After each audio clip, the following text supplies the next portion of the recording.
Frankie, 10 years ago? You really did what? I slam my fists down on the table as my jerk of a brother bows his head in shame. I told my father countless times Marco was not fit for the job. He isn't a leader. Today has proven that.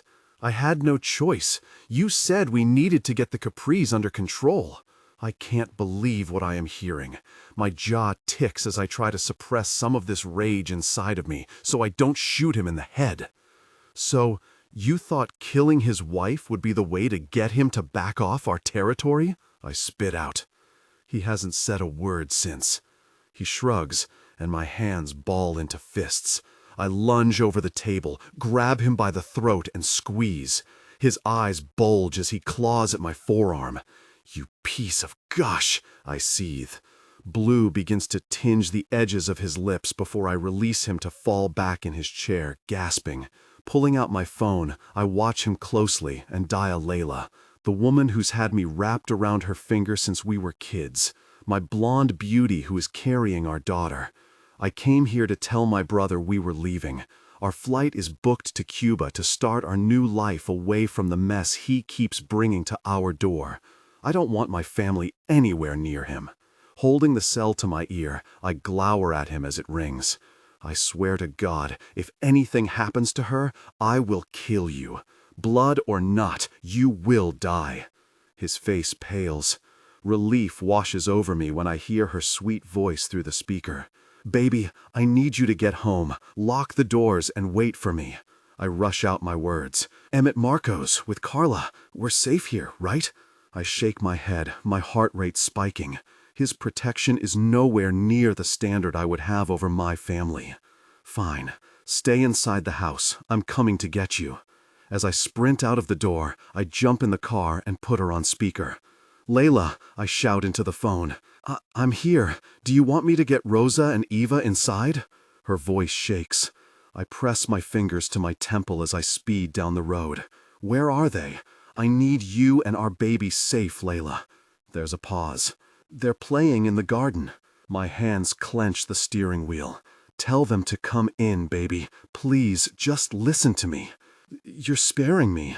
I bite my tongue before answering. Good.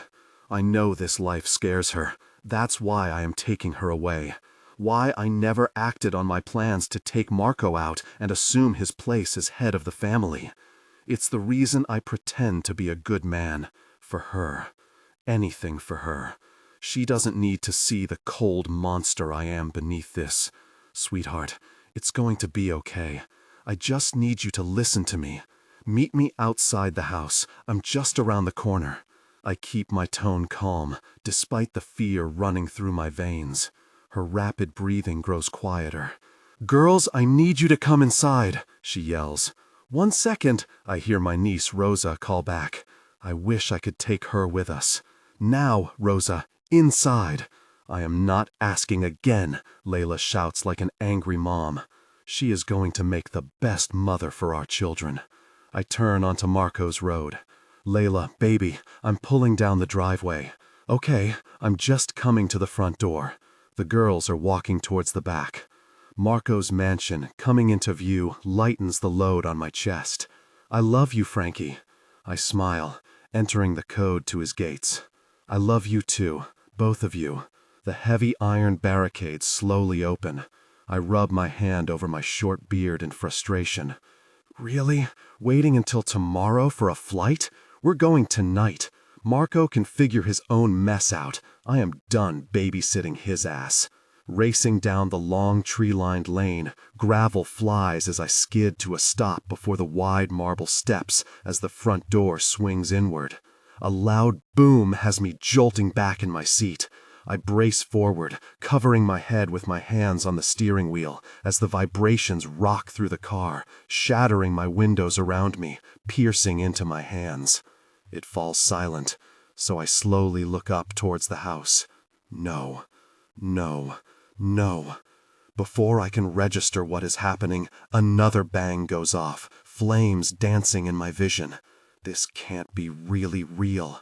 Wiping my trembling hands over my face, I can barely see as the shock consumes me. Layla, I have to help her. I race out of the vehicle, towards the rubble and smoke. My heart feels like it's been ripped from my chest. Only half of the house is standing. The thick air makes my eyes sting. I only have one thing running through my mind: my girls. Without thinking, I lunge myself towards the rubble, pushing chunks of it out of the way frantically. "Layla!" I scream at the top of my lungs. Moving forwards, past the remains of the sofa and the sink, I can't find any trace of her.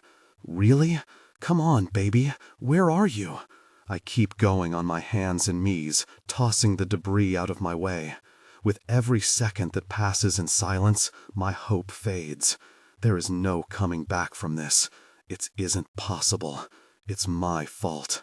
I told her to stay in the house. My palm lands on something soft.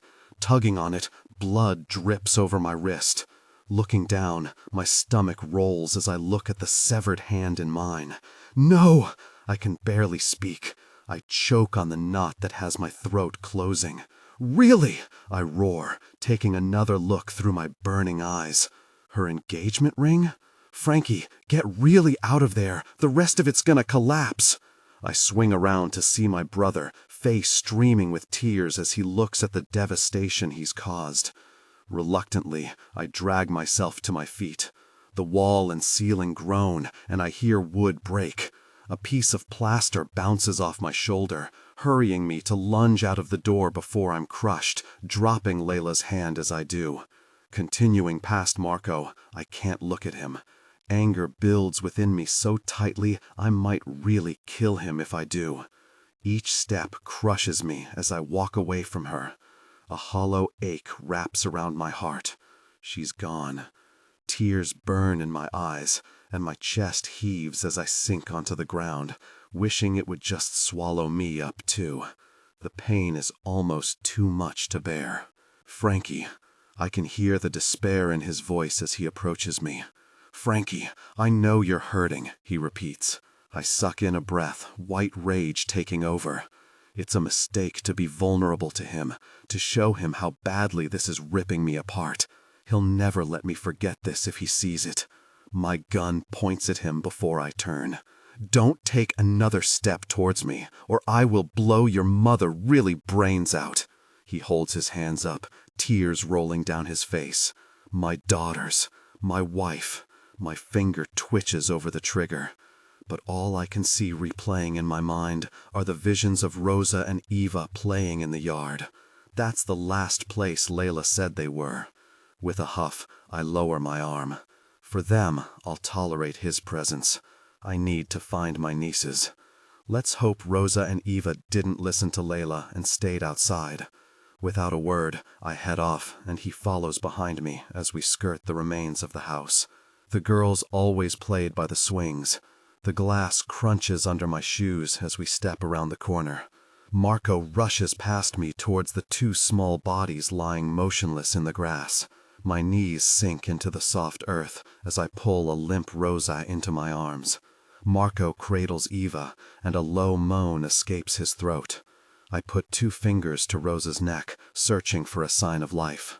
She has a pulse. I call out to Marco, who nods. I cuddle her into my chest, cupping her blood-stained head as I carry her to my car. Carefully placing her on the back seat, a new wave of fury surges within me as Marco turns to face me. I pull out my gun from my shoulder holster and press it against his forehead. "Once I know the girls are okay, you won't be seeing me for a while." Pressing the barrel harder against his skin, he gulps. "I can't believe my brother would do this to us. I'm letting you live so you can care for my nieces. But don't mistake that for anything more. They don't deserve to be orphans. They need you. Just know that I will be coming for you. I will make you pay for what you've done. You will die for this, Marco. And so will Romano. I'd take them if I could, but they're safer without me. But when the time is right, I will be back for them. I'll make sure of it. I'm sorry, Frankie. No, we're done. Enjoy the time you have left with your family, because I will end it. My life has been ripped from under me. I have nothing. I will hold on to this searing pain and use it for my revenge. Today I watched my future go up in flames, and I left myself in the ashes. Zara, 10 years later. I duck under the yellow police tape and head over to my lieutenant, Alex. Forensics is busy sweeping the scene around us. A female, late 20s, throat slit, ditched on the driveway of a house owned by Dante Capri. We watch in silence as they zip the pale body into a bag. I turn my nose up as I look at the dried blood covering her neck. Let me guess, Mafia? I ask Alex. He looks at me warily and gives me a sharp nod. These jerks think they own the streets. It's been escalating rapidly the last few weeks. There was a shooting at a church, warehouses burned to the ground. I've seen firsthand the destruction they cause. My dad, the commissioner, works with Luca Russo, the head of the Russo family. Recently, I have been keeping tabs on the whole organization to report back to my dad. It's why I'm here today. I can still see the piles of men outside the church. It seems now they've reduced themselves to killing women. Are we making an arrest? I don't know where to start with this mess. Alex stands from where he was examining a bloody handprint. We have to now. It was called in by the public. I hide my smile. I've wanted to bring one of these criminals in for months. My dad always dismisses the idea to keep the peace. Why would they just leave her here in broad daylight? Seems pretty dumb to me. I gesture at the row of suburban homes facing us. It is completely out of character for this tight-knit family. He rubs a hand over his face, his tattooed forearm peeking out from his jacket. Probably to make a statement. If I'm correct, the stiff is Romano's daughter. This is her brother's home. They think they're above the law. With your dad on their side, they are the law. Monsters, all of them. My fists clench as my heart picks up a gear. So this guy will actually get put away? He shakes his head, which deflates me. In the 6 years I've been doing this job, no matter what their crime seems to be, they always get away with it. Staring at the body bag as the guys lift it and carry it into the van, I wonder what she did to deserve such an end. I rack my brain, trying to think of who we can bring in for this. Years of cases, I almost feel like I'm on a first-name basis with the big players.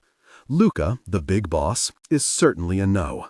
Keller and Grayson are his right-hand men, but their alibis are always flawless, covered by their lackeys from their gym. There is always one name that sticks out to me, an anomaly for the group. Frankie Falcone. He's a ghost. Long-distance, grainy pictures are the best I've seen of him. Maybe he's my weak link. As I look back at Alex, I see him wiping away the large handprint. "What the hell are you doing, Alex?" I hiss. "What I have to." His dark eyes peek over his sunglasses. "You have to be kidding me. A woman dies and the cops cover it up? Really perfect." I nod over to the body being wheeled into the back of the van and glare at Alex. He sighs. They'll all end up killing each other anyway. It's only a matter of time.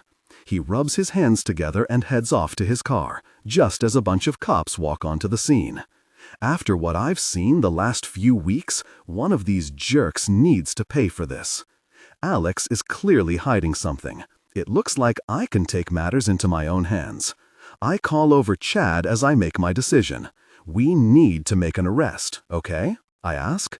Well, yeah. He rubs the back of his neck. I bite back my grin. Get all units out. This has Mr. Falcone's name written all over it.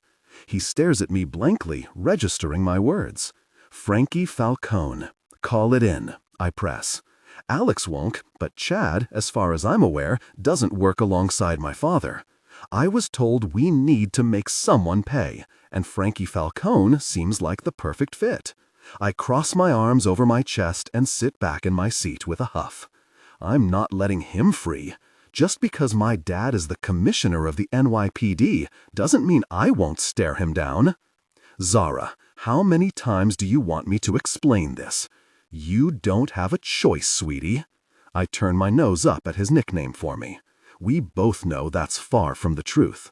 Okay, so tell me, did he do it? He chuckles, running a hand through his gray hair. Zara, you need to understand something. You do not mess with the Mafia. This isn't a request, it's an order. He raises his eyebrows. He killed that woman and dumped her in a driveway. You saw the pictures on the crime report, right? Not only that, but the guy is rumored to have murdered his own brother, for Christ's sake. It's so easy to pin this on him.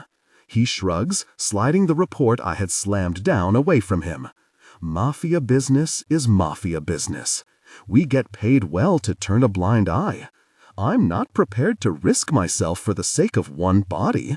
You just arrested the new really mafia boss, Zara. Now you need to clean up your mess. And where do we draw the line? When they start killing kids? Innocent people on the streets? My arms fly out in exasperation. His lips go thin. This isn't up for discussion. I am your commissioner, and I'm giving you a very order, Zara. Now suck it up, go in there, and release him. His coffee splashes as his arm jerks into a point. I stand and rest my palms on his oak desk. This is the last time. It's becoming more and more. I thought to start with he just turned a blind eye. After seeing Alex at the scene, and now this outburst, I'm not so sure. With Frankie Falcone, he chuckles. But this won't be the end of it. I sneer. Luca was the head, I sneer. Luca handed the reins over to Frankie after the wedding fiasco. He asked me for this favor, and I don't have a choice. We have to stay on the winning side here. Pulling a napkin from his drawer, he dabs at the brown droplets on the cover of the report. I suppose this is where the money is coming from for Mom's new fancy treatment. I know Mom needs treatment for her heart. I've seen the way she's deteriorated over the last year, and it breaks my heart. But at what cost is my dad paying to do this? For a man who has berated me for the last 6 years for what I did when he's no better than me. He made me become a cop to sort myself out and drag me off the path I was on. Or basically, to keep an eye on me, so he doesn't have to clean up any my problems. I watch as he balls his fists and his eyes narrow. Taking a step back, I straighten my jacket. I am doing what I have to do to keep your mother alive, Zara. Now, roll down your sleeves. No one needs to see those god-awful tattoos either. He drops his head back to focus on the paperwork in front of him, dismissing me. Slamming the door shut, my middle finger sticks up as I leave. He has no clue about half of the ink that covers my body under these suits. Storming towards the questioning room, I get there just as the door opens. You need to stay out of this, Alex warns, running a hand through his mop of dark hair. I got the message, I snap. He leans against the wall, nearly blocking the narrow hall. You sure you want to go in there on your own? Why shouldn't I? One of my hands lands on my hip. He's a dangerous man, and he's going to be pissed at you. His lips thin as he watches me. Is that so? Then why are we releasing him? I straighten my spine. If one more man tries to tell me what to do today, I am going to scream. I hate this really place. He stands in front of the handle as if to block me. Move, Alex. I have work to do. I am quite capable of dealing with Mr. Falcone on my own. He throws up his arms and slides out of my way. I hold back, rolling my eyes as he slips away, and I stroll into the questioning room, shutting the door behind me. My feet stop moving when Frankie swivels in his seat to face me. His icy gray eyes burn into mine. Okay, this part of my investigation I appear to have brushed over. I've always kept my distance when keeping tabs on these men. I've missed one key detail. The fact this man is drop-dead gorgeous. I don't know what I expected from the low-quality surveillance photos. All I've ever seen has been a partial profile or the back of his head. Sitting at that table, handcuffed in a navy suit, is probably the sexiest guy I've laid eyes on. His dark chestnut hair is slicked back, and a tidy beard frames his chiseled jaw. with that moody yet mysterious look in his eye that tells me he could bring intense pleasure in many ways. I need to get a grip, not imagine the murdering jerk in front of me touching me in any way. Gosh, Frankie, I tug on the chains connected to my handcuffs and lean back in my chair. There's just the meticulous ticking of the clock to keep me company. Whatever Lucas' plan is to get me out of this questioning room needs to speed up. The longer I'm in here, the more time Romano Capri has to retaliate. The police are right. I sliced his daughter Maria's throat and had her dumped at his son's place. You take one of mine, I take 10 of yours. In fact, we've murdered all 3 of his kids. Although I didn't bank on some of our new recruits missing some brain cells and leaving her body in plain sight. I tap my handcuffs impatiently on the metal table in front of me. The cops were called out of the room 13 minutes and 23 seconds ago. The fury in their eyes told me all I needed to know. They won't be keeping me here much longer. The commissioner wants Romano out of New York. Well, that means he has no choice but to let me free to rid the world of that difficult person. The door creaks open, and a grin twitches on my lips. I twist my head around as soon as I hear the clicking of heels on the tiled floor. A woman. Interesting. Her dark green eyes meet mine, and I'm faced with a scowl. Are the cuffs really necessary? I hold up my hands. She ignores me and storms past the table, her dainty fingers grabbing hold of the seat in front of me. I cross my ankle over my knee and study her. Her silky black hair sits just on her shoulders, and her plump lips are shining under the lights. The power suit that tugs her in so perfectly at the waist that I can see the outline of her breasts. Without even witnessing it, her curves tell me she has a perfectly formed figure. You murdered Maria Capri. Her face remains stern. The woman has balls. She knows exactly who I am, the same as I know her. Miss Zara O'Reilly, only daughter of Commissioner George. Rose through the ranks of NYPD with an immaculate record, on her own accord.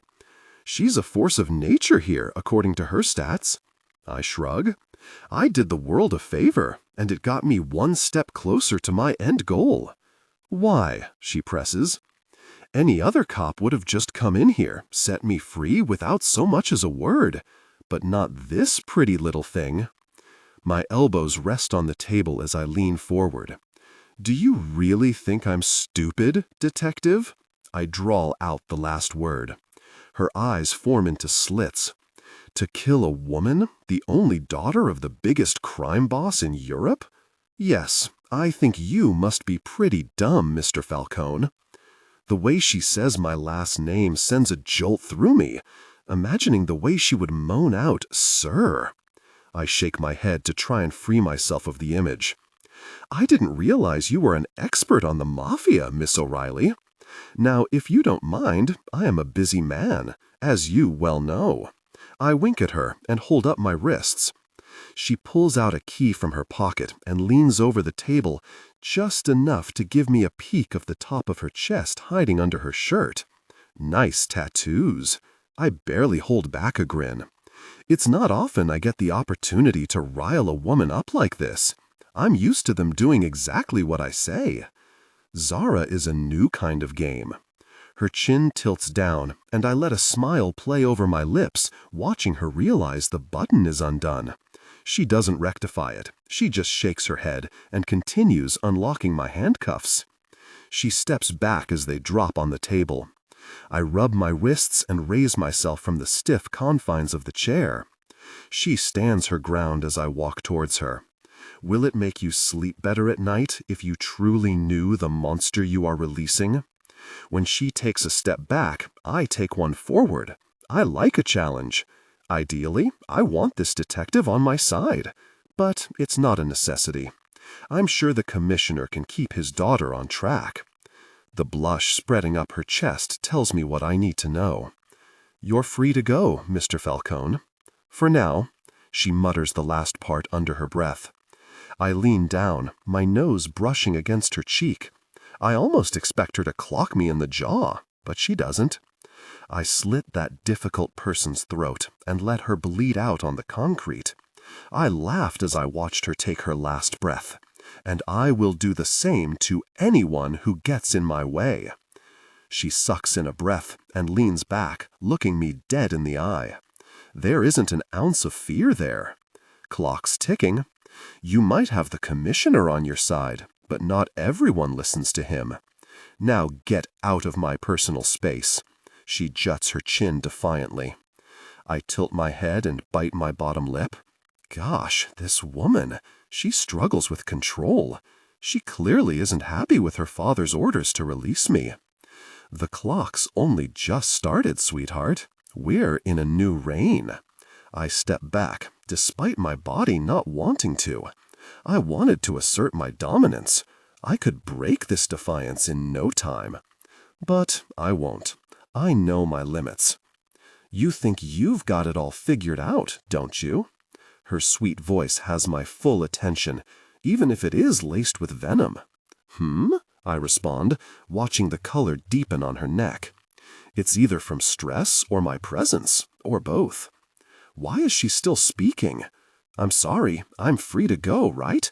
I don't have to explain myself to you, detective.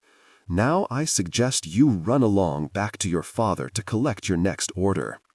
I keep my expression stern and watch as her hands ball into fists so tightly her black glitter nails dig into her skin.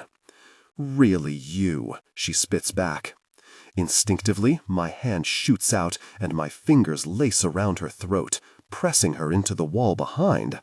I feel her swallow against my palm. Silence. Much better. I can't believe I've listened to this woman for the last 5 minutes, no matter how beautiful and intriguing she may be. No one speaks to me like that. The fact there's a speck of desire in her eyes behind the fury has me tightening my grip. She needs to learn her place. Clearly she's more of a loose cannon than I first thought. Your kind are no better than mine. I don't hide who I truly am, while you all cower behind a badge. But you're different, aren't you, detective? Under this tight uniform, those tattoos, and that defiance against your controlling father, I can sense your desire from here. You want intimacy. I loosen my hand to allow her to speak. I want... She rubs her neck, her gaze landing on my body, reacting strongly. The red marks around her throat are not helping the situation. Her fingers pull my tie to tug me back towards her. Our noses nearly touch as she bites down on her lower lip with hooded eyes. Those full lips brush the hairs on my jaw as the heat of her breath washes across my ear. Anyone on this planet other than you. A smile teases the corner of my mouth. It's cut short when her knee slams into my groin. What in the world? I mutter under my breath as I struggle not to bend over. I'm probably not your usual type. Let me guess, quiet and submissive. Yes, sir. No, sir. Oh, Frankie. She fake moans the last part, and I have to stop my lips twitching into a grin. This really difficult woman. She makes me murderous and turned on at the same time. My mind and body are currently fighting a battle for control. Now get out. Touch me again, I will cut off your hands. She stomps over to the door and opens it while flipping her dark hair over her shoulder. Gesturing me towards the hall, she wears a carefully polite expression. I shake my head and follow her out. "You're crazy," I whisper. She shrugs, keeping a fake smile in place. The lieutenant, Alex, from earlier, watches our interaction from the corridor. "I'll be seeing you soon, Mr. Falcone."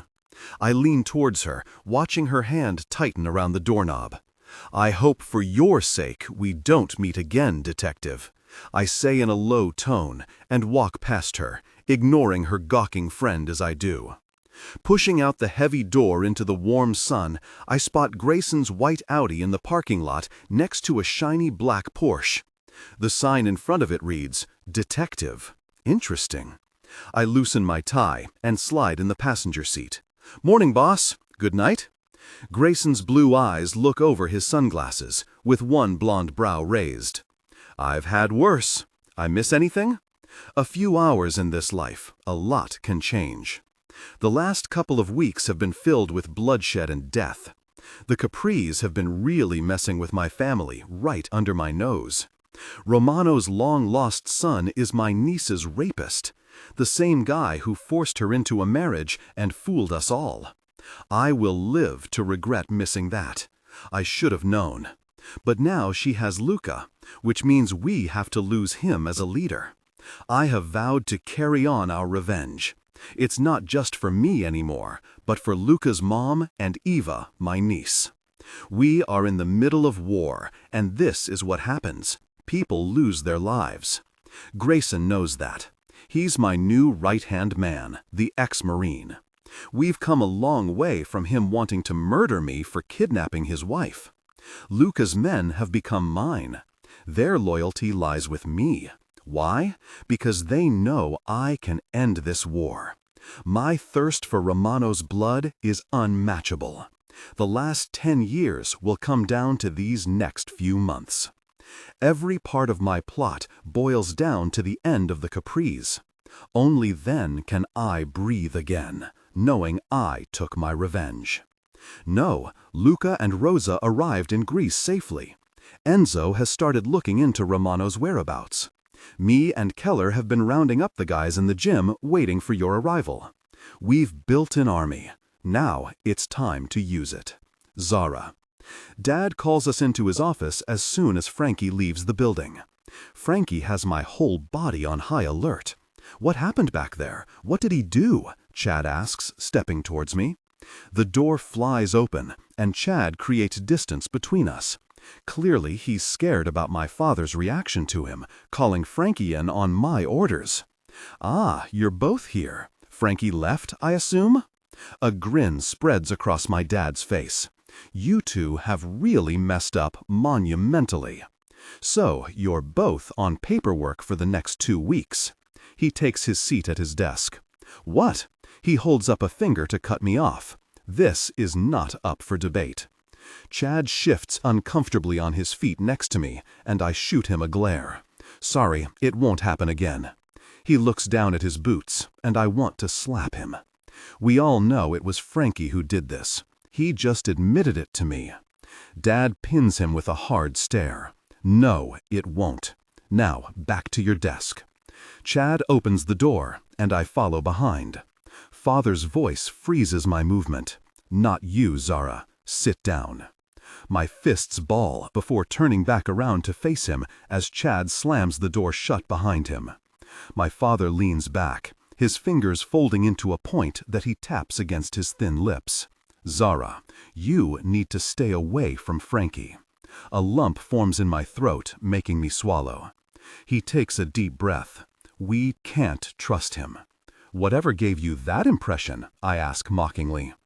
Who trusts a mafia boss, especially one as ruthless and cold as Mr. Falcone? I know you won't let this go, but I am asking for all of our sakes, do not think about it. This is not what I expected. Why? I don't want to be anywhere near the man. A man who can wrap his fingers around my throat and spark something inside of me is someone I need to be far away from. But I can't help this nagging feeling there is so much more going on that I have to find out about. This is exactly what I am talking about, Zara. Just leave it. We have to focus on your mother. That's why I am going away. I let out an exasperated sigh and slump back in my seat. He's right. With Mom's heart condition, it's a ticking time bomb. Is this where all the money is coming from? I say, tapping my fingers against my jaw. She's recently started a clinical trial for a new drug, something that could add years to her life. He starts to loosen his navy tie, a bead of sweat forming on his wrinkled forehead. If it works, it's worth every penny. You know that, Zara. Look, take me off desk duty, and I'll leave him alone. I offer him a sweet smile. His fingertips splay on the desk as he looks at me pensively. I'll think about it. I draw in a long breath. Or maybe I could go to the feds and start asking questions about Frankie and the Capris. There is something big going on between those two, especially for you to have us cover his tracks on Maria. I wonder what else is hiding out there, on them both. I can imagine Romano must have done something pretty awful to get that kind of retaliation from Frankie. His jaw starts to visibly shake. The vein on his forehead almost pops out. Looks like I'm on the right track. Fine, just leave it alone. Get on with your job. That is all I am asking. I give him a curt nod, and we sit in a moment of silence. This is what it's come down to between us. Since Mom started going downhill, it's put a strain on our relationship. Now I know why that might be. Frankie. I slam my fists on the table, causing Carlos to jump back in his chair, so I lean over and grab him by the scruff of the neck. We are missing a whole crate. You have 5 seconds to tell me its location, or I'll wedge a bullet straight between your eyes. His whiskered upper lip trembles. I don't know. Why Luca didn't kill this useless prick years ago, I do not know. I tug him closer to me. Have you been stealing from me? He shakes his head. I can smell his fear. The worst part is that I can see in his eyes that he's lying to me. He's the same weasel who used to steal Luca's shipments for my brother, who enabled Rosa's habit. I pull him to his feet. His 2 men step towards me, so I aim my gun at the one on the left. Unless you both want to be floating in that fricking river with your friend here, I suggest you sit down. I flick off the safety, and they step back. I turn to Grayson and his new helpers, Jax and Kai, who are on either side of the door with their arms folded across their chests. Jax, Kai, go help the guys loading up the warehouse. We can't trust them. Got it, boss. Jax salutes me and waltzes out, tugging on his leather jacket. Kai, as always, follows behind his friend. I drag Carlos across the desk, and he digs his feet in as I take him outside. His hands paw at my forearm the closer we get to the water. Please, sir, it won't happen again. Weak, pathetic excuse for a man. Wrapping my fingers around his throat, I squeeze. Don't beg me for your life. I let go, and he falls to the ground, holding his neck and gasping for air. As I go to retrieve my knife, I spot a shine coming off one of the windows at the entrance. I squint to get a better look. A little black Porsche. I have only a single guess who it could be. What are you doing here, detective? I lift myself off him and pat down my suit. Grayson, take him back inside and finish the job there. Don't leave the warehouse until I say so. He grunts in response and grabs Carlos, dragging the begging man behind him across the ground. My arms cross over my chest. The screams ringing in my ears make a smirk twitch on my lips. I'm itching to get back in there and join the fun, but instead I find myself in a silent battle with Zara. Of course, I know it's her.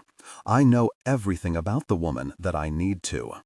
That defiance in her eyes at the station, her threats. There was no doubt she wasn't going to leave this. I've never been challenged by a woman before. It's exciting. I just wonder how far I can push her.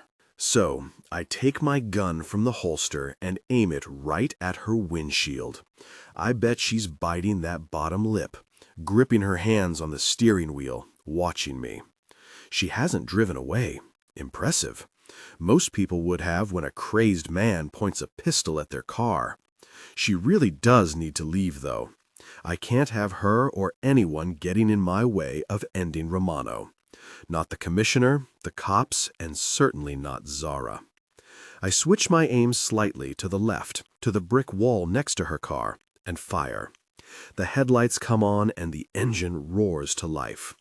Running a hand through my hair, I watch as she erratically drives out of the lot. I don't know whether I'm pissed off or turned on by her bravery.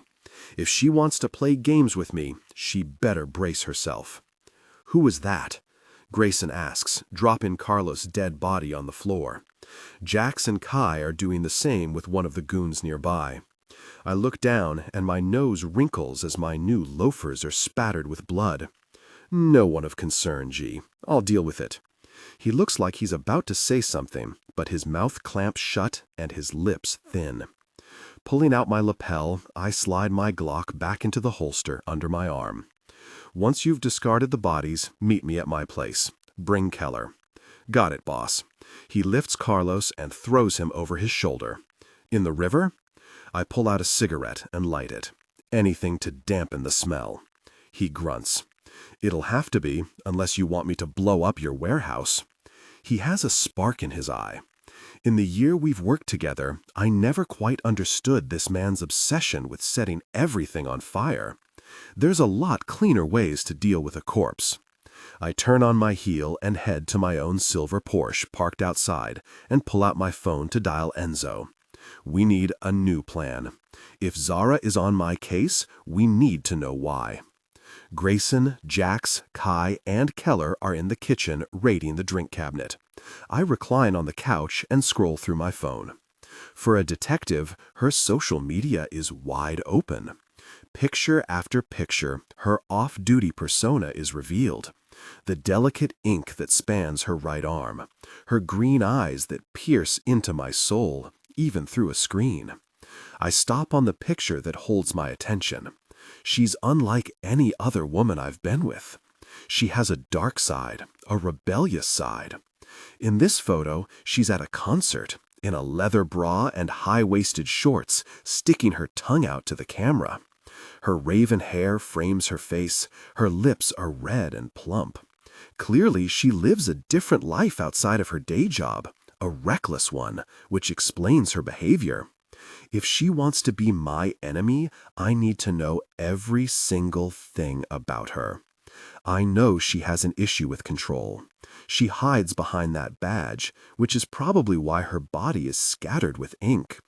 A powerful sensation surged through me as I remembered her pulse increasing when my hand tightened around her throat.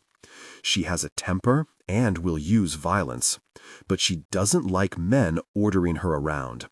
My fingers twitch as I imagine the ways I could control her. The front door slams shut, and I lock my cell. Enzo appears from the entry hall. You know you've got a car parked across the street. I ran the plates. It's her. Who? Grayson looks at me with a frown. Zara, I reply flatly. Grayson leans against the counter and tips back his glass. The cop? Yes, the detective. I clench my jaw. Why are you being followed by the cops? Keller asks, taking a sip of beer. That's what we're all here to work out.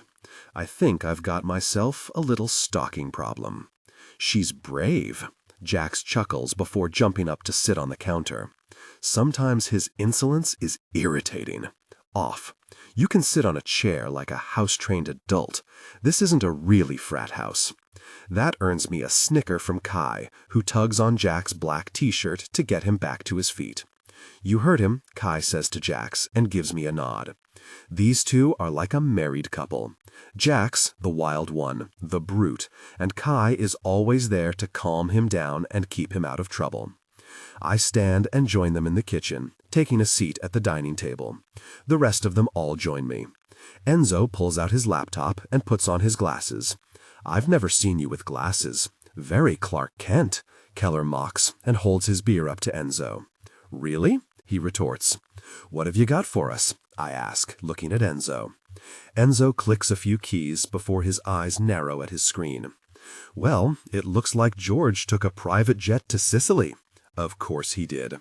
He's always made clear of his hatred for my family. Despite the fact I am not my brother, the Falcone name sticks. Luca was the only reason George was on our side. Now that Luca is out, the responsibility falls with me, and Romano can force anyone into doing what he wants them to.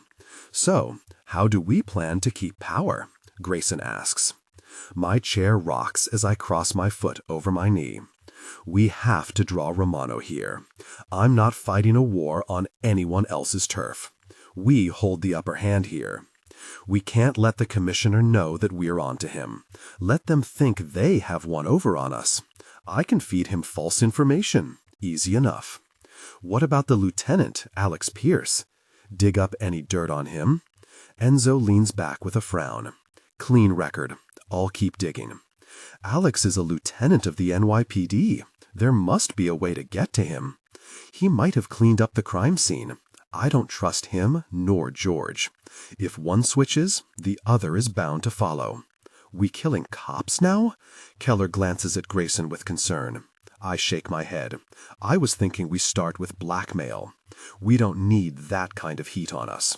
That is exactly what George will be waiting to pin on us. I've been playing these games with Romano for 10 years now. I can be patient. My hands clasp together on the table before I turn to Enzo. Don't forget we have a meeting at the club Friday, Enzo reminds me. Club? Jack's eyes light up as he tips his chair back onto two legs, a grin on his face. Barely containing an eye roll at his childishness, I simply give him a thumbs down. I'll take you another night. Count me in, Kai interjects, shoving Jack's chair back on four legs. For a young guy, he certainly has his head screwed on. Off. You can sit on a chair like a house-trained adult. This isn't a really frat house. That earns me a snicker from Kai, who tugs on Jack's black t-shirt to get him back to his feet. You heard him, Kai says to Jax, and gives me a nod. These two are like a married couple. Jax, the wild one, the brute, and Kai is always there to calm him down and keep him out of trouble. I stand and join them in the kitchen, taking a seat at the dining table. The rest of them all join me. Enzo pulls out his laptop and puts on his glasses. I've never seen you with glasses. Very Clark Kent, Keller mocks and holds his beer up to Enzo. Really? He retorts. What have you got for us? I ask, looking at Enzo. Enzo clicks a few keys before his eyes narrow at his screen. Well, it looks like George took a private jet to Sicily. Of course he did. He's always made clear of his hatred for my family. Despite the fact I am not my brother, the Falcone name sticks. Luca was the only reason George was on our side. Now that Luca is out, the responsibility falls with me, and Romano can force anyone into doing what he wants them to. So, how do we plan to keep power? Grayson asks. My chair rocks as I cross my foot over my knee. We have to draw Romano here. I'm not fighting a war on anyone else's turf. We hold the upper hand here. We can't let the commissioner know that we're on to him. Let them think they have one over on us. I can feed him false information. Easy enough. What about the lieutenant, Alex Pierce? Dig up any dirt on him? Enzo leans back with a frown. Clean record. I'll keep digging. Alex is a lieutenant of the NYPD. There must be a way to get to him. He might have cleaned up the crime scene. I don't trust him nor George. If one switches, the other is bound to follow. We killing cops now? Keller glances at Grayson with concern. I shake my head. I was thinking we start with blackmail. We don't need that kind of heat on us. That is exactly what George will be waiting to pin on us. I've been playing these games with Romano for 10 years now. I can be patient. My hands clasp together on the table before I turn to Enzo. Don't forget we have a meeting at the club Friday, Enzo reminds me. Club? Jack's eyes light up as he tips his chair back onto two legs, a grin on his face. Barely containing an eye roll at his childishness, I simply give him a thumbs down. I'll take you another night. Count me in, Kai interjects, shoving Jack's chair back on four legs. For a young guy, he certainly has his head screwed on. What about us? A smirk creeps up on Grayson's lips that makes me laugh. You two are far too married for this kind of club. Sienna and Maddie would make you regret it severely. Oh, that kind of club. Yeah, I don't think so, Keller chuckles. The two of them are so happily married, it almost is revolting, popping out kids for fun. I'm concerned the organization is going to need its own really daycare soon. Speaking of, we better get back before we're in trouble. Grayson stands. Let me know what you need from me. I'll get some recruits to take over the docks with Jax. I nod. We don't know enough about her or her motives yet. A woman? Get to me? I scoff. You ready to get in deeper, Mr. Carter? I turned to Jax, that fire in his eyes still there. I've watched him fight, the way he loses it. I've seen the joy he gets out on jobs. He's ready. Very, really right. Interlacing his hands, he turns his palms out and cracks his knuckles. Good. When is your next fight? Keller and Grayson have pitched him as the next light heavyweight champion. King's Gym needs another hero, and what an excellent disguise. Keller proved that point. 6 weeks or so. He runs his fingers through his messy black curls. I want to bring you in, but you keep on top of your training with Grayson. He must be nearly 15 years younger than me, yet is still learning the importance of discipline. Yes, Dad, he mocks. I'll beat you like one. Remember who you're talking to. I watch as his jaw ticks at my comment. So I clap my hand on his shoulder firmly. If I've learned anything in the last year, it's that I protect my family, no matter what. The guilt that rips through me about Rosa and Eva eats me alive every day.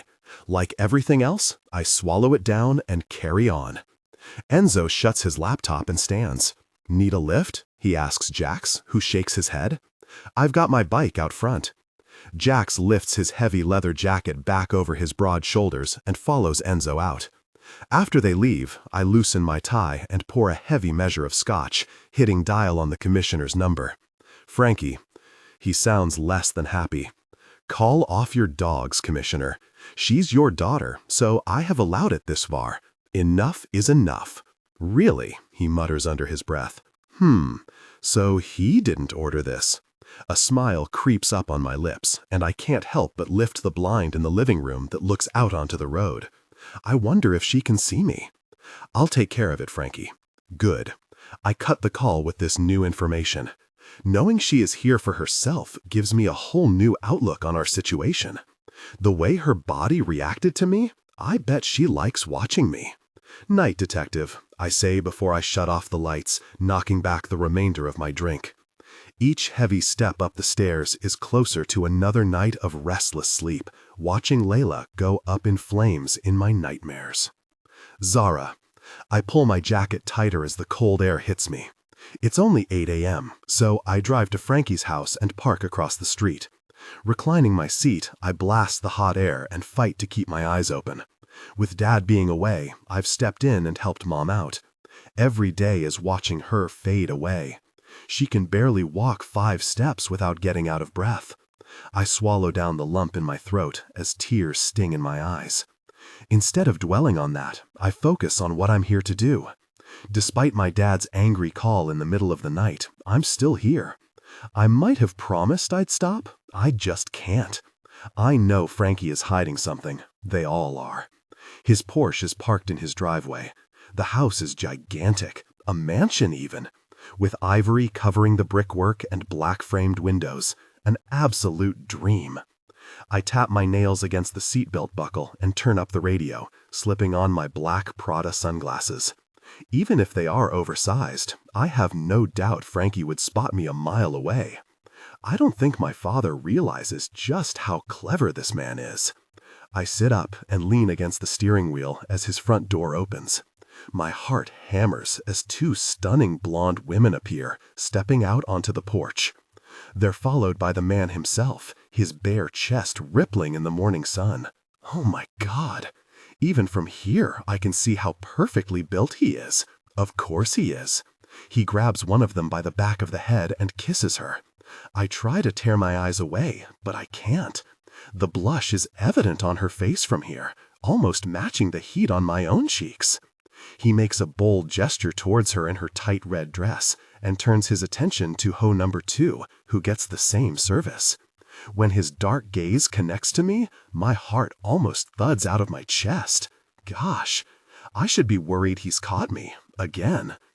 Actually, what I'm more concerned about is I think that was a performance to get at me. The jerk knows he can get under my skin. It only makes me despise him more. He closes the door and I grab my phone, snapping pictures of the girls as they get in the car outside, and note the plates to run when I'm back in the office. It's half an hour before he finally makes his reappearance. I'm taken aback when I see him in a pair of gray sweatpants and a black hoodie. I've only ever seen him in his designer suits. He rolls up his sleeves, revealing his tattoos scaling up his right forearm. Gosh. He breaks out into a jog, not even looking my way, and heads off down the road. Gosh. I wish I wore sensible shoes today. I follow behind, keeping him far enough where I can just about have him in my vision as he jogs along the sidewalk. He takes a left. I quicken my steps to get him back in sight. The cold air creates a billow of fog with each breath. Really, I mutter as I round the corner. He's not there. I do the best I can in my 2-inch heels. Where the hell has he gone?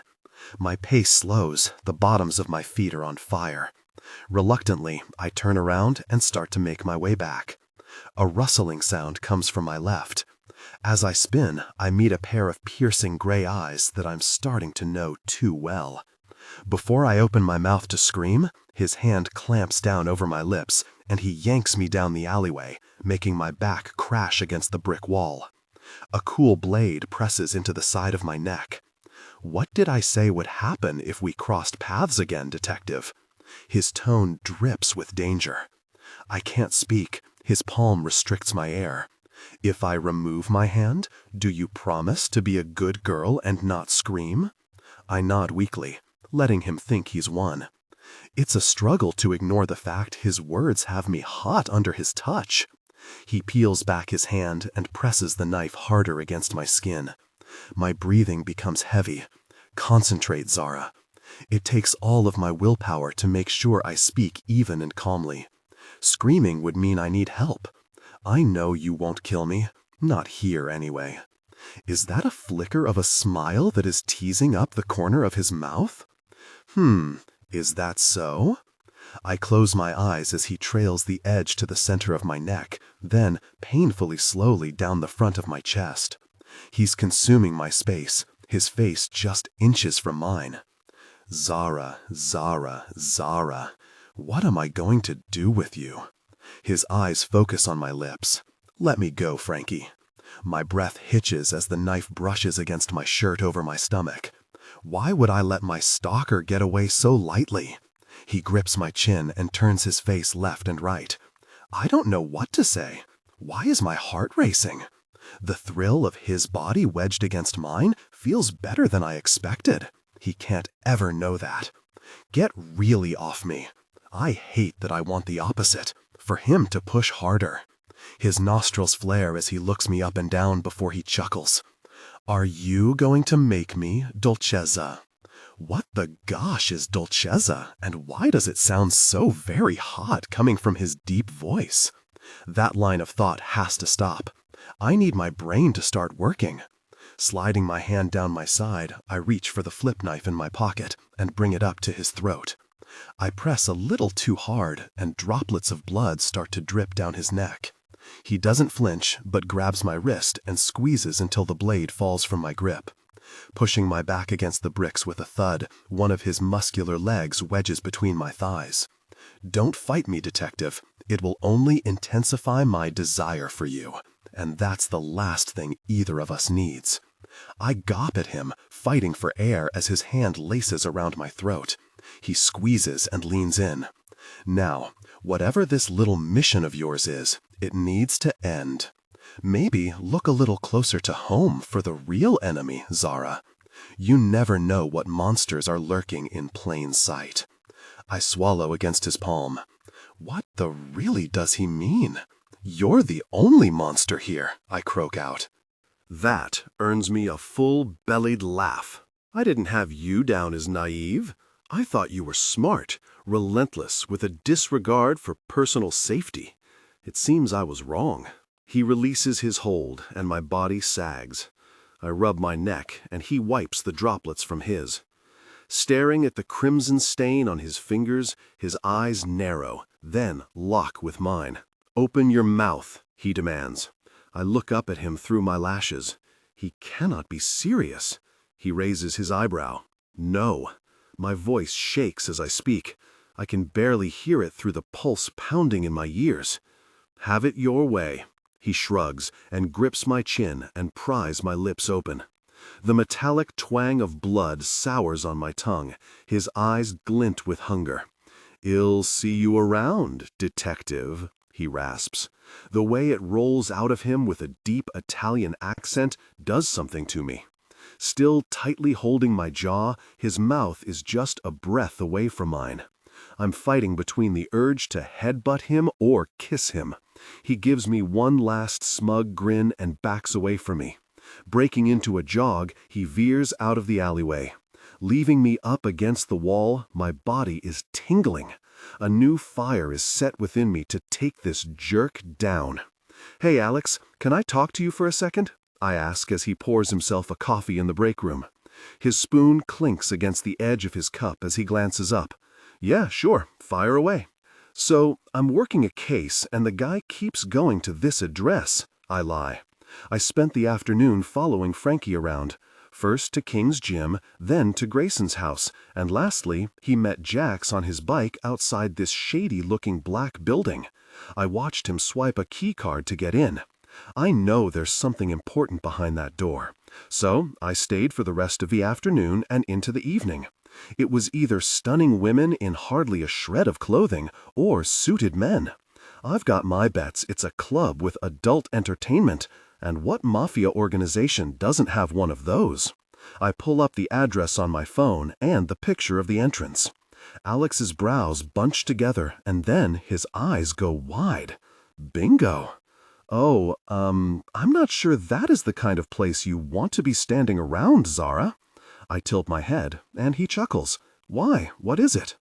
The look on Alex's face indicates something else is behind that boring black door. "It's a private club, Zara." "Oh." My heart rate starts to pick up. The last place I want to bump into Frankie is in one of those, knowing the effect that man can have over me. It would be the place he least expects me, and somewhere I have no doubts he would be too busy to even notice me. It would be the perfect opportunity for me to plant a wire. It's run by the Mafia. I would try to avoid that as much as possible. "If you need to, I can send in a team. Just send me the details of the case?" He eyes me suspiciously. No, it's fine. I'll keep digging. I'm not sure I'd find my answers there anyway." He gives me a curt nod, turning his attention back to his coffee, while I stand here trying to ignore the heat spreading on my cheeks. That isn't happening. I open my mouth to keep pressing and quickly stop myself, remembering how he hid evidence for Frankie. I can't trust him or my father at this stage. It's perfect timing for Dad to be away. "Thanks, Alex." I shove my phone in my pocket and head straight to my desk. If I'm going to do it, it has to be tonight. I just have to work out how the gosh I'm going to get myself in to do some real detective work. Zara. I park early and wait in the alleyway, so I have a view of the door. I'm going to have to think on my feet to get in here. It turns out the internet wasn't overly helpful in advising me on my latest predicament. I pull my coat tighter around my waist and wait, hoping my opportunity hits soon. "I wonder who you'll be with tonight, Lex." A high-pitched voice has me backing into the hedge more as their heels click along the path. "I hope Mr. F," the other one replies. I roll my eyes, knowing who they're talking about. My heart races. This is my chance. As they waltz past me in a fit of giggles, I step out of the shadows and slip in behind them as they approach the entrance. They swipe their key card and it opens. After they step through, I put out my hand to hold it open for myself. The blonde girl turns her head and looks straight at me. "Thank you. It's my first night here." I smile as sweetly as I can. She scrunches up her face, looking me up and down. I resist the urge to headbutt her for being such a judgmental, difficult person. Another reason I never had girlfriends growing up and found myself tied to a gang from the age of 15. I shake my head. I don't have time to dwell on that right now. "Come on, I want to get in there." Her friend nudges her and she lets go of the door, letting me step through.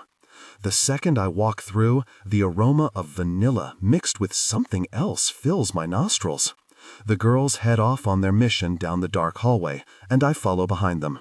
"Come on, we can show you where to go." the other blonde girl says, pushing her hair from her bare shoulder. "Can I take your coats?" the woman behind the desk asks as we approach.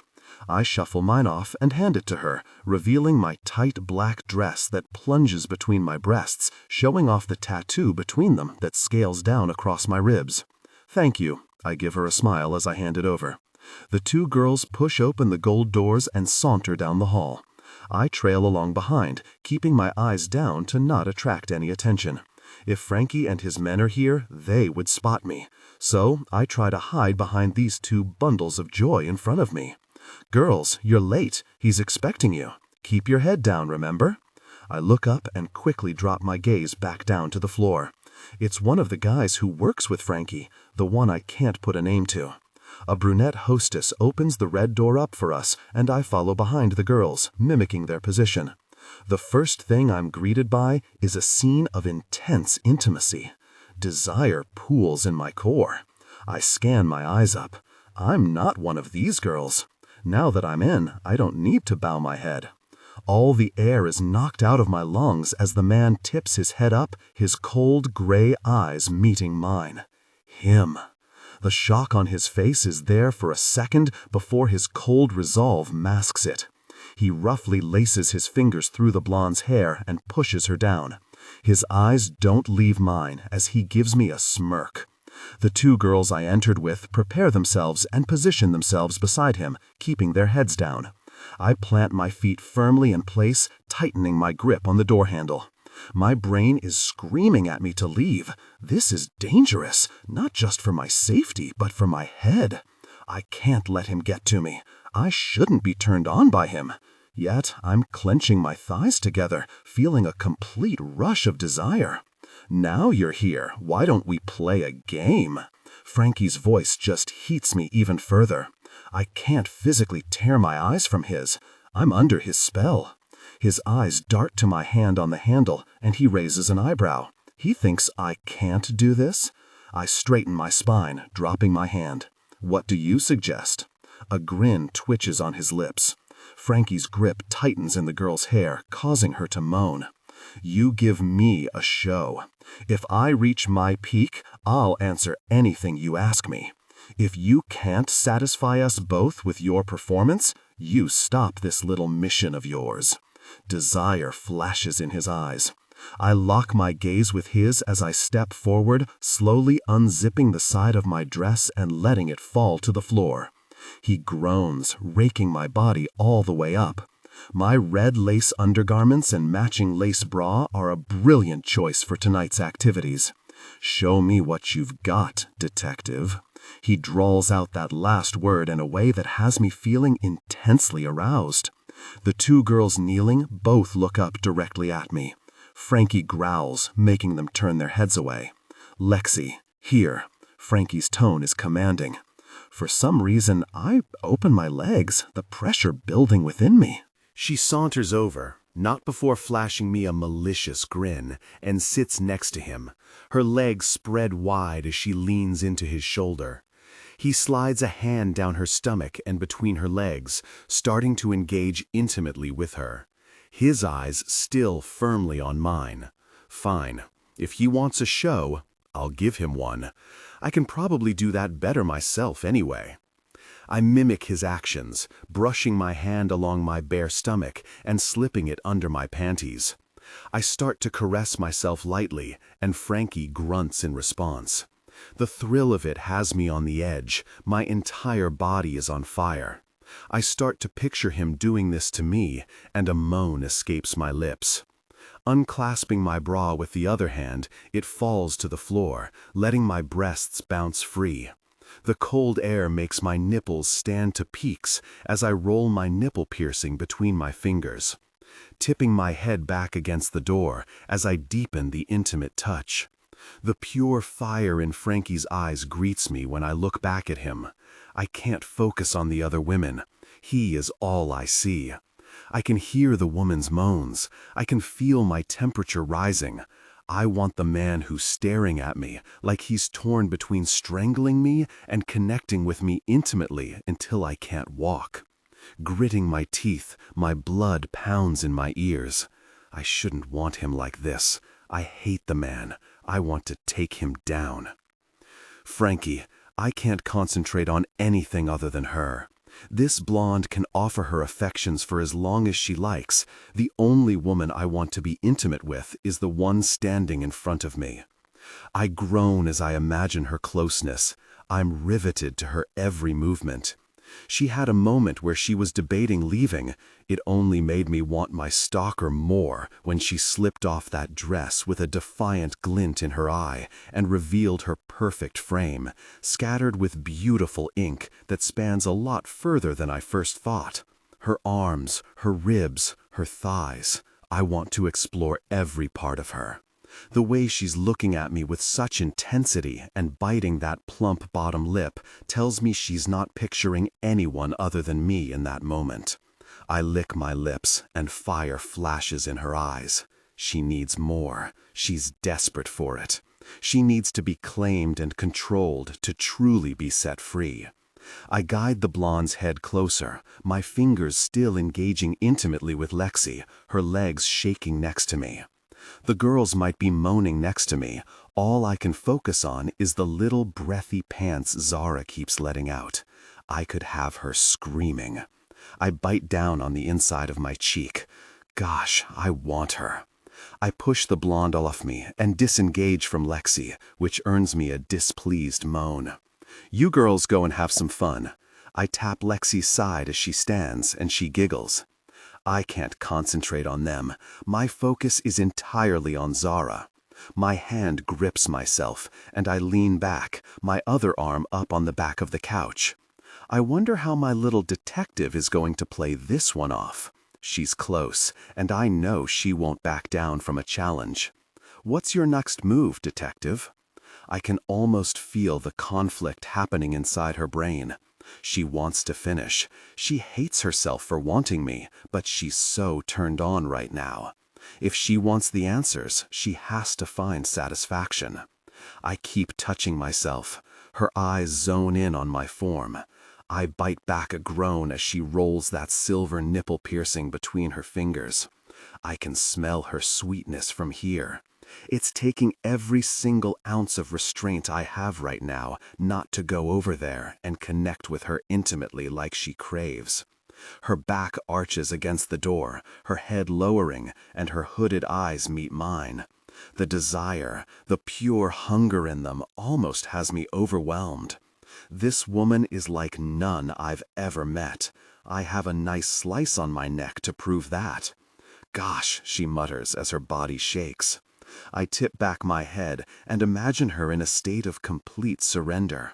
Her body positioned for my pleasure, and me engaging with her intensely, over and over again until she passes out. Imagining her sweet voice calling for me. My thighs tighten, and with one last tug, I reached my peak, feeling really breathless. As I tip my head back up, I find her watching me, still rolling her lip between her perfect white teeth, brushing her hair out of her face, and a beautiful blush spreading up her chest. Without a word, I stand, adjusting my clothing, and head to the bathroom to wash my hands. I catch a glance of my own reflection. The desire is hard to hide. Get a really grip. She's still by the door as I re-enter, watching my every move. I walk towards her, and her breath hitches. I bend down and pick up her dress and hand it out to her. She cautiously extends her hand out, and the second our fingers connect, a surge of electricity shoots through me. I grab hold of her hand and pull her small frame towards me, leaning down so my lips brush against her jaw. You enjoy watching me, don't you, detective? I huskily rasp in her ear. She shivers against me. No, my lips twitch into a grin. Liar. I'm not, she whispers, her warm breath hitting against my cheek. I'll warn you once. The next time we're in the same room together, I will claim you, Zara. I will make you desire no other man. I've let you have your fun. I rub my fingers along the cut she left me with on my throat. I step back abruptly. I truly don't know what I want. Do I want her to stop following me? Do I want to be intimate with her? If I do, will I ever be able to stop? You owe me answers, Frankie. That fire in her eyes returns as she scowls at me, crossing her arms in front of her chest. You really think I'd make it that easy? I whisper against her cheek and pull myself away before I take it any further. Zara looks horrified as I open the door. See you around, Angel. I wink and shut it. Zara. I shimmy on my dress as fast as I can and zip it up, heading out of the room. Jax is leaning on the bar with a beer, watching me with a knowing grin as I walk through.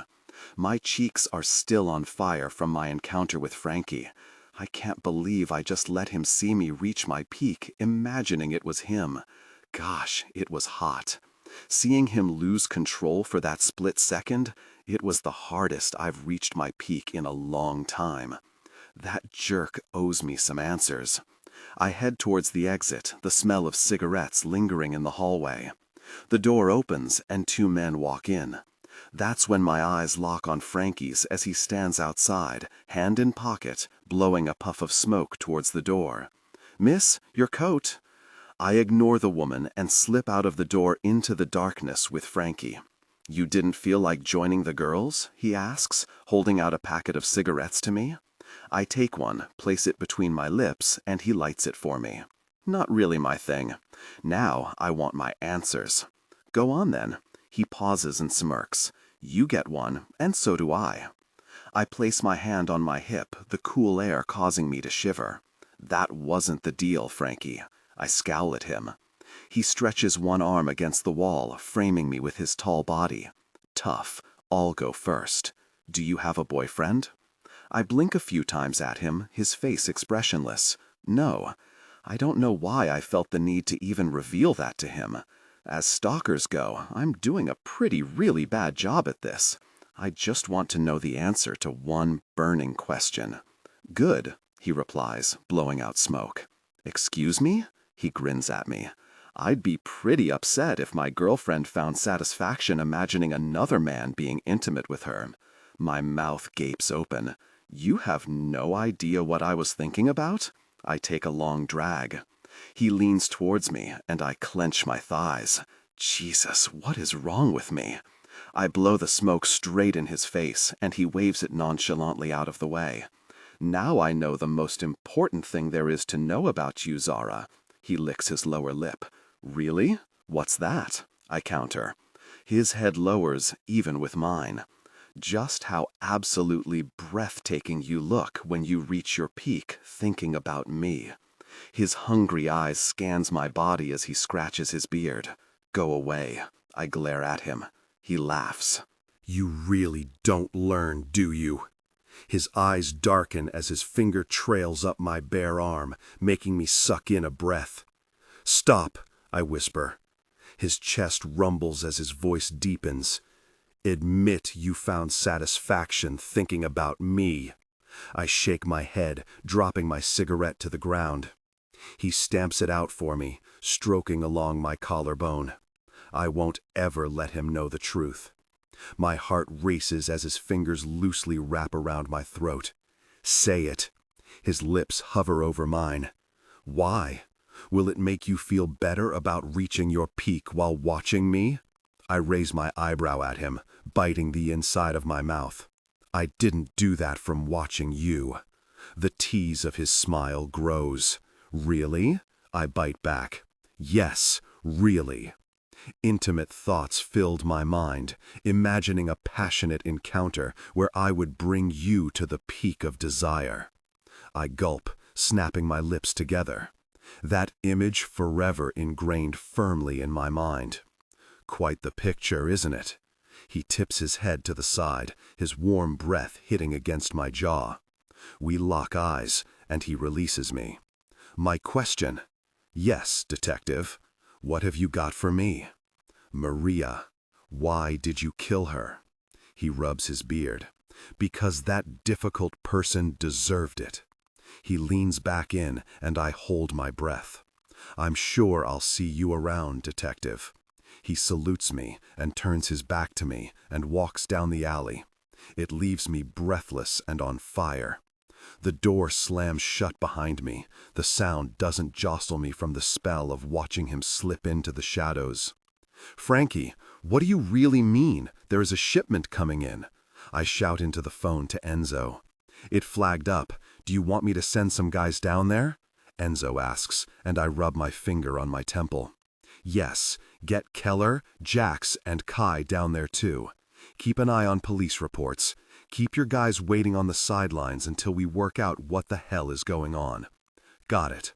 I cut the call, turning to Grayson, who abruptly turns the car around in the middle of the road.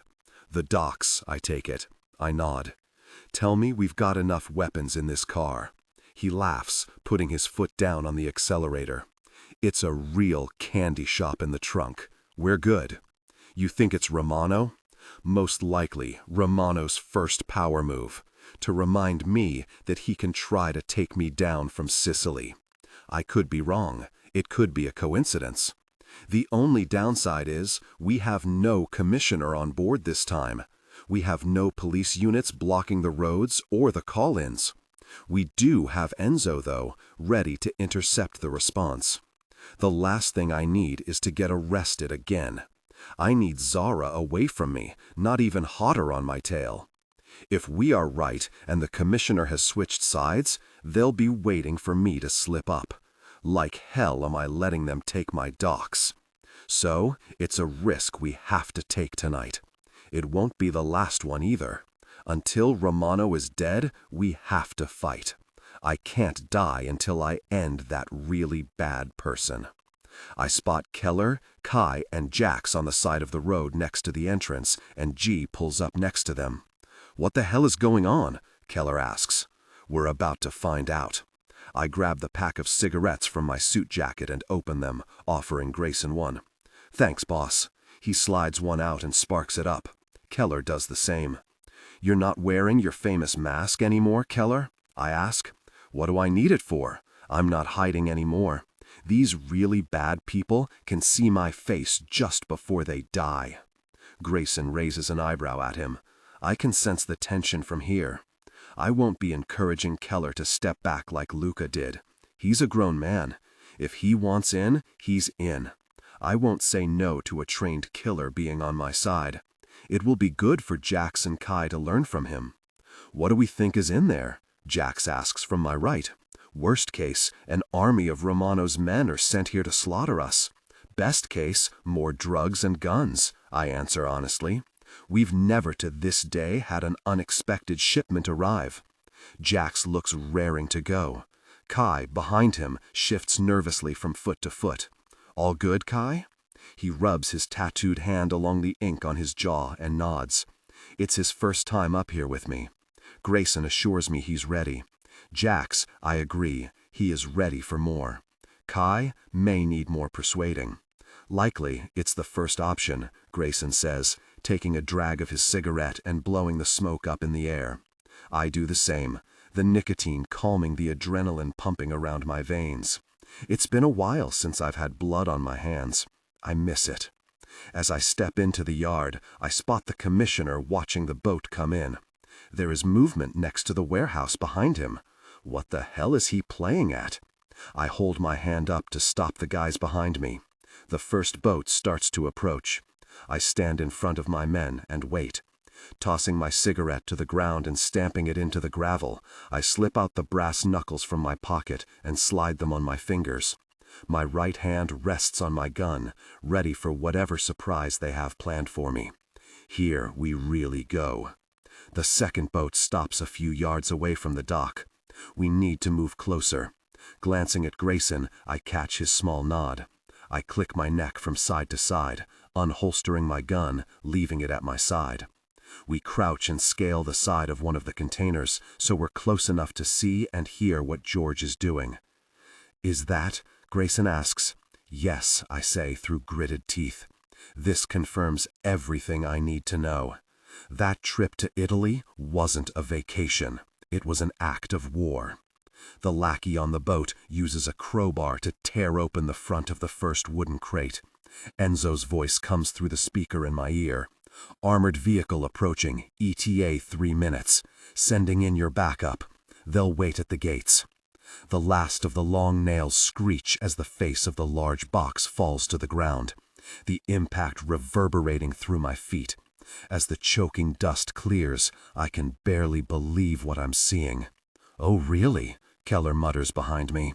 The gathering of George and his men startles the women cowering within the dark confines. Their hands raise, blocking the violent intrusion of light as they squint before cowering in a huddle in the back. Rage burns through me.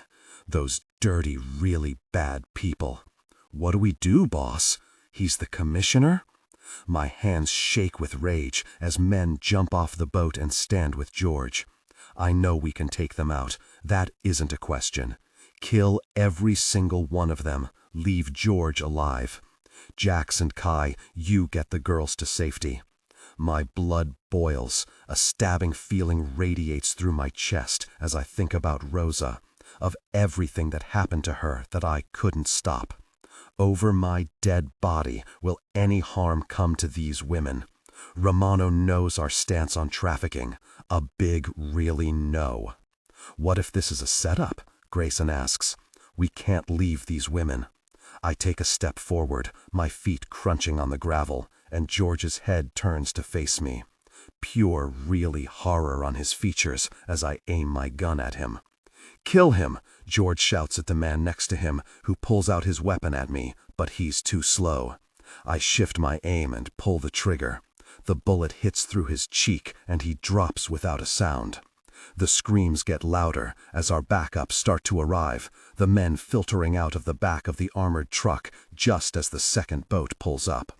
We have enough safe houses while we work out where the hell the women came from. They could have information we need on Romano. For now, we fight. George takes his opportunity to run, but the old, really bad person can't keep up with me. I catch him easily, grabbing the back of his throat, turning him to face me as I slam my metal-covered fist into the side of his jaw.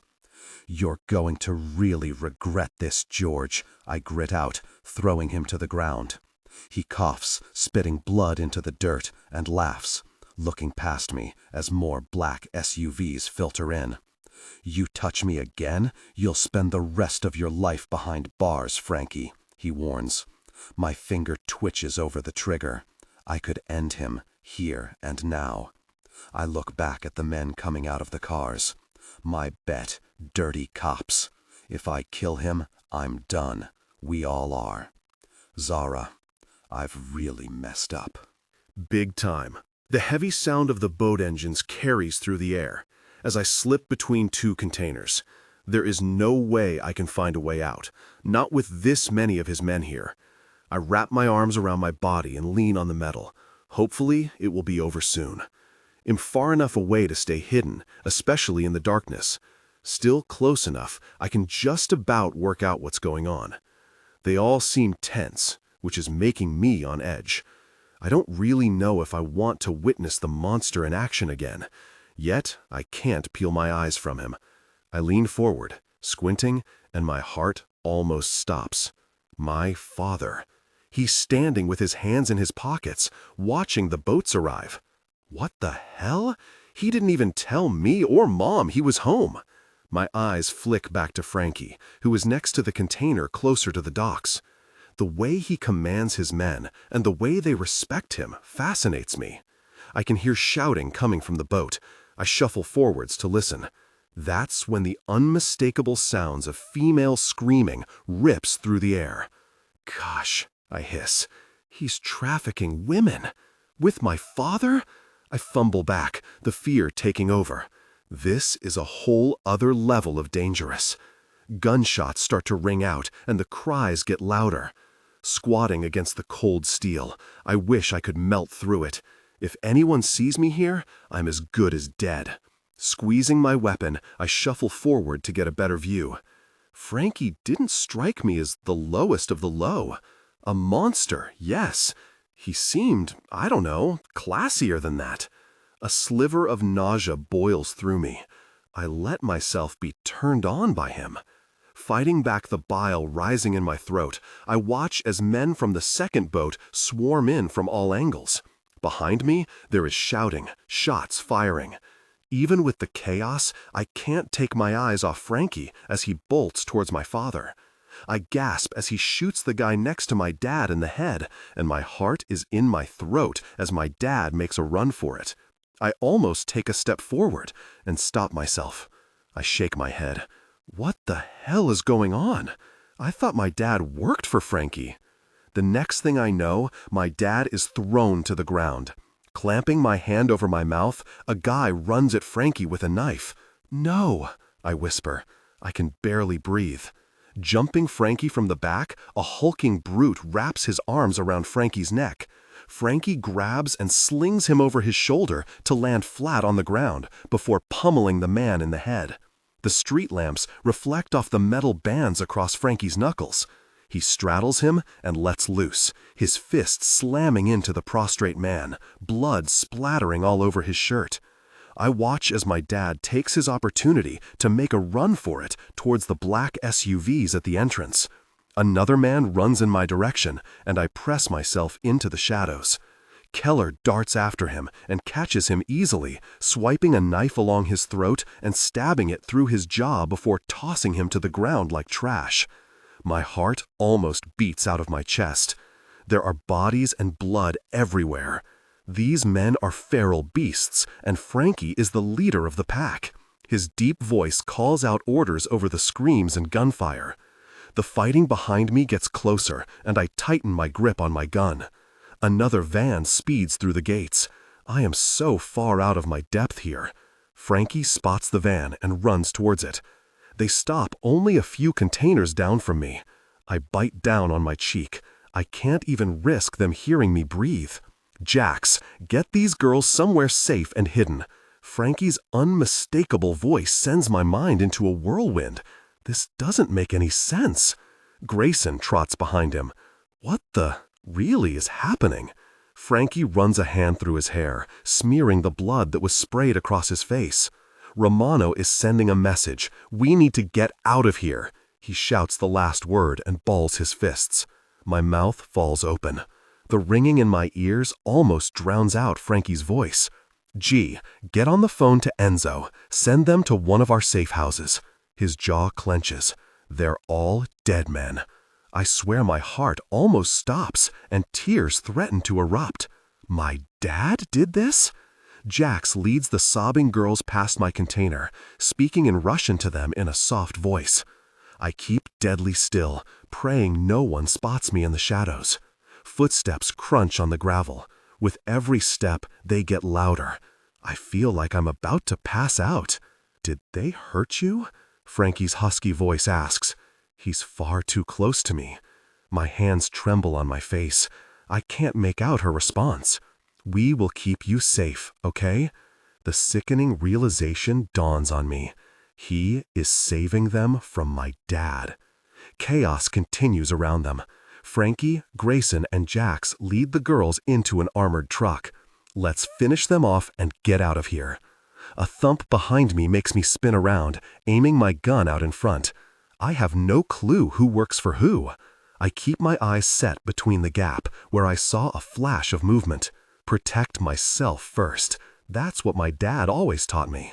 A heavy leather jacket is followed by a scarred face. My eyes focus only on the hefty knife he's waving. "Come here, whore," he shouts with a heavy accent. "Stop, or I'll shoot," I say, loud enough for him to hear me. Hopefully it doesn't carry past the containers.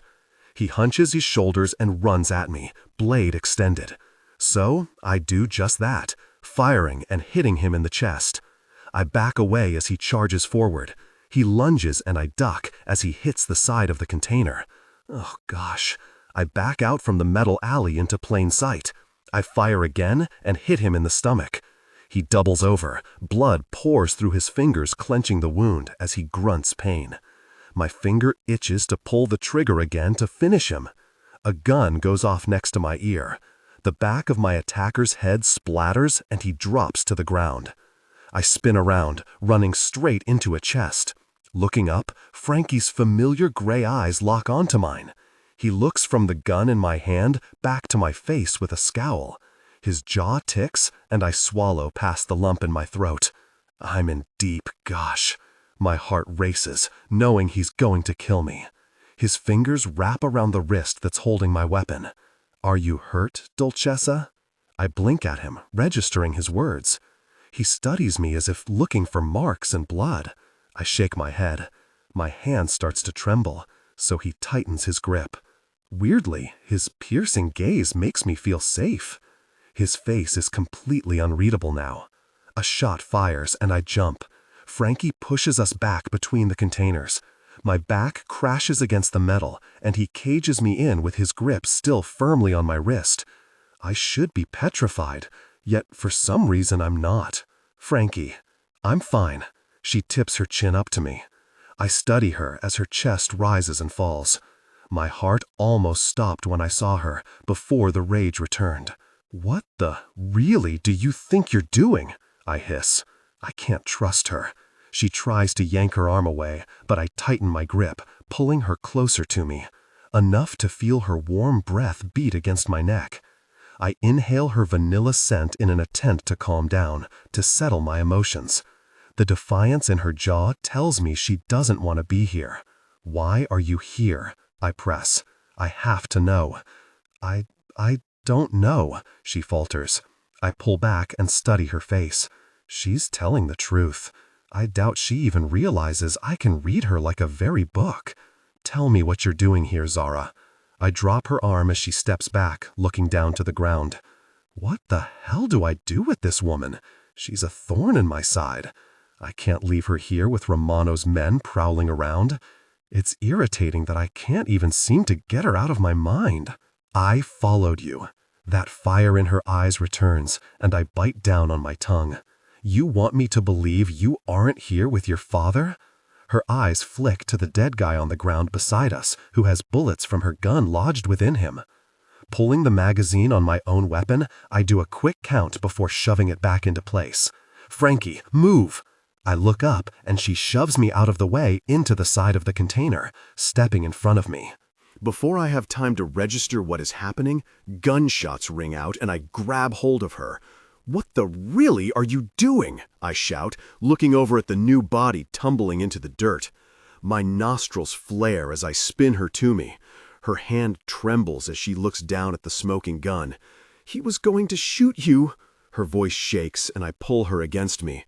"Don't really do that again." Keeping a tight grip on her biceps, I pull back and search those green eyes. "I just saved your very life. Why are you so angry?" That I don't want to admit the answer to. I've never had a stalker before. I've become quite accustomed to it. I can't have you dying on me. I can't help taking a moment to study her. Despite the burning rage at her putting herself in this much danger, I kind of admire her determination. She has guts and the potential to be a lot more than what she is. I'm pretty sure she's just killed a cop. He doesn't resemble any of Romano's men. One thing this is cemented, she isn't working for her dad. And she has a weakness. Her feelings for me, whatever they may be. You don't jump in front of someone unless you don't want them to get hurt. I need to arrest you, Frankie. Her lips twitch into a smirk, shaking me from my thoughts. Putting my theory to the test, I leaned in close. "Is that right, detective?" Her sharp inhale covered the moment I take the handcuffs from their holder. This confirmed exactly what I thought. I could definitely use this woman. She was so distracted by me, she didn't realize I had her cuffs until they snap over her right wrist. "What the really?" she hissed at me. "I think you were the one under arrest, baby," I muttered against her throat. Her body went stiff against me. I clasped the other link over my own wrist. She yanked it, pinching my skin. "I can get out of this, you know. I have the key," she says through her gritted teeth. "I wouldn't dare if I were you. You want to get out of here alive? I'll make sure you do. Seeing as you have a clear disregard for your own life, this," I hold up our chained wrists, "is non-negotiable." She visibly shivers. "Come on, I'm not that bad. Being cuffed can be useful." I wink. Her nose wrinkles as she looks up at me. I yank her towards me so her body slammed into my side. She relaxes against my touch. My voice drops as my lips brush the lobe of her ear. We are more alike than you think, Detective. She looks past me, deep in thought. How is my dad involved in all of this? That's something I still need to find the answer to, I answer honestly. She holsters her weapon with her free hand. She could shoot me with the very thing. Apparently, she seems to have me under her own kind of spell. Good shot earlier, much better the second time around, I chide her. I'm not supposed to shoot to kill, she snaps back. It's your life against theirs. You always put yourself first. There are no second chances. Remember that next time. I walk us out between the containers, spotting Grayson in front of me. There won't be a next time, she mutters to herself. Even looking slightly disheveled, with splatters of blood over her. To me, she is pure perfection. I hope she's right, and there won't be a next time. Yet, something is screaming at me that isn't true. Grayson's head tilts to the side as we approach, his blue eyes focusing on the cuffs. Boss? I cuffed her, don't worry. Detective Zara O'Reilly, meet my right-hand man, Grayson Ward. Grayson shifts on his feet, and his lips thin. He has a dead body next to his feet. Zara flicks her gaze from it to Grayson. Good to meet you, I guess, Grayson says, then turns his attention to me. We really need to go. Jax and Keller are taking care of the last of the guys behind the warehouse. Excellent. I'll meet you later. I tug on her arm, breaking her stare at Grayson. She takes a step closer to me, now flush against my side, which causes my mouth and brain to disconnect. Good girl, I rasp. She stiffens beside me. Gosh, electricity fizzles around us. Grayson clears his throat. Enzo has the cleanup crew on the way. I'll do a quick count to see how many guys we lost. His little dose of reality reminds me, Romano has to die. I'll take Zara with me. You head back with Keller, text me the location. I'll have to take your Audi. With a grumble, he tosses me his keys. As I go to walk away, I turn back to face Grayson. Good work today, G. We are one hell of a team. He smiles back at me and slowly nods. Yeah, we are.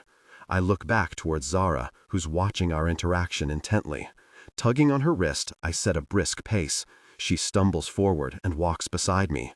Stepping over bodies, I'm surprised she's keeping her lips shut. I know her brain is working overtime as we approach Grayson's car. Spotting the bobby pin in her hair, she sucks in a breath as I slide it out and open the metal up. She watches intently as I straighten it out and bend the top half over.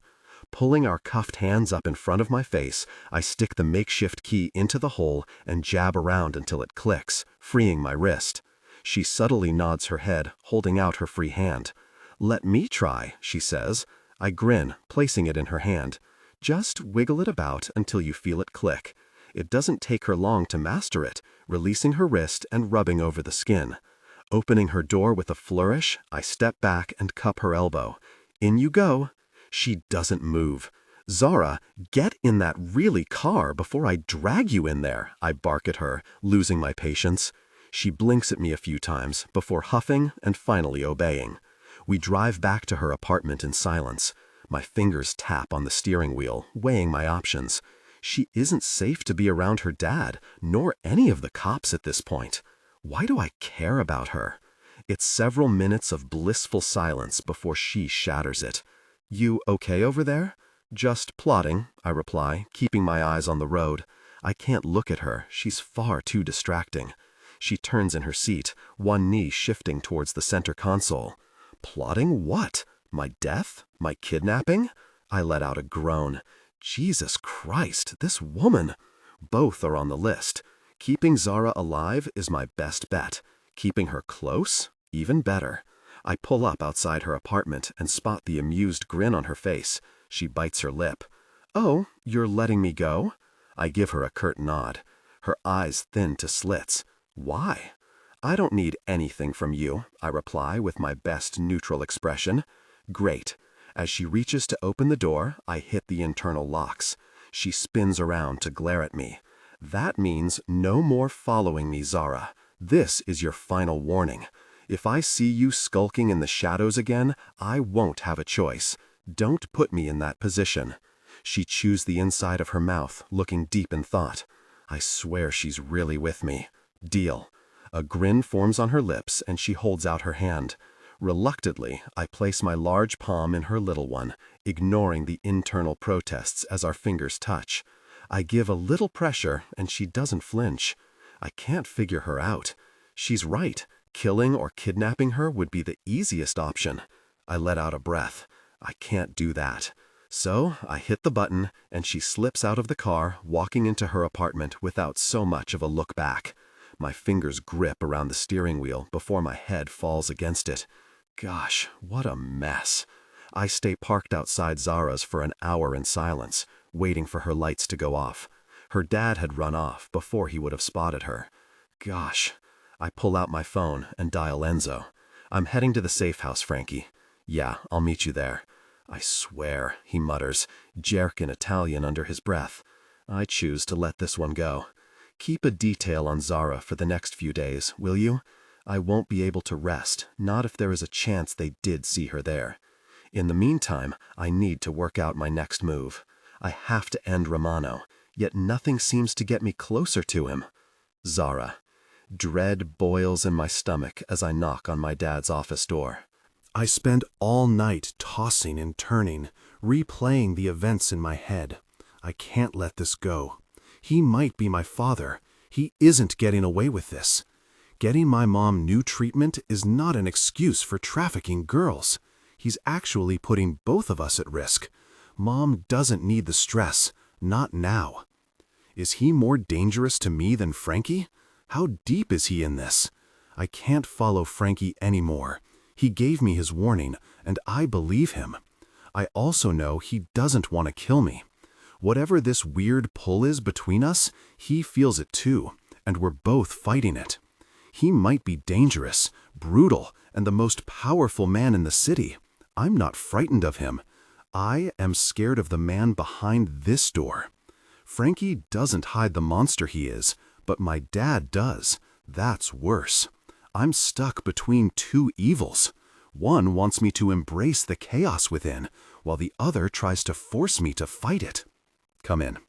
A shiver runs down my spine. I won't let him see my turmoil.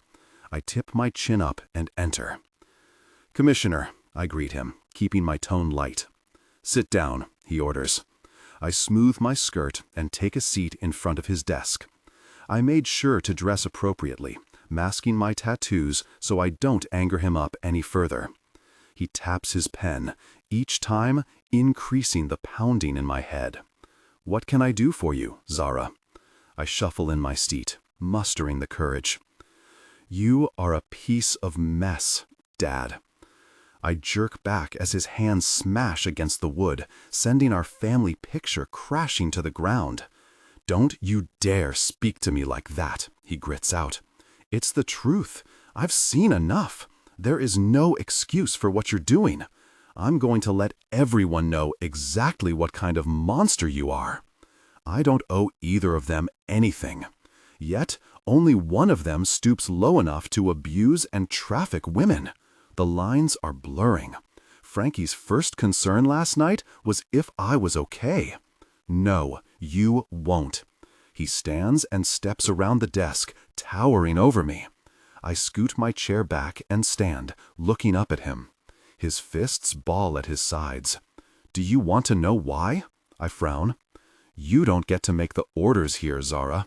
Otherwise, those bullets that were pulled from a cop's stomach, from your gun, might make their way into the right hands. Let's not forget the murdered ex-boyfriend of yours. That's a lot of time in jail, he smirks. My eyes sting. What kind of father are you? I whisper. He growls under his breath. I told you to leave it alone. You just couldn't help yourself. Now look at the mess you've got yourself in. I can't protect you, not from this. So you need to leave the NYPD and this family. We are done. What about Mom? I hold back the tears. He can't stop me from seeing her. She hasn't done anything to deserve this. His face reddens and his nostrils flare. If you can't understand that I'm doing this for my family, you are no longer part of it. His hand starts to shake next to his leg. Fine. I don't want to be a part of any family who believes trafficking women solves their problems. You make me really sick. My chin juts defiantly. I'll find a way to take him down, and I'll do what I have to protect my mom, even if it is from her own husband. I'll make sure of it. You little difficult person, he shouts. His hand comes hurtling towards my face and connects to my cheek, sending me flying sideways. I scream out as my head smashes into the wooden arm of the chair. I pull myself up on all fours, holding back the tears, and rub my throbbing temple. You think you're any better than me after what you did? My back presses against the wall as he looms over me. I did that to protect myself. You know that. There are no excuses for what you're doing. Those girls don't deserve this. You can still stop this. I can help you. My eyes burn. I won't let him see me cry. He's not the man I knew who had gentle words and treated the scrapes on my knees when I fell off my bike. It's like he's possessed, high on power and corruption. I bring myself up to stand on unsteady legs. He shakes his head violently enough that his hair ruffles. Get out, Zara. I never want to see you here again. I brush the stinging mark. A life in jail would be better than this hell. I want to get out of here. If I go down, you're coming with me. Just remember that, I snarl. His fingers twitch like he wants to hit me again. We enter a silent battle. This is the first time I've ever fought back, and it's electrifying. He lets out a grunt and leans against the desk. The man looks defeated. I could feel sorry for him, but he got himself into this mess on his own. I spin on my heel, with the pain radiating on my face, my vision starting to blur. I force myself to walk out the door and slam it shut behind me. Finding a cardboard box in the cupboard of the break room, I toss in the minimal items I own from my desk. As I leave, I see the poster for tonight's Halloween ball and stop. I'm feeling particularly violent. He thinks he can blackmail me, hit me, and I'll just slink away with my tail between my legs? He's got me so wrong. Especially now. I have something on him. Tonight is the perfect opportunity while he is distracted to dig a little deeper. I know all of his secrets will be in a drawer in his office. That old-school jerk can barely use a computer. If I can get the information about the girls, I can stop them. I can save them and my mom, and I'm going to try and do what I can to make that happen. Frankie. She seems to have stuck to her word and stayed away for a whole 24 hours. Yet I can't seem to get her off my mind. I admire her strength, however reckless some of her decisions may be. There aren't many women who stand up against me like this.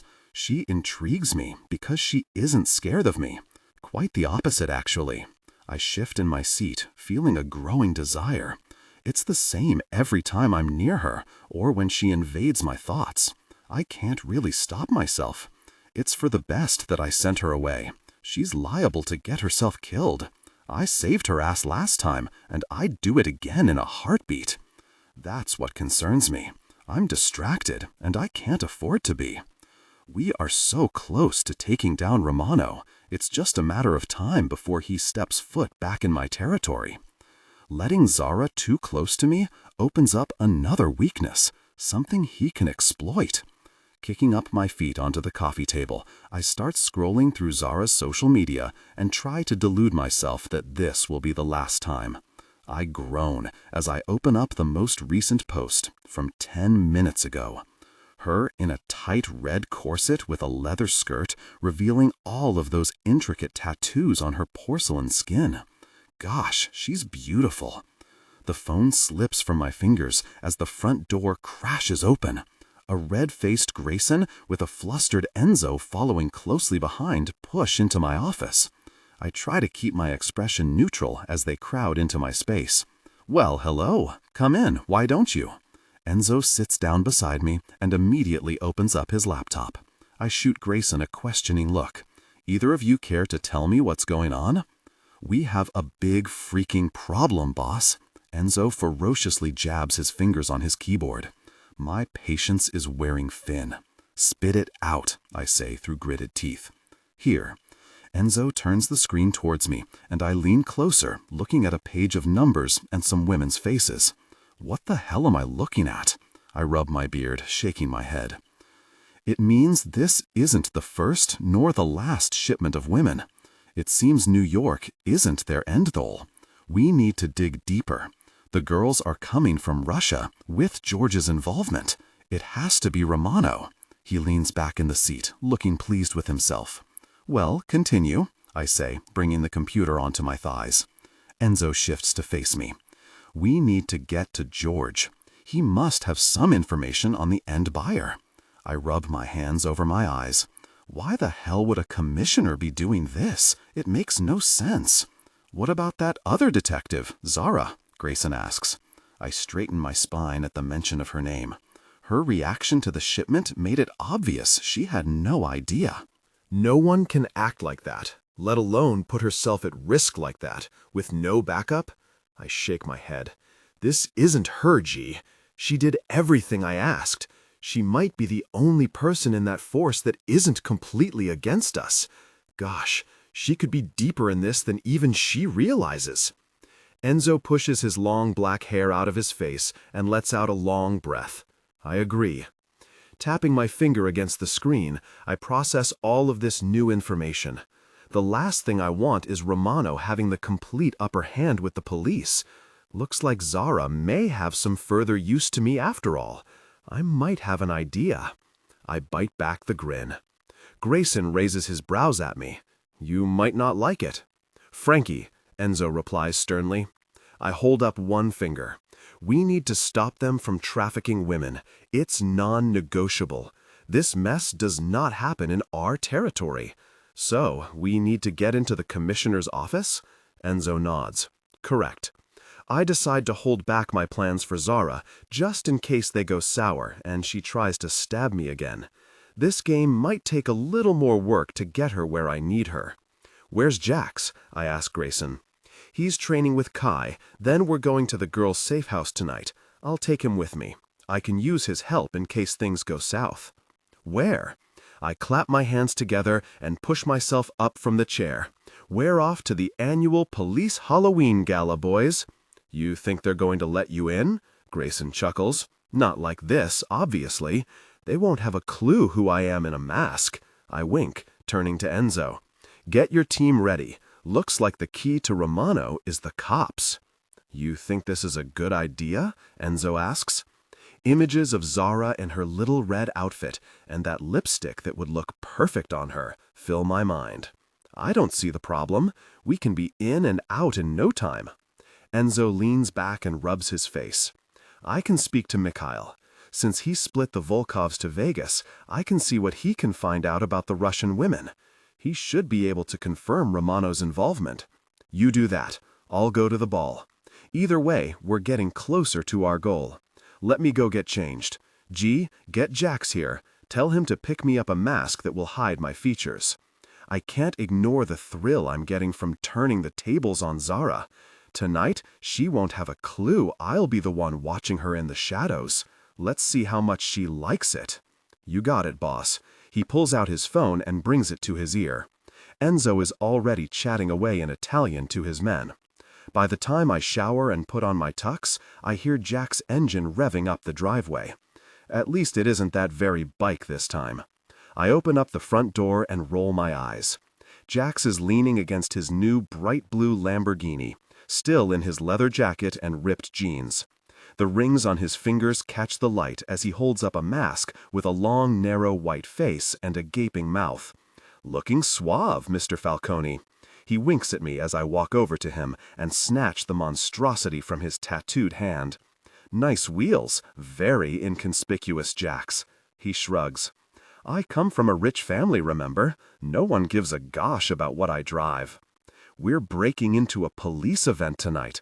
You think they might look twice at something that's worth more than what they'd earn in their life? He runs a hand through his curly black hair. It was either this or the bike. Grayson said you'd prefer this one. Out of the two, he was right. I toss the mask on the floorboard and get in. He speeds off and I'm pressed against the headrest. Jesus Christ, Jax, I hiss. You can't drive a beauty like this and not take her to the max. He slows down as we pull up into the parking lot. He picks a spot far enough away to scope out the entrance. We're gonna have to go in the back, Jack says. I agree. Tugging at my collar, it suddenly feels tight around my neck. I hate to admit that I'm looking forward to my little reunion with Zara. My vision fixates on the little red devil outfit walking towards the steps. Tattoos spanning up her left thigh and a deep plunging neckline, which has me licking my lips. Her hair is curly today, so it rests just above her shoulders. That one in red, gosh, Jax groans next to me. The sight of her makes me dig my nails into my palms. Mine. Zara is mine, whether she likes it or not. Zara? I sip on my champagne and plaster on a smile, just how Dad trained me to, with my black lace mask secured firmly on my face and my tattoos proudly on show, a final defiance to my father. He's lucky the mask covers the shiner he left me with. I've stayed firmly in the shadows, watching his every move, waiting for the opportunity to slip away to his office. As soon as he's busy chatting to my superiors, including Alex in the corner, I down the last of the glass. My breath hitches as an almost familiar figure enters the room, a designer black tux that hugs his frame perfectly. It's a shame he's wearing a scream mask, so I can't see his very face. I head to the back of the hall, keeping my distance from my father, brushing straight past that man in the mask. That's when that expensive aftershave hits my nose, the same one Frankie wears. My pulse picks up, and I quicken my pace, my heels clicking on the wooden floors as I head through the double doors into the dimly lit hallway. I rush towards my dad's office, pulling out the spare key I have from my purse. Taking one last look around, I unlock it and push it open. My heart is in my throat the entire time. Closing the door behind me, I toss my bag on the chair in front of the desk and start my search. Pulling open the first drawer, I crouch down and start weeding out all the random paperwork. Old police reports, receipts, pictures of him and Mom from years ago. I toss it all back in and go for the next drawer. Again, nothing. Come on, where are you? I mutter under my breath. If I know my father, he has always kept diaries, every single day since the day I was born. My entire life is in one of his little black books. A gust of cold air distracts me. I can't stop. I move on to the top drawer, rummaging through the vast array of pens. Gosh, I hiss. Every second that passes, someone could walk through that door and out me. I can't trust anyone who works here. Not my dad, not Alex. I'm on my own. I go to stand. The sound of heavy breathing stops me. I am frozen in place as that familiar aftershave hits my nostrils. I close my eyes, too scared to turn around. Goosebumps erupt on my skin as he trails his finger along my tattooed arm, all the way up to my collarbone, before lacing his hands around my throat. Tension broke. They gave in to desire, connecting deeply. There is a warning in his tone, yet all I can focus on is how his body is pressed against mine, how I want him to do something more. I can't leave it. He has no idea. Am I going to have to punish you, Dolcezza? A smile spreads across my lips. I know just how to push him. I dare you, I bite back. He growls in my ear, and my eyes go wide. His fingers trail along the back of my leg, and I shiver as he stops and grips me, his fingers digging into my flesh. And gosh, I want it. You mean you want to be disciplined over your father's desk for disobeying me? Is that what you need? I bite back a moan. I should hate how much I want him. Right now, I don't care. His palm touches me intimately under my leather skirt. Instinctively, my body responds as much as it can in this tight outfit, and I press further into him. That's what I thought. You're a very difficult person, really. I close my eyes, trying to calm down this burning desire within me that is only ignited by his intense words. His touch became intimate. I panted as he slowly caressed me. Really aroused, all for me. My eyes almost roll back as he touched me intimately, before cracking his palm over me and clamping his hand over my mouth to muffle the scream that follows. "Frankie," I moan. Gosh, the way you say my name, Angel. I can barely contain myself as I wait for his next move. I squeal as he lifts me by the hips, his fingers jabbing into my skin, and spins me to face him. He places me down on the edge of the desk and positions me. Stepping between my legs, he lowers himself. Anticipation sizzles as I look down at him. I bite back a moan as his touch became intimate. The sound of fabric filled the room before he pocketed the remainder of my clothing into his tux jacket. I tighten my grip on the edge just as our bodies connected, making my hips jolt. He slowly lifts his mask to the top of his head, but his face remains close. When I look down, all I see is the very plastic white face. His mouth found mine, and I arched my back, responding to his touch. He drew out slow kisses, which had my whole body vibrating against him. "Oh gosh," I cry out as our intimacy deepened. He switched between various forms of intimate touch. "I need more," I let out a breathy pant.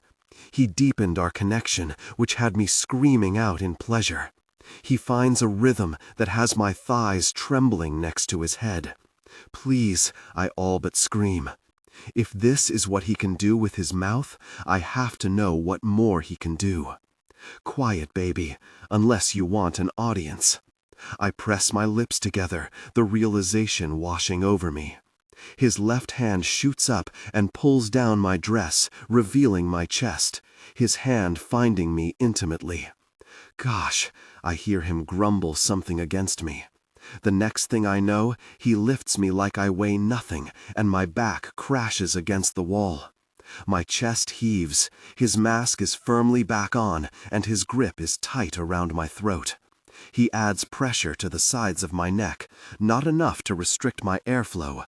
I am desperate for more. I wrap my legs around his waist, pulling him closer so our bodies connected. Rolling my hips, I begged him with my body for more.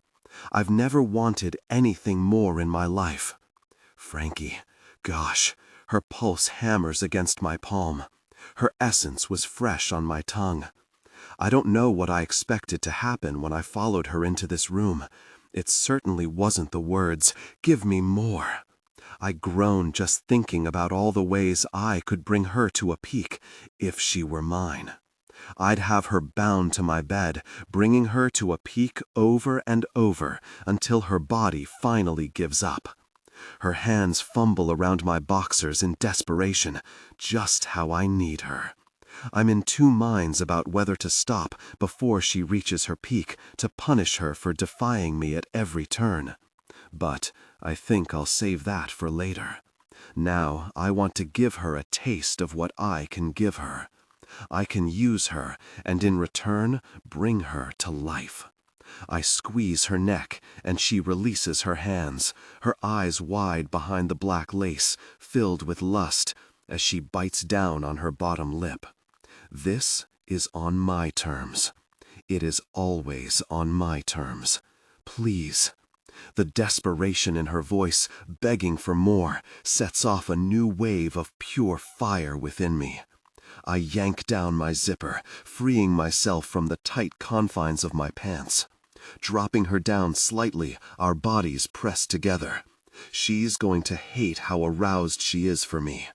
Her nails dig into my shoulders through my jacket. I grunt, stopping myself from moving into her, instead tightening my grip on her throat.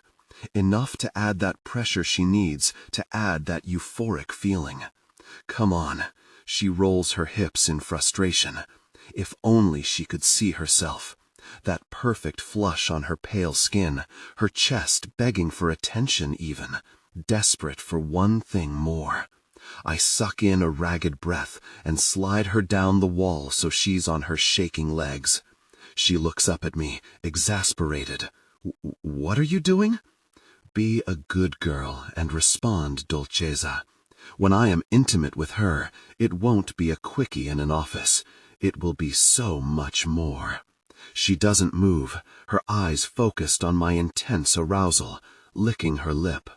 I help her make her decision. On your knees. I won't ask next time.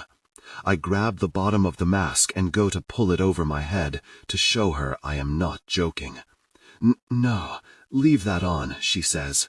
If that's what it takes to get her plump red lips to respond, then so be it. She sinks to her knees in front of me.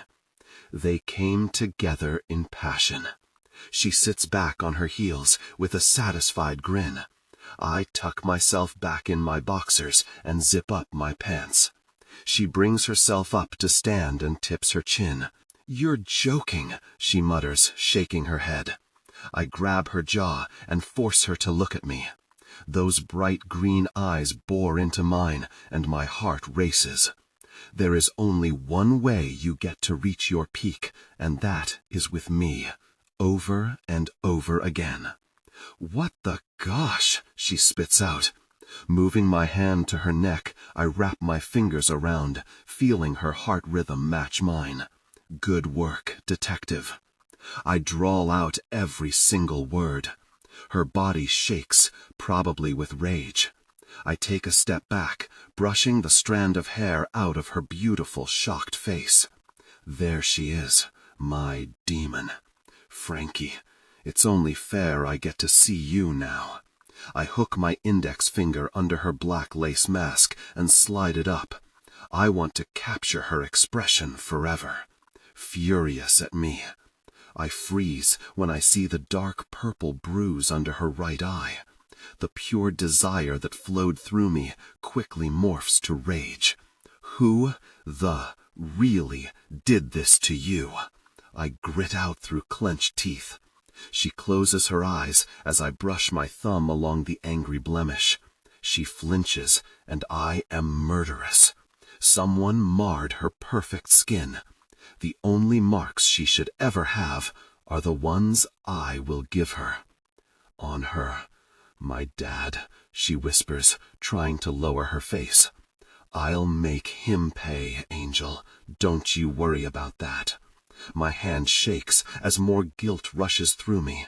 I should have stopped her games before the shipment. I need to clear my head, so I turn before I do anything stupid. I stop as she clears her throat behind me, my hand resting on the door handle. I'll never forget you couldn't manage to get me to reach my peak. There's teasing in her tone. I bite down on my tongue to hold back the groan. Oh, you know where to find me, Dolcezza, I say, leaving her cursing under her breath at me. That nickname has an entirely new meaning now. I have her sweetness on my tongue. She has to come to me. That is how this works. As I open the door, I hear her pulling out another drawer. Wait, she calls out. Gosh, Frankie, look at this.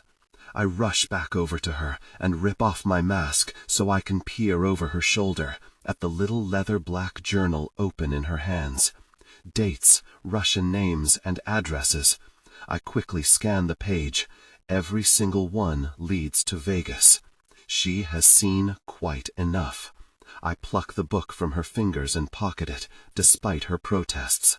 Thank you, baby, I mutter against her cheek, placing a kiss. I can feel the heat radiating from her skin. Really you, she whispers sweetly. I can't hold my laughter. Maybe one day, I tease back. There is no maybe. I will be coming back for my woman as soon as I deal with this mess. I close the door behind me and head out the back. Gosh, I left my disguise behind. I have what I need. I need to leave pronto. I pass Alex as he comes in from the fire escape. I keep my face away from him and carry on walking until I reach Jack's car. Find anything, boss? Jax tears his awful mask off his face, sucking in a lungful of crisp, fresh air. Very right, I reply, willing my arousal to stop. I hold on to the side of Jack's ridiculous car as the consequences of what I've just done sink in. I know my fiery angel will come back with a vengeance, and I'll be waiting for her. Jax pauses before opening his door. You okay, boss? Fine. Zara is mine. She was made for me, and there is nothing stopping me from going after what I want. There are very few things I live with regret over. Layla, Rosa, Eva, and not killing Romana sooner. There is one more to add to that short list. Not letting Zara be completely intimate with me. Zara. I ran out of my dad's office, not even apologizing to Alex as I barreled into him. That book was filled with names and addresses. This clearly wasn't the first time Dad's been involved. I want to kill him myself. Tossing Frankie's scream mask on my bed, heat burns my cheeks as I stare at it. I can still feel him on me as I brush my fingers along my neck where he squeezed. Even after I shower and get in my little pair of shorts and crop top, I can't stop thinking about him. Lying down in the center of my bed, I stretch out and sink into the mattress. I let my thoughts drift to him, imagining he is here watching me. A wave of desire washed over me, and I closed my eyes, letting out soft breaths. I replayed his hands around my throat, remembering the intense connection we shared. Increasing the intensity of my thoughts, I let out a soft moan. His name slipped from my lips, and I arch off the bed, grabbing his mask. I rubbed the fabric over myself, a wave of intense sensation washing over me. He wants to play with me, and I was determined to reach a peak one way or another. And then I'll mail it back to him. This will be his reminder of me. I moved my hips, letting the sensations build until I reached a peak. I lay here, waiting for my breathing to return to normal. It's not enough. Holding up the damp facade, an idea springs to mind. One way I can dig deeper into Frankie. He might be the only person on my side. That doesn't mean I can trust him. Not yet. Jumping off the bed, I take the mask to my office, pulling out the drawer. Perfect. I knew I had one in here. Placing a listening device to the inside of the seam of his disguise, I set it down on the desk and grabbed my phone. The one thing that kept appearing in that notepad was Vegas shipping addresses. If I'm going to get the answers I need, it's going to be there. So I book a flight for tomorrow morning. After seeing that extensive list, I can't sit and do nothing. Despite Frankie's warnings, I know how to handle myself. Leaning back on the chair, my eyes are heavy. I check the time on my phone, and it's 1 a.m. Grabbing the mask, I head back to my bedroom. After tossing it on my dresser, a crash comes from the kitchen. What the hell? I creep down the hall, keeping my back against the wall. My breathing is shaky as I tiptoe towards the kitchen. A hand clamps over my mouth, and I'm pulled against a hard frame. I claw at the powerful arms, thrashing against their hold. My arms fly out, trying to elbow him in the ribs. Looking for this? Frankie's deep voice sends shivers down my spine, and I freeze. His body pressed against mine, a clear sign of his desire. Anger overtakes the fear, but I stop trying to fight back.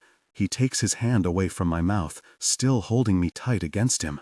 You here to finish the job? I ask. He brushes my hair away to expose my neck. I cry out as he bites down and sucks. Picking me up, he props me on the counter and steps between my legs. I lean back on my hands and fumble them along the wall, flicking on the kitchen lights. I find his hooded eyes piercing into mine with a devious grin on his lips. With my other hand, I push it back further to my knife collection. Pulling out the first one I touch, I lock my thighs around his waist, pushing him closer towards me so I can press the blade to his throat. His gaze flicks down to my arm and back up to me, a spark of desire now muddled with anger. Just how I like him.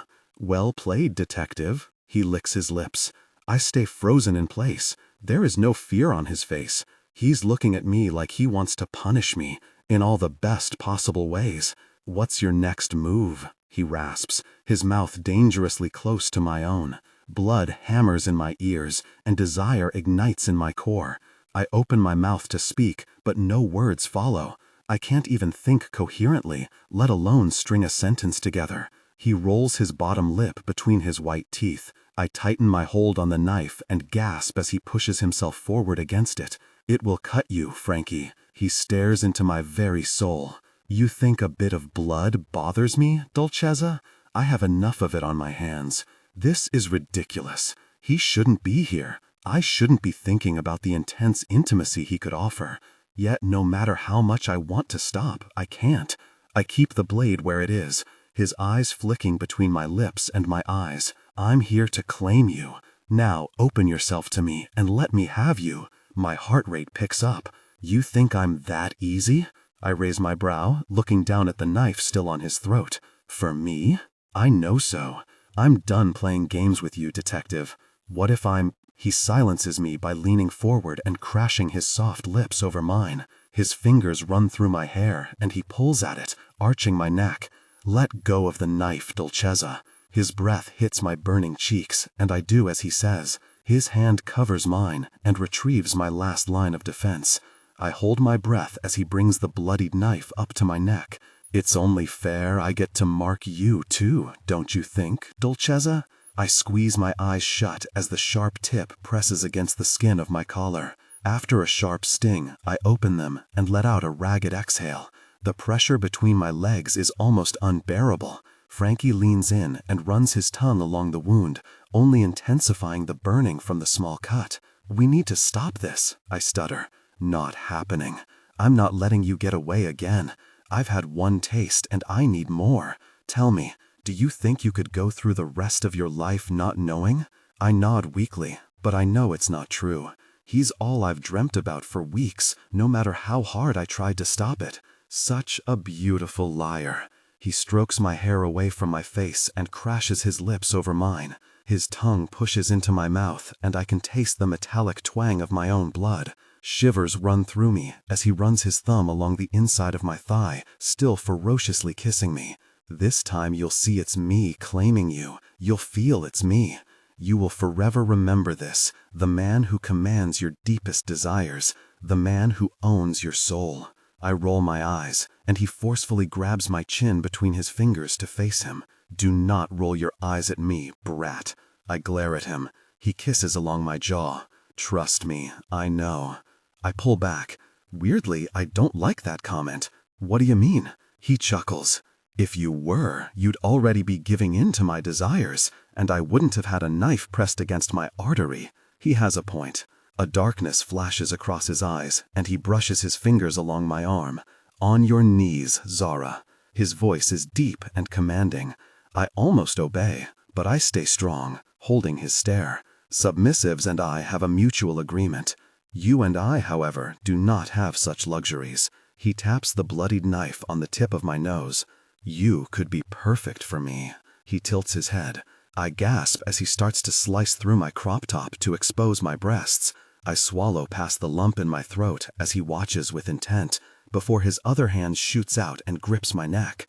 I'll get you to submit to me, Angel. Just watch. A smirk twitches on my lips. He's really messing with the wrong woman here. I tear off the rest of the ruined shirt so I'm completely naked on the top and shuffle off the counter.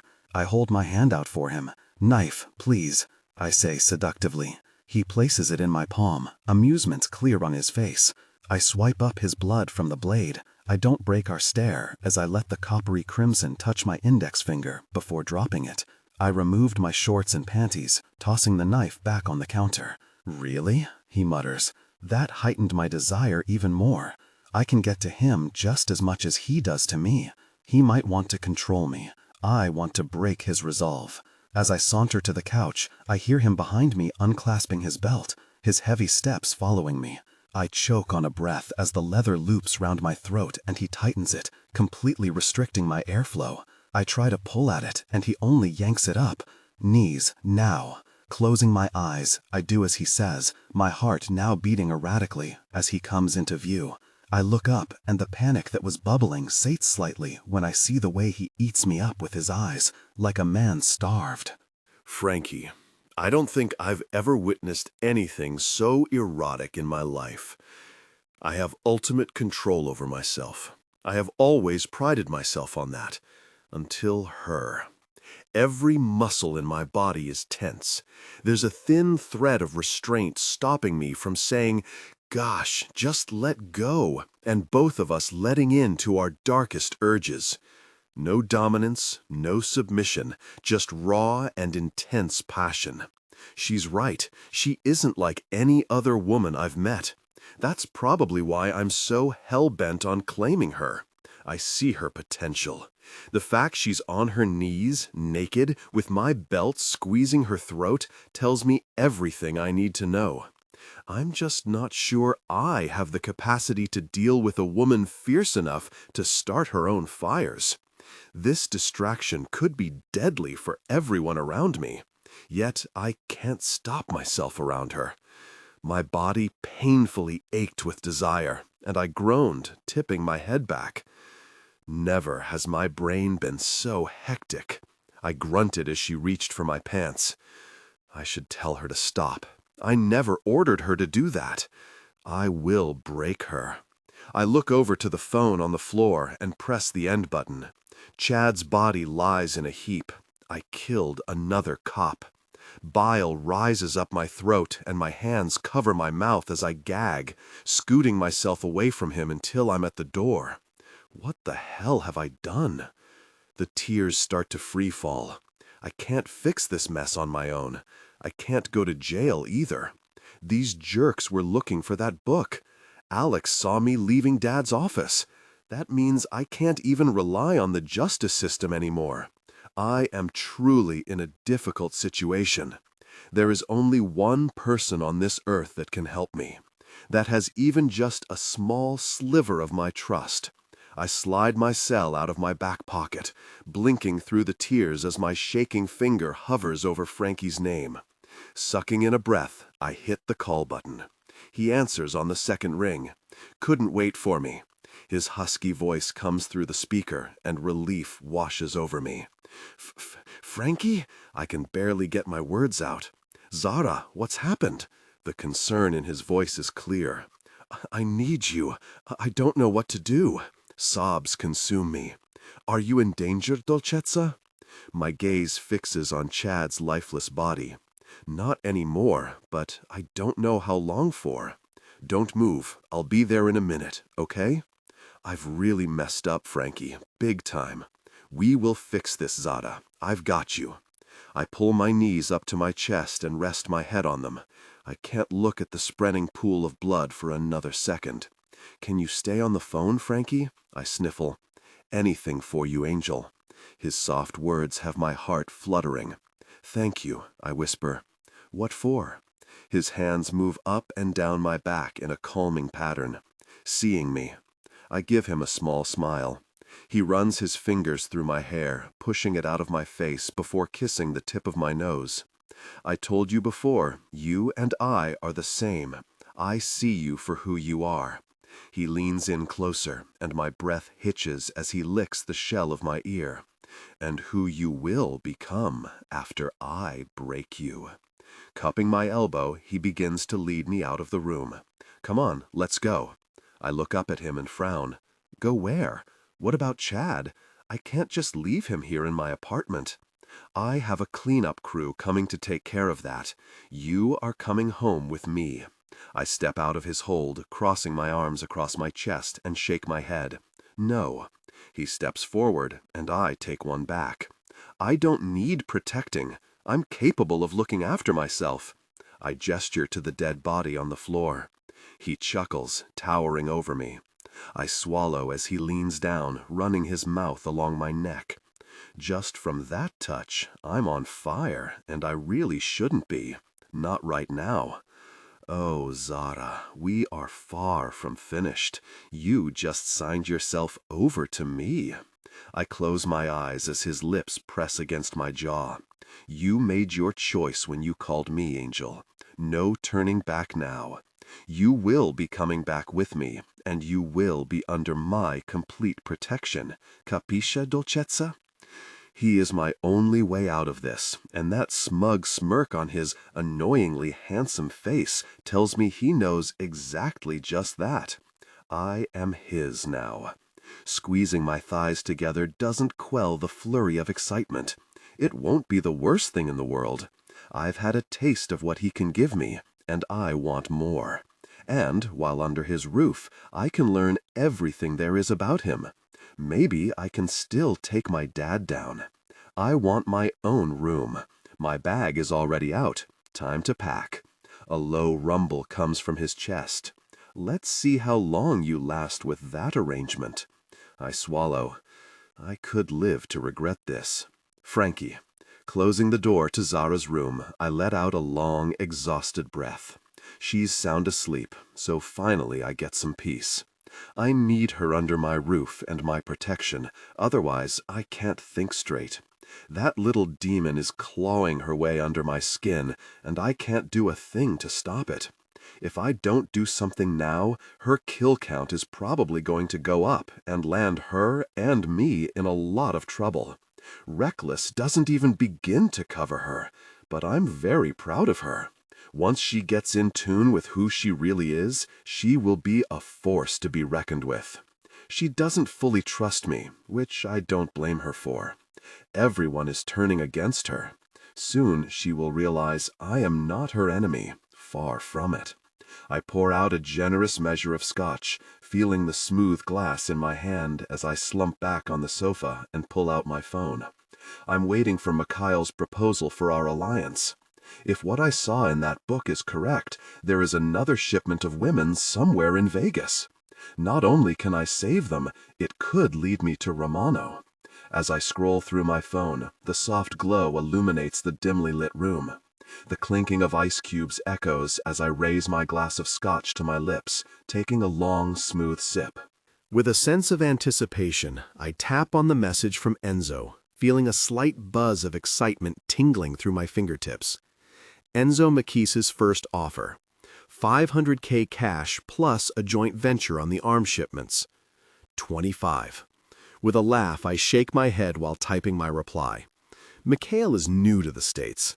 Just because he's taken down the other mafia families in Vegas doesn't mean he can come up against my army. He knows that. I don't think so. Try again. The phone rings immediately after, and no surprise, it's Enzo. You know I'm not taking that deal, Enzo. He sighs.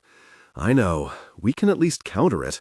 We need that route into Vegas and McKee on our side. I cut him off. And what do the Volkovs have to offer me? If we come into Vegas, not only will we be dealing with his MC problem, he wants cash and freaking guns? Shall I draw some blood and send that to him too? He needs weapons. His supply comes from Russia. Since the split, he's had trouble getting them in. Swirling my empty cup on the table, I take a moment before I answer. You trust him enough to keep to his word and look after the girls? How do I know he isn't like his father? I trust him. I'm working closely with him. Him and his brothers, they're different. Savages, yes, just like you. Your values align here. Think of the long game. Having the Bratva on your side isn't a bad thing. He sounds sincere. As I run my hand over my face, I can feel the tension in my muscles and the weight of exhaustion settling in. This is just another distraction on top of hunting down Romano. This could be what we need to draw out Romano, Frankie. Mikhail is flying in tomorrow. I can arrange another meet. Grayson's number flashes on the screen, and I frown. It's 1 a.m. He's normally tucked up in bed with Maddie and their daughter, Hope. 1 second, Enzo. G is calling. I cut Enzo off and answer Grayson. Hey, boss. We've got a couple of Romano's men snooping around the safe house where the Russian girls are. Kai and Jax are bringing them in now. Get your ass over here. Jesus frickin' Christ. Rubbing my temples, I try to stop the throbbing now coming from my skull. Gosh, okay, I'll be there in a minute. It's starting to look like Enzo was right. To end this, we may well need the Russians on our side. As I make my way to the front door, my eyes are drawn to the grand staircase. There's no movement up there, so she still must be asleep. I'll be back by the time the sun rises, and then I have big plans with her. No more fricking around. Zara. As soon as the front door shuts, I sink down to the floor, my back pressed against the door. I can't let my feelings for Frankie skew my thoughts. If there are more women that my dad has trafficked in Vegas, I need to do the right thing, which is everything I can to save them from him. I truly believe Frankie will protect me. That's proven. Yet there is this nagging feeling in the back of my head that I can't fully trust him. He's cunning, ruthless. I could just be a pawn in this game to him. Glancing at the suitcase I packed earlier, I remember my passport is inside. There are a couple of the Vegas addresses I saw in the book that I memorized. I have to go and see this with my own eyes. Just sitting here, waiting for Frankie to make his next move, won't solve the problem. I need to stop my father. I have to find out who I can really trust, and there is only one way to do that. It's about time I put my detective skills to use. I'm sure I can figure this out before Frankie hunts me down. Frankie. I step over the body underneath my feet and turn my attention to the final jerk chained to a chair in my basement. His sobs echo in my ears, adding fuel to my fire. As I stand before him, I let go of the hammer that had just caved in his friend's skull. Instinctively, I wipe my hands on the cloth, feeling the warmth of blood against my skin. "Inspired you to talk yet?" I question, nodding over to his friend. Spittle flies from his lips. "Please, sir." I tut, shaking my head. I don't do begging. Well, unless it's coming from Zara's lips. There is absolutely no doubt this guy is going to join his friend in a pool of his own blood. If you just tell me where I can find Mr. Capri, I will let you walk free. The lie just falls from my mouth. I can't let him lose hope. If I want him to reveal anything, he has to believe he has a chance. I take a step closer to him, and he squirms in his seat. His hands open and close uselessly in their restraints. I can be a very reasonable man. I lean over and pick up his wallet from the table, opening it to pull out his ID. Mr. Eduardo Fernandez, age 35. Oh, look, an address. No. Snot bubbles from his nostril as he takes panicked breaths. I wave the little plastic license beneath his bloodied nose.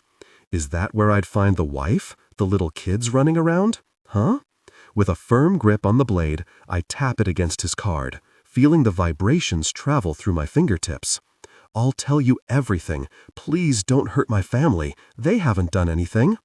I toss his identification onto the floor and pull up a chair next to him, straddling it.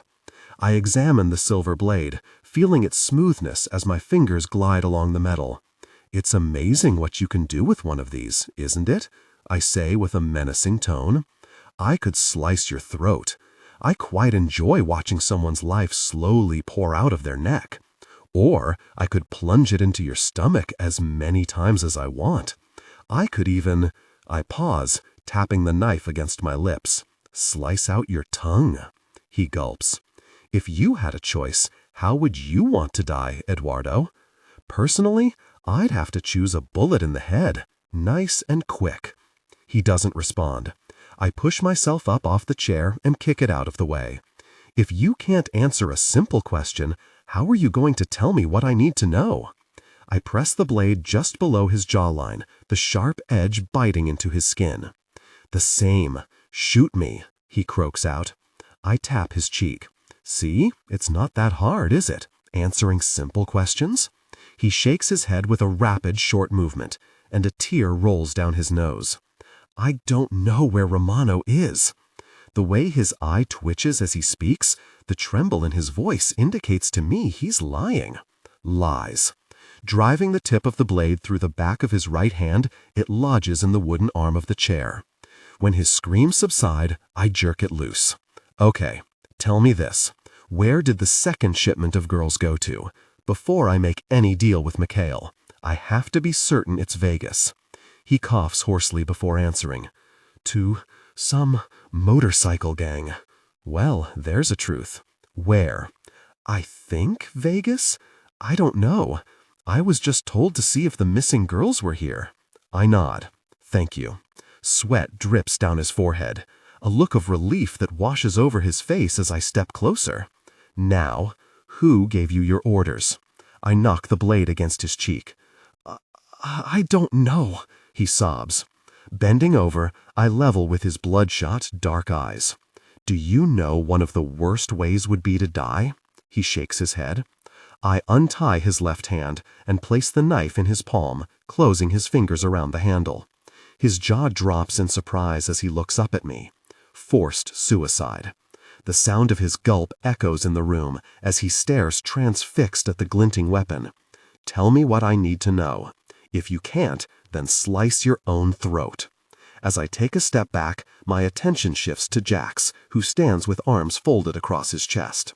Make sure he doesn't do anything stupid, I say to Jax, as my phone pings in my pocket.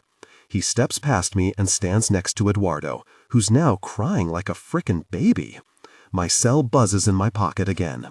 As I open up the security alert, I watch as Zara drags her suitcase along my driveway, and my heart thuds. I feel my jaw ticking when she disappears from my view. My anger simmers and is ready to boil over. Maybe I'll let her see how far she thinks she can get from me. Because I'm coming for her, and I can't think of anything better than punishing her for every second she makes it on her own. Once I'm finished, there will be no mistaking who she belongs to for the rest of her life. You don't run from the devil and get away. I have to go. You good to carry on here? I look to Jax and Kai. Between the two of them, they can get the job done. You got it. Jax grins and nudges Kai, whose green eyes flash with darkness as he turns his attention back to a shaking Eduardo. No problem, boss, Kai replies, blowing his dark fringe out of his eyes. Tell them where Romano is. You get to live, I call out, pacing up the stairs towards my car. Enzo answers on the first ring. Before he can even speak, I give him his order. Zara, track her phone. I need to know where she is heading. As I start up the car, I listen to Enzo tapping away. On her way to the airport, Frankie. Does this have anything to do with the dead cop you had me clean up at her apartment? Yes, it's more than that. So much more. Okay, hold on. I enter the freeway, headed straight towards the airport. She's booked a flight to Vegas. My fingers tightly grip the steering wheel as my eyes widen. Really? There is only one reason my detective would be heading to Vegas. She saw those addresses in that book. She can't resist hunting the truth, even if it puts her life in danger. I need to speak to Mikhail, Enzo. I grit my teeth, my palms itching to get my hands on her. She's forced my hand with Mikhail. I can't allow her to roam around Vegas unprotected. I'm about to prove to her how good I am at what I do. I will have her craving me, hating me, and breaking under my hands. She has no idea how far my obsession with her goes, but she's about to. He's on his way to the club. I'll let him know you'll meet him there. I hover my finger over her name on my contacts and stop myself. I don't want her to know I am coming for her. Perhaps I might even let her think she's won, just for a little bit, because she will soon realize neither of us wins apart. It's together where we will rule. Mikhail and Enzo sit across from me at the high table. Half-naked women surround us. I can't concentrate on anything other than the fact Zara has run from me. I'm calculating and ruthless when it comes to getting what I want, and I want her all to myself. I haven't even broken the surface of what we could be together. Mikhail has a gigantic frame, with a tight black top showing his bulging muscles. Even wearing a balaclava, there is evil in his black eyes. He picks up his glass, the dark skull tattoo spanning the front of his hand on show. His brothers stand stoically with their backs pressed against the wall behind him, both with the same markings on the hands. "What do you think, Frankie?" Enzo asks, shaking me from my thoughts. "About?" I knock back my scotch, letting it scorch down me, a welcome distraction to the burning need I have inside me for her. I've never felt something this powerful take over me. Mikhail will locate the women in Vegas. In return, we assist him with gun shipments while he is still solidifying his power. Mikhail clears his throat, resting his large hands on the table. I can also speak to my contacts in Moscow, see what they know about Romano. How is Vegas? I need to know more about his empire before I decide anything. We've taken over the casinos, the clubs. There are no mafia families left. His deep Russian accent cuts through the air. I sense some hesitation. But the motorcycle club, that's where we are facing our biggest issues. We are recruiting more men. Our struggle is the gun imports. They run all of that across the country. I can't ship from Russia since I split. If they have the girls, which I think they do, we need help. I run my hand along my jaw. Money means nothing to me, not in the grand scheme of things. 1 month's worth is all I will be offering. Depending on how useful I find our alliance, we can renegotiate. You assist us find the girls in Vegas and find out what you can on Romano's whereabouts, I say. No problem there. If I have the guns, I can take them down. I want Romano. That is my weakness here. It's been 10 long years. I'm not keen on alliances. Enzo knows this. If it works in my favor, I'll trial it. Mikhail's dark eyes don't leave mine as he lifts his scarf and takes his vodka shot before looking back to his men, hiding in the shadows of the room. 3, he counters. I lean back in my seat, crossing my ankle over my knee. I do have a further term to my agreement. Enzo gives me a questioning look, and I shake my head. I'll be requiring his assistance for what I have planned. I rest my hands on the table. I believe Vegas will have something that belongs to me in a few hours. I'll extend my 1 month to 3, with my guys overseeing the shipping to ensure it is delivered without any issues into Vegas. He mimics my position as he leans back in his chair, fiddling with the rings on his fingers. What do you need us to do? Weighing the level of vulnerability I'm revealing, I opt to continue. Make sure no one touches her until I decide to bring her home. Her? Just protection? I chew the inside of my mouth. Well, I have more of a plan. Just make sure I can get in and out of the city with no issues. Mikhail squints over his dark mask. That we can do. I lean my elbows on the table, fixing my gaze on him. If I find a single mark on her body, the deal is off, and I will tear down your empire myself. Do you understand me? He lets out a grunt. Is she a danger to us? I chuckle. She's unpredictable. She's also incredibly smart. Keep your distance until I arrive, and keep her safe. Anyone touches her, they die. The fabric over his cheek stretches. I'm sure he's grinning. Sounds like more of a handful than you need. I like a challenge.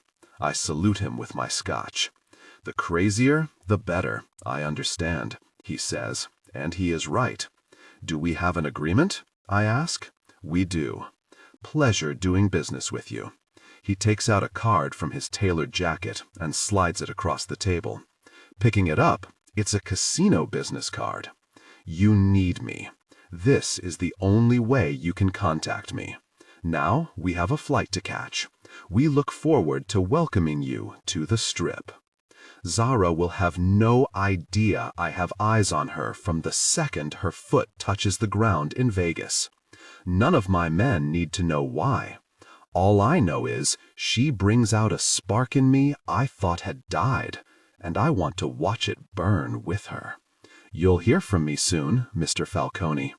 Mikhail raises his thick arm above his head before disappearing from the room. His entourage follows silently. I'm sure I will. I, however, have more important things to attend to. That went well. Enzo grins, running a hand through his black hair. We'll see. They might come in useful. I shrug. I think they will. Mikhail is a strong leader. I lean back in my chair, clasping my hands on the arms, feeling the cool leather against my skin.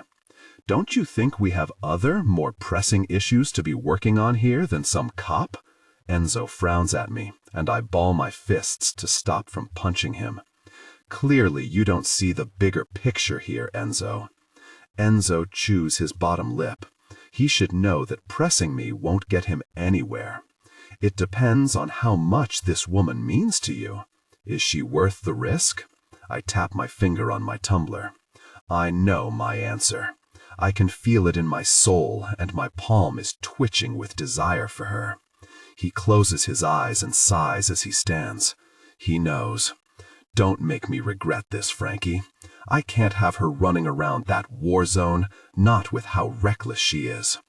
Lexi saunters in the room with a fresh glass of scotch, brushing her nose along my cheek as she places it in front of me. Can I do anything else for you today, sir? Her voice is sultry as she licks her bright pink lips. I'm saving myself for one woman only, even if she deserves to feel my wrath after her stunt. Not today. I dismiss her. She pouts as she turns briskly on her high heels. It won't be any day. I rub my palms on my thighs, trying to rid myself of the thoughts of Zara. I can still taste her sweetness on my tongue and feel her hot breath against my skin. Zara, as soon as I'm through security, I pull down my aviators and keep my bag tight under my arm. I spent the entire flight knocking back whiskey, trying to numb the pain. I was part of another murder, and I feel zero remorse over it. I'm terrified of myself, but even more so, my feelings for Frankie. At every turn from leaving his home to arriving here, I expect him to turn up and drag me back kicking and screaming. Yet, every time he didn't, I'm almost disappointed. Stepping off the escalator, I unexpectedly bump into a guy, his chest solid and unyielding. I instinctively lift my arms and take a step away. I'm so sorry, I rush out. With a swift motion, the guy's tattooed hand glides through his hair. It's okay, miss. His eyes travel down my body. His thick Russian accent has me taking a further step back. I give him a sweet smile before swiftly ducking around him. Just as I arrive at the taxi stand, a cab pulls up with a screech of brakes.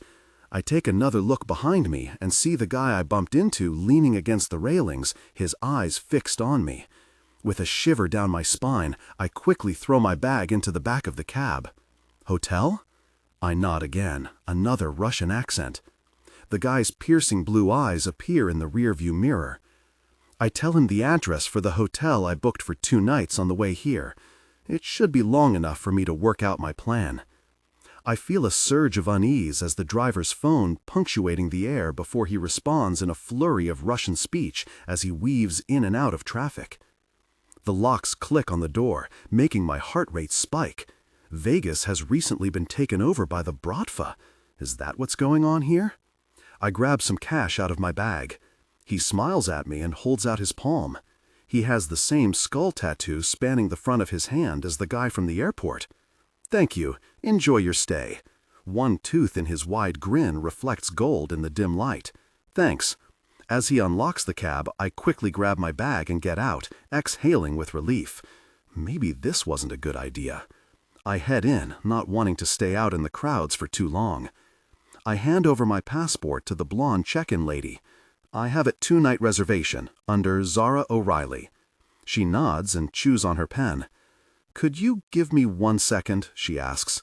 I frown. Is everything okay? Yes, I just need to make arrangements for your room, if you'll excuse me. I pull the sleeves of my leather jacket down. Something doesn't feel right. She slips into the staff room. Before the door closes, a large hand prevents it from latching. A hulking man dressed in a dark suit steps out and towers over me. His dark eyes meet mine. His face is completely masked with a black balaclava. He pulls his suit jacket and does up the button before breezing past me. My stomach churns when I see he has the same tattoo on his hand as the last two guys. Gosh. I pick my bag up off the floor. Just as I turn to leave, the receptionist reappears wearing a smile. "All taken care of for you." She scans my passport and credit card, then hands them back to me. "I'll show you to your room. You are room 554. We've upgraded you to one of our suites." I let out a gush of air. Maybe I am overthinking. "Thank you." She leads the way to the elevator and presses the button as I step in. "Are you here for business or leisure?" "Oh, I'm moving here. Start my new job next week." It's the first lie that rolls off my tongue. Her bright red lips flatten into a practiced smile. "That's cool. What do you do?" "I'm a hairdresser." It seems safer to say than cop. Her eyes flick to my dark locks, and she raises one brow. "Awesome." Entering the hallway, the sound of our footsteps echoes against the walls as she guides me towards the door. I slip the key card in and push into the room. "Have a lovely stay." She pivots on one of her tall black heels and clicks away down the tiled hall. I drop my bag to the ground and shut the door. Wow, she wasn't joking about the upgrade. I walk over to the window, gripping the ledge, and take in the breathtaking views of the strip below. I watch the world go by. Even now, I can still feel him on me. It's as if he's here with me. As the girl who has spent the last 6 years trying to be someone else entirely, I'm getting tired of it. Repressing my true self to please my father is getting harder, and I fear pointless with what he's been doing. That pivotal moment when Frankie accepted me after seeing what I had done to Chad is where I became who I was meant to be. With Frankie by my side, I could hold on to that feeling forever. How can I trust a man as cold and ruthless as him with my life? Trusting only myself, I struggle to reach a conclusion that doesn't leave a painful ache in my chest. There is more to him, far more, beneath the surface than anyone else sees. Yet he let me in, even if it was just for a glimpse of him. You don't turn off your emotions to the level he has for no reason. He wants me as much as I need him, yet why isn't he here? He would have been alerted that I left. He let me catch this flight. Opening my luggage on the enormous bed, I reach in and feel the smooth fabric of my black dress and matching heels. If I'm in Vegas for however long, I deserve a break. I'm not sure I'll ever be allowed to step foot in New York again, so this better be worth it for answers. I'm not stupid enough to start strolling the streets of Vegas this late at night, so it looks like I'm heading to the bar. Maybe there I might be able to clear my head and work out my next move. Frankie. I pick up the call and stop in my tracks when I hear a Russian accent coming through the speaker. "Frankie, how serious were you about killing anyone who touches her?" My fingers squeeze the phone and I let out a breath. "Deadly," I reply, anger now rippling through my veins. "Show me." Okay." A few moments later, a picture comes through, and for the first time I can remember, jealousy hits me. I shake my head, looking at her in that tight black dress, the ink running down her arm. I can see the smile on her red lips. That should be for me. As I zoom in, I see that jerk's hand on her lower back. Even from a picture, I can see she is doing this for one reason, and one reason only, to get at me. I can see her side-eyeing Nikolai. She knows. Of course she does. My girl isn't stupid. She knows how to watch. Let her have her fun, but he goes. I'll be there shortly. I cut the call, dialing Enzo before the line even fully silences. Get the jet ready now. I sit in the driver's seat with Grayson in the passenger seat and Jackson Kai in the back. What did he want? Grayson's eyebrows shoot up. I chose to withhold the information about Zara for now. Change of plan. We are heading to Vegas, I say, turning on the ignition. Grayson grunts, the sound punctuating the tense atmosphere. Let me reach out to Maddie, he says, pulling out his phone. You do that. She's going to be fuming at you, boss, Jax calls out from the back, and I shoot him a look through the rearview mirror. Trust me, if anyone is furious, it's me. Zara. I signal the bartender for another Bloody Mary, adding to the collection of empty glasses in front of me. Somehow, I'm not even feeling tipsy yet, and I need it if I have to put up with any more of Paul's boring business chat. I did plan to just have a quiet drink by myself in the booth.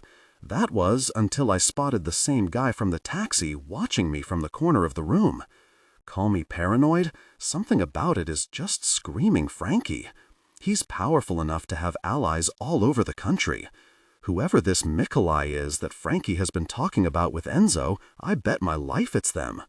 Which is when Paul entered. I thought I'd test my theory. Just like that, one drink later, a few fake laughs, and my Russian friend is on the phone. I'm pretty sure he even took a picture of me. The bartender slides over my drink while carefully avoiding eye contact with me. I swear, Paul has been gone for ages now. My new stalker is also missing. I need to get back to my room and lock the door. I can't do anything tonight, other than suck it up and call the one person who probably wants to strangle me right now. I shouldn't have left. I'm way out of my depth here. Holding my phone in my hand, my purse under my arm, I keep my head down and make my way as quick as I can to the elevators and jab the button. With my heart in my throat, I step in and let the doors close. As soon as I'm safe, I blow out a breath and rest against the mirrored back wall. I have no doubt I am going to be in serious trouble for this. It will be worth every second, I'm sure. He doesn't need to know I secretly enjoy it. As soon as I get back in my room, I slam the door shut, pulling the chain across and locking the door. The deep Russian voices echo outside my door, and I step away and dial the only person in the world that can help me. I start to shake as I listen to it ring. Gosh, I whisper. I pace the room, calling him over and over. Pick up, Frankie, I whisper shout into the empty room. The talking in the hall stops. I hold my breath and tiptoe over, placing my ear against the door, and wait. After a few minutes, I'm confident they're gone. Frankie still isn't answering. Disappointment fills me. I unzip my dress and put on my nightgown before slipping under the covers and pulling them tight around my neck. It was probably all in my head anyway. I'm safe in my room, I hope. I wake up with numb arms, causing me to shake my head in confusion. I try to move them to rub my eyes, but they feel heavy and unresponsive. What the hell? As my eyes focus, I realize there are several men staring back at me. Those dark figures in the room come into sight. Morning, Zara. The Russian accent slams into me, and I instantly recognize him as the guy from the airport. I swallow hard, trying to suppress the bile that threatens to rise up my throat. They all laugh. One steps to the foot of the bed. It's the huge guy from downstairs. You're in a lot of trouble, Zara. What? I'm a cop. You know that, right? This is not a good place to be in. Might as well throw out all my cards. Their eyes go wide, then they shrug it off. Really. My arms are pinned above my head. As I struggle, the ropes dig painfully into my wrists, causing me to quickly abandon my attempts. Don't do that, another familiar voice says from my right. The taxi driver, my stalker from last night. We can't have any marks on you. Deal's off otherwise. Deal? I suck in a breath. The room falls silent as the main guy at the foot of the bed pulls out his phone. Sit tight, Angel. I stiffen at his use of the word. There's only one person who calls me that. I look down, and I'm still under the covers, my body hidden from them. The three guys all walk out, and the silence becomes deafening. I kick out on the bed, thrashing my body, trying to free my wrists. No matter how much it hurts, I have to get out. The door clicks again, and my heart rate spikes as heavy footsteps draw closer. Through teary eyes, he comes into view. In his navy suit and an expression I can only explain as pure fury on his face. Despite his anger, relief washes over me, followed closely by my own rage. Took you long enough, I spit out, tugging my weak arms at the ropes. He stops at the foot of the bed, his eyes fixed on me. You don't get to run from me, Dolcezza. A lump forms in my throat. Look, untie me and we can go back and talk about this. I give him a small smile to try to appease him. Do you honestly believe that's how this is going to go, Zara? He reaches the edge of the bed, his fingers closing tightly around my throat. Desperate for air, I strain my neck, trying to inhale. As he eases his grip, I gasp for breath, my heart pounding in my ears. "Frankie, please," I choke out. He tips his head to the side, his thumb brushing against my lower lip. "There isn't a single corner you could run to where I wouldn't scorch the earth to find you. I told you, you belong to me. Understand?" His dark eyes pierce into me. I'm not scared of him. The way he touches me has the opposite effect. Yes, sir." "Frankie." I slam my lips over hers the second she calls me sir. "I can't wait to make you understand," I whisper against her lips. With her eyes widening in disbelief, I gently run my fingers along her cheek. Even she can't hide the desire that appears at my mention of that. I doubt she's experienced anything quite like what I have planned. When we get home, she won't ever doubt what she is to me, that she is completely and utterly mine. She isn't stupid. She knew I would come for her. As I go to possess her mouth again, she moves her head to the side. I growl, bringing her beautiful eyes back to me. What she doesn't know is that I belong to her too.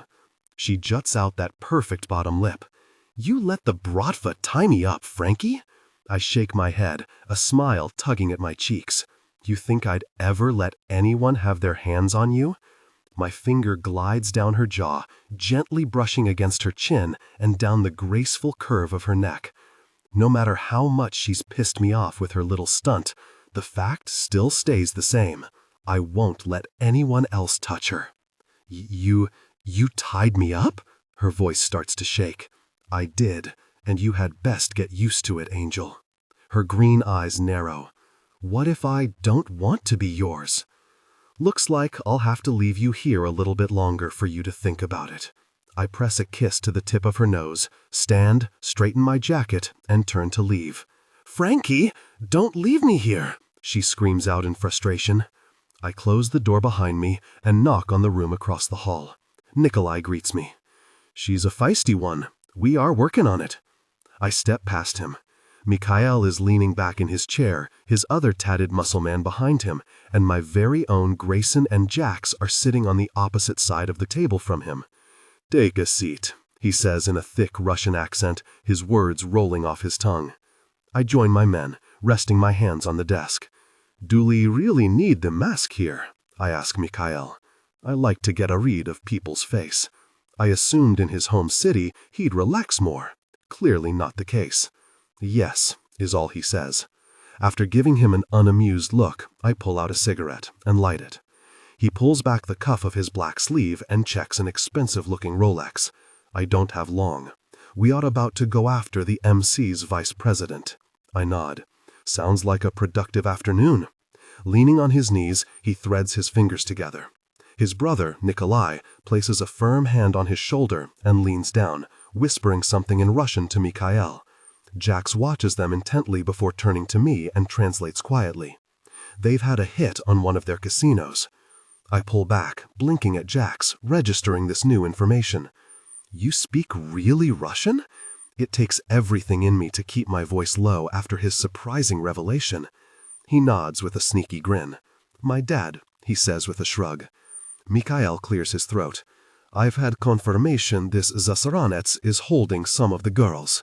After I threatened to release the information I hold over my father, I was given the first name. However, Romano's location, this could take me more time." He jots down the information on a small piece of paper fed to him by Nikolai. The chair creaks as he leans forward and hands it to me. "Not the answer I was hoping for, but this is the closest we have to Romano's location since he went off-grid after Rosa's wedding." After a quick glance, I tuck it into my chest pocket. "We have time. I've been waiting 10 years to kill that difficult person." Mikhail laughs. "It's personal then." "Very. Mickey, we got to go." His brother has piercing blue eyes that catch the light as he steps around the chair. Grayson coughs behind me. "We need the Volkovs on our side. Coming here and seeing their setup, they are responsive, quick, and ruthless. Alexei, see our guests get home safely." Mikhail emphasizes the last word. He sticks his hand out across the table, the dark skull tattoo they are all marked with on display.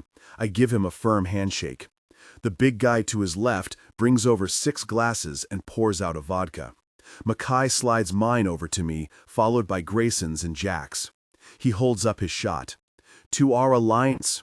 I hold up mine and knock it back, feeling the intense heat as the liquid scorches my throat. His dark eyes watch me over his mask. Are you sure you don't want the room for the night? I shake my head. No. She's coming home. Her home now for the rest of her life. Zara. Without uttering a single word, Frankie waltzes back in, his presence filling the air. The sight of him instantly raises my heart rate, and the anticipation of what he's going to do to me both excites and terrifies me. Have you had long enough to think about it? He asks. Really, you? I spit in his face. Immediately regretting my decision, his nostrils flare as he wipes the saliva from his cheek. He grabs my jaw, his grip firm and possessive. Say that again, I dare you, he grits out. I hate you, Frankie. As he yanks the covers off, a blast of chilly air fills the room, causing a shiver to run down my spine. He unties my wrists, but keeps them bound in his grasp. Tension broke. Gave in to desire, connecting deeply. I try to catch my breath, my hands inching towards where I desperately need relief. He grabs my wrist and shakes his head. I own your pleasure, Zara. You'll reach your peak when I decide you can, not a second before. But Frankie, you left me. I swear I can see the hurt flash across his face as he looks at me. Even if it's just for a second, it's there. I didn't think you'd care that much. He frowned and settled back, hovering over me, resting on his forearm. He strokes the hair out of my face. Just that alone has me burning with need for him. I care. More than I'd like to admit to even myself, Dolcessa. My heart sinks. When I ran, I didn't think this would be his reaction. Deep down, I hurt him, and I feel like an idiot. Despite our constant pushing, every single time I've needed him, he's there. No questions, no consequences to my actions. He asked for one thing, and I went behind his back. I didn't run from you, Frankie. I only came here for answers. I was coming back to you. That isn't how we operate. You'll soon learn. We never go alone. He cups my cheek tenderly, and I lean into his touch. What happens now? I whisper, not being able to take his silence any longer. We go home, Zara. As if sensing my internal debate, he continues. Nothing changes. His lips hover just above mine, causing my heart to flutter wildly in my chest. My property, my protection. End of discussion. So, you're kidnapping me? I tease, blinking at him. A mischievous smile spreads across his face as his finger glides sensually along my exposed thigh, his warm breath tickling my earlobe. The fact that our intimacy has left its mark on you tells me this isn't a kidnapping, Dolcessa. You can't steal something that's already yours. Well, it feels like it if you're never going to let me reach my peak. Oh, trust me, once you've learned your lesson, I'll make you reach your peak as many times as you want. That's the beauty of it. The quicker you catch on, the better this will be for both of us. Are you really that very annoyed with me? Very annoyed doesn't even begin to cover what I am feeling right now. Get dressed. We have a flight to catch. After he lets go of my wrist, I shuffle into the bathroom, my legs trembling. By the time I've finished freshening up, I find Frankie waiting by the door with my luggage. He roughly grabs my hand, and we walk along the corridor. Grayson and Jax are waiting for us by the back exit. Zara. Jax nods at me. I smile back, and Frankie glares at me. He tugs me into his side. Be careful how you play this, Angel. Remember who I am and what I can do. Unless you want more blood on my hands, like last night. My eyes widen in surprise as I look up at him, and he smugly lowers his aviators. I figured something happened to Paul. And you say I don't care, he mutters, shaking his head. I know I shouldn't want to jump him in a hallway, but right now, I really, really do. He doesn't speak a word to me the entire ride over to the airstrip. I keep my head down as we board the private jet. I guess this is where the next stage of my punishment begins, and I already hate every second of it. Guiding me to the seat by the small of my back, I sit down next to the window, and he turns his back to me. "Are you not sitting with me?" "No," he grunts. "Are you not speaking to me?" He turns his head. I just did. I give him a curt nod to hide the overwhelming sadness that creeps over me. He sighs, resting his hand on the headrest next to me. I can't stand how he's looking at me. Angry Frankie is one thing, but this scares me. And I'm terrified of my uncontrollable feelings for him. I've been fighting against letting people control me, only to willingly be with a man who wants to break me. I don't want him to look at me like he has today. I want to feel empowered by him the same way he helped me with Chad. He sees the real me. I just seem to battle him. He slides into the seat opposite me and gets out his phone with a frown. Every so often glancing in my direction, which makes me blush every single time. I need the bathroom. As I go to stand, his authoritative tone has me stopping. "Sit. You can't be trusted." And I do, because I am desperate to be good for him, to provide me with some comfort when we get back. I've had a glimpse of what could be, and I need so much more. Once we pull up outside his mansion, I hesitate when he opens the passenger door. I look at his outstretched hand. The instant our palms meet, a shock of electricity runs up my arm. I feel his strong pull as he lifts me to my feet, firmly clasping me, guiding me to his side. Inside, he stops in his tracks and turns towards me, a chilling darkness flickering in his eyes. The touch of his hand around my throat is suffocating, his lips tantalizingly close to mine. It leaves me breathless. The scent of his masculinity engulfs me completely. Upstairs, you know where my bedroom is. I expect you to be waiting for me. I shake my head. No? His eyebrow shoots up. You have 3 minutes before I come for you, Dolcessa. He taps his watch and lets go of my neck. I stumble back as he turns away and walks towards the kitchen. He leaves me in the middle of my choices, either up the stairs or out the door. Right now, it's not my brain that's in control. The clock ticks. I don't belong to him or anyone. Resting my hand on the handle, my ears ring. It's all becoming too intense. I'm on the verge of opening it when a scream bursts out of me, my hips forcefully pulled backward, and I'm swiftly turned around to confront a furious Frankie. My back presses up against the wall. Wrong choice, Angel. My whole body comes to life as he lifts my hips and my legs wrap around his waist. His body pressed intimately against mine. One simple, really instruction, Zara. He puts his index finger on my lip to stop me from speaking. That's fine with me. I'll just have to prove to you who holds control for the rest of the night. I take a deep breath, trying to calm the knot that has formed in my throat. Nothing to say now? He raises a brow. I'm torn between wanting to slap him and let him take me.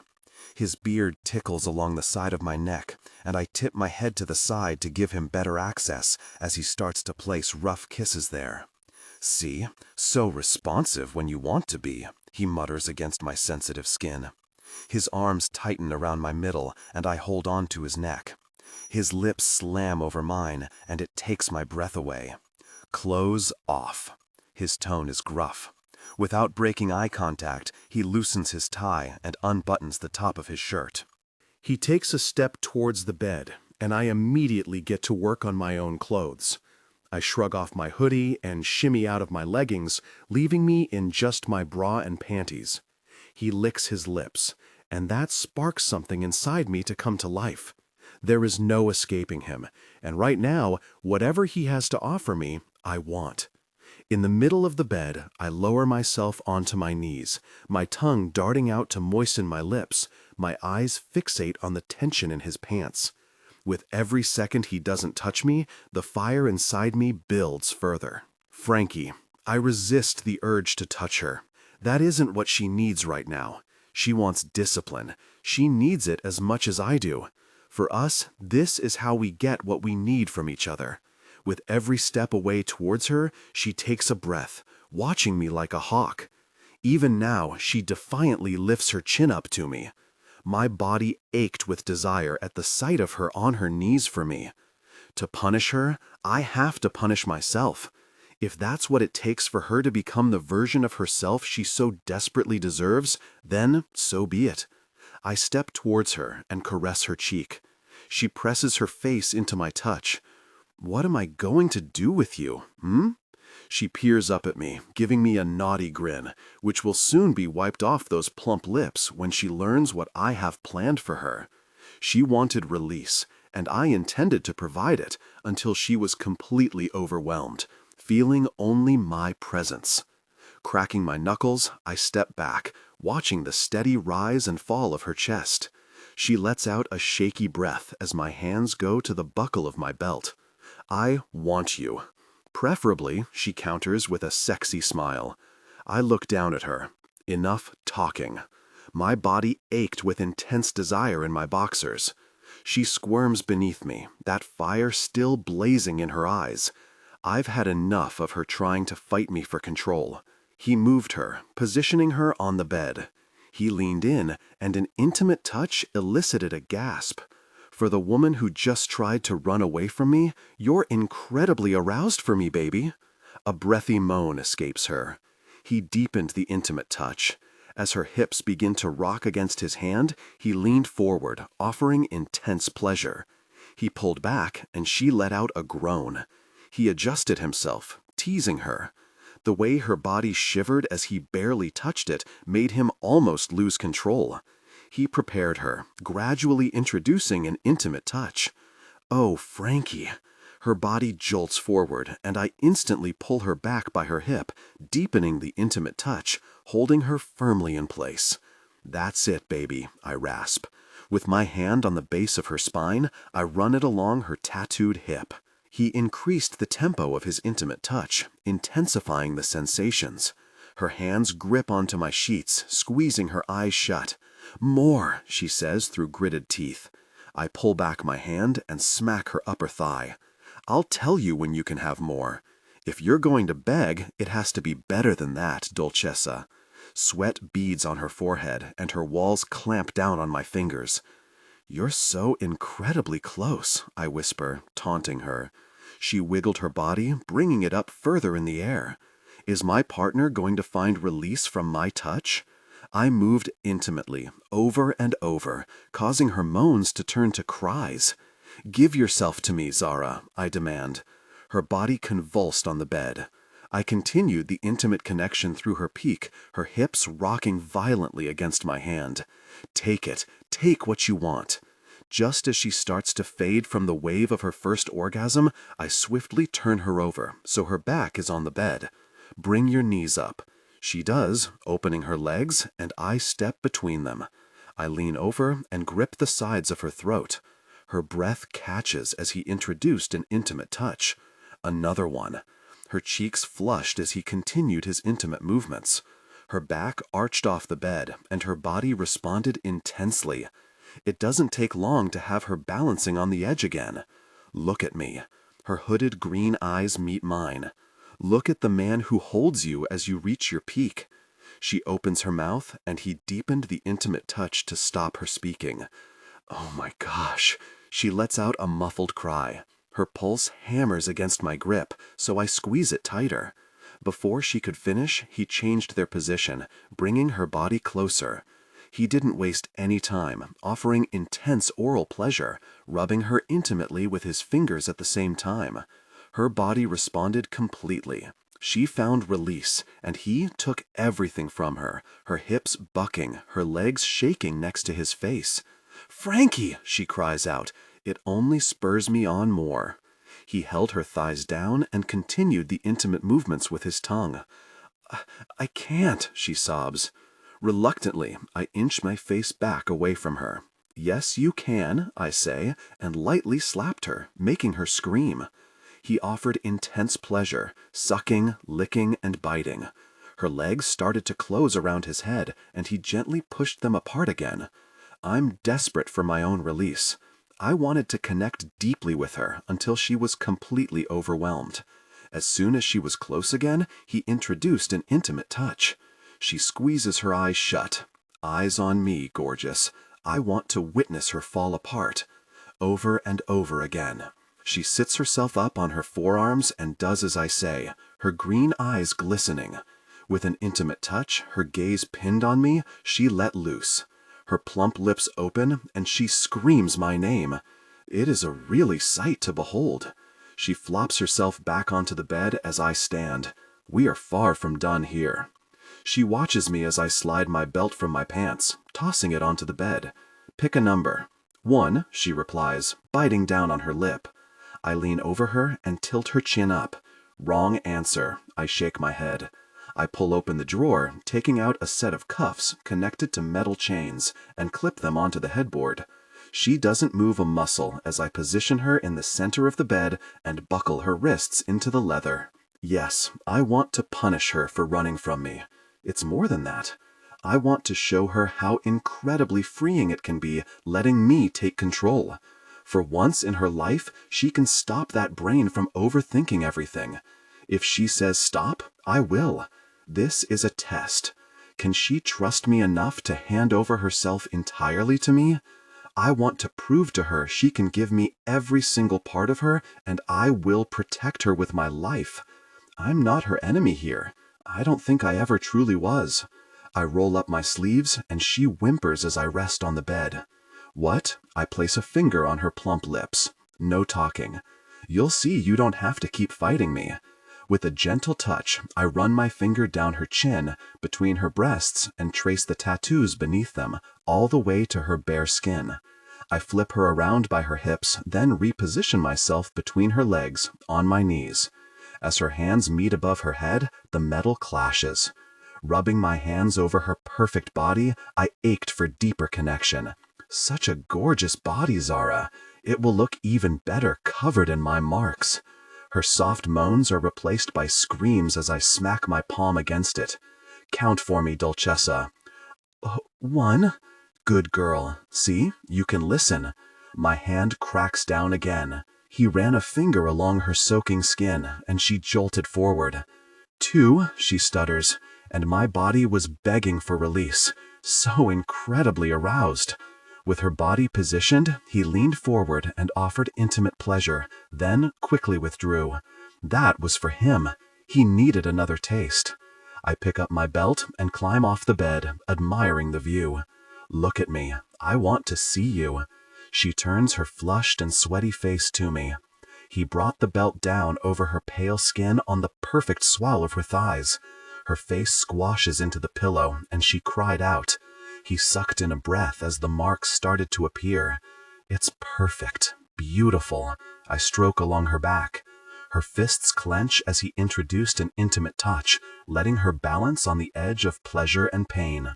Now, let's see if I'm getting anywhere with her. Who does this pretty body belong to? Me? She moans. He withdrew his intimate touch and followed it with another lash of his belt on her other cheek, causing her to cry out. Try again. She sucks in a shaky breath. They came together intimately. With each movement, I groaned out a word. Who do you belong to? You, she screams out at the top of her lungs. You, only freaking you, she cries. Tears roll down her face, and a fire spreads through my chest. I freed my fingers, feeling the warmth of our shared intimacy. You are so sweet, I groan. Please, Frankie. She pulls her knees closer to her chest. Her intense arousal had me captivated. I kept my touch light, exploring her intimately. La mia ragazza perfetta, my perfect girl.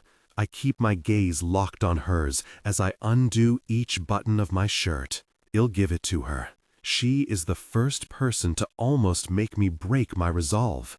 It took everything not to tear off my clothes and give in to our connection the second I walked in here. She is addicting in every way, both in and outside of our private moments. Please, Frankie. The desperation in her voice has me groaning.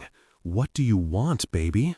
The cool air is welcome over my fevered shoulders as I toss my sweaty shirt aside. You. Her response has me pause, kicking my shoes off. Me? Really? I didn't get that impression earlier. I'm sorry. Stop apologizing. My pants hit the floor, revealing my intense desire. I clambered behind her, admiring her flushed form, and curled my hands on the underside of her thighs, drawing her closer. What do you want, Dolcezza? My touch? I said, moving closer to her. I quickly pull them out, and her body sags forward, so I tug her back, holding her hip tightly. I hovered my mouth near her. Or my lips? I say, before sitting back on my heels. Gosh, Frankie, please be with me intimately. Oh, is it my presence you want deeply within you? Do you want to be claimed as my own? Yes, she writhes against the silken sheets, her flushed body begging for me. Turning her over onto her back, I remove the restraints on her wrists and place her hands on the pillow above her head. I moved with a building intensity, not breaking eye contact with her. You want me? Is that right? I bite down on my lip, feeling a surge of desire. The sight of her by itself was almost enough to bring me to my peak. Yes, Frankie, I want you. She can't take her eyes from my hand, moving with a deliberate rhythm. Are you mine? I'm yours, I promise. She squirms around me, her legs hitting against mine. I don't believe you. She sits up, and I clench my thigh muscles as she runs her nails along my skin. She squeals as I pick her up, my mouth hovering over hers and my body pressing against her. Her legs wrapped around me so tight, I didn't fully join with her. I hold her tight as she tries to wriggle her hips. I haven't heard you beg yet, baby. I bite down on her neck and suck, using my other hand to caress her intimately. I pressed closer, just a little more, and pulled back. She cries out in frustration. I bite down on the skin between her neck and shoulder and lick all the way up the column of her throat to her ear. She sucks in a breath. My defiant little thing is fighting herself. I pull back her bottom lip and a little moan comes out. Now, beg like a good girl. I need you to be with me more than I need air to breathe. Please, sir. She purrs a last word. It sent blood rushing straight through me. I wasted no time joining with her. I can't take it anymore. I need to know how it feels to claim her. Gosh, I hiss out as her body enveloped me so tightly. Oh my gosh, Frankie, she cries out and nuzzles her face into my neck to muffle her screams as I connected as deeply as I could. I pull nearly all the way out and moved within her over and over again. She bites down on my shoulder. I grit my teeth as the pain shoots through me. I slap her thigh hard. I am earning every one of those screams. Let me freaking hear them. Her fingers clawed at the air. Frankie, gosh, mess. Now, Zara, I hiss out. Together, we both tip over the edge. A powerful release swept through me. My entire body is ablaze. Her name escapes my lips as I reach my peak. Leaning over, I let our connection linger and rest against her exhausted body on the mattress. The room is filled with nothing but the sound of our heavy breathing. Brushing her dark hair off her sweaty forehead, her eyes open with a flutter as I smile. Intimately connected and perfect. That was pretty good. She bites back a grin. I tilt her chin up so she can see me. You think we're finished? Zara. As he pulls me close, his heart races against my cheek. He lifts me as if I weigh nothing. My body feels heavy, making me question my ability to give him anything else. On your knees, Dolcezza.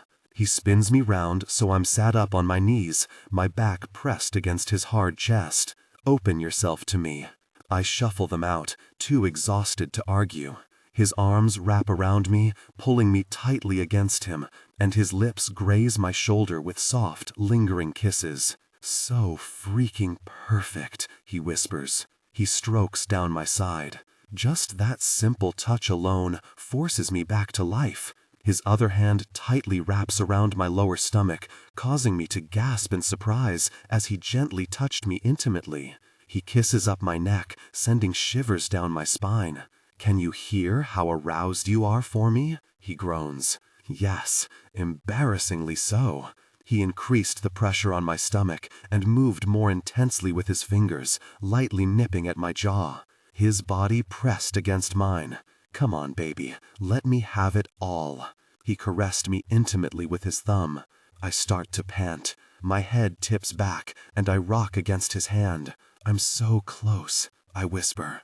As he moved intimately within me, the sensation intensifies, and a powerful peak rippled through me, sending waves of pleasure coursing through my entire body.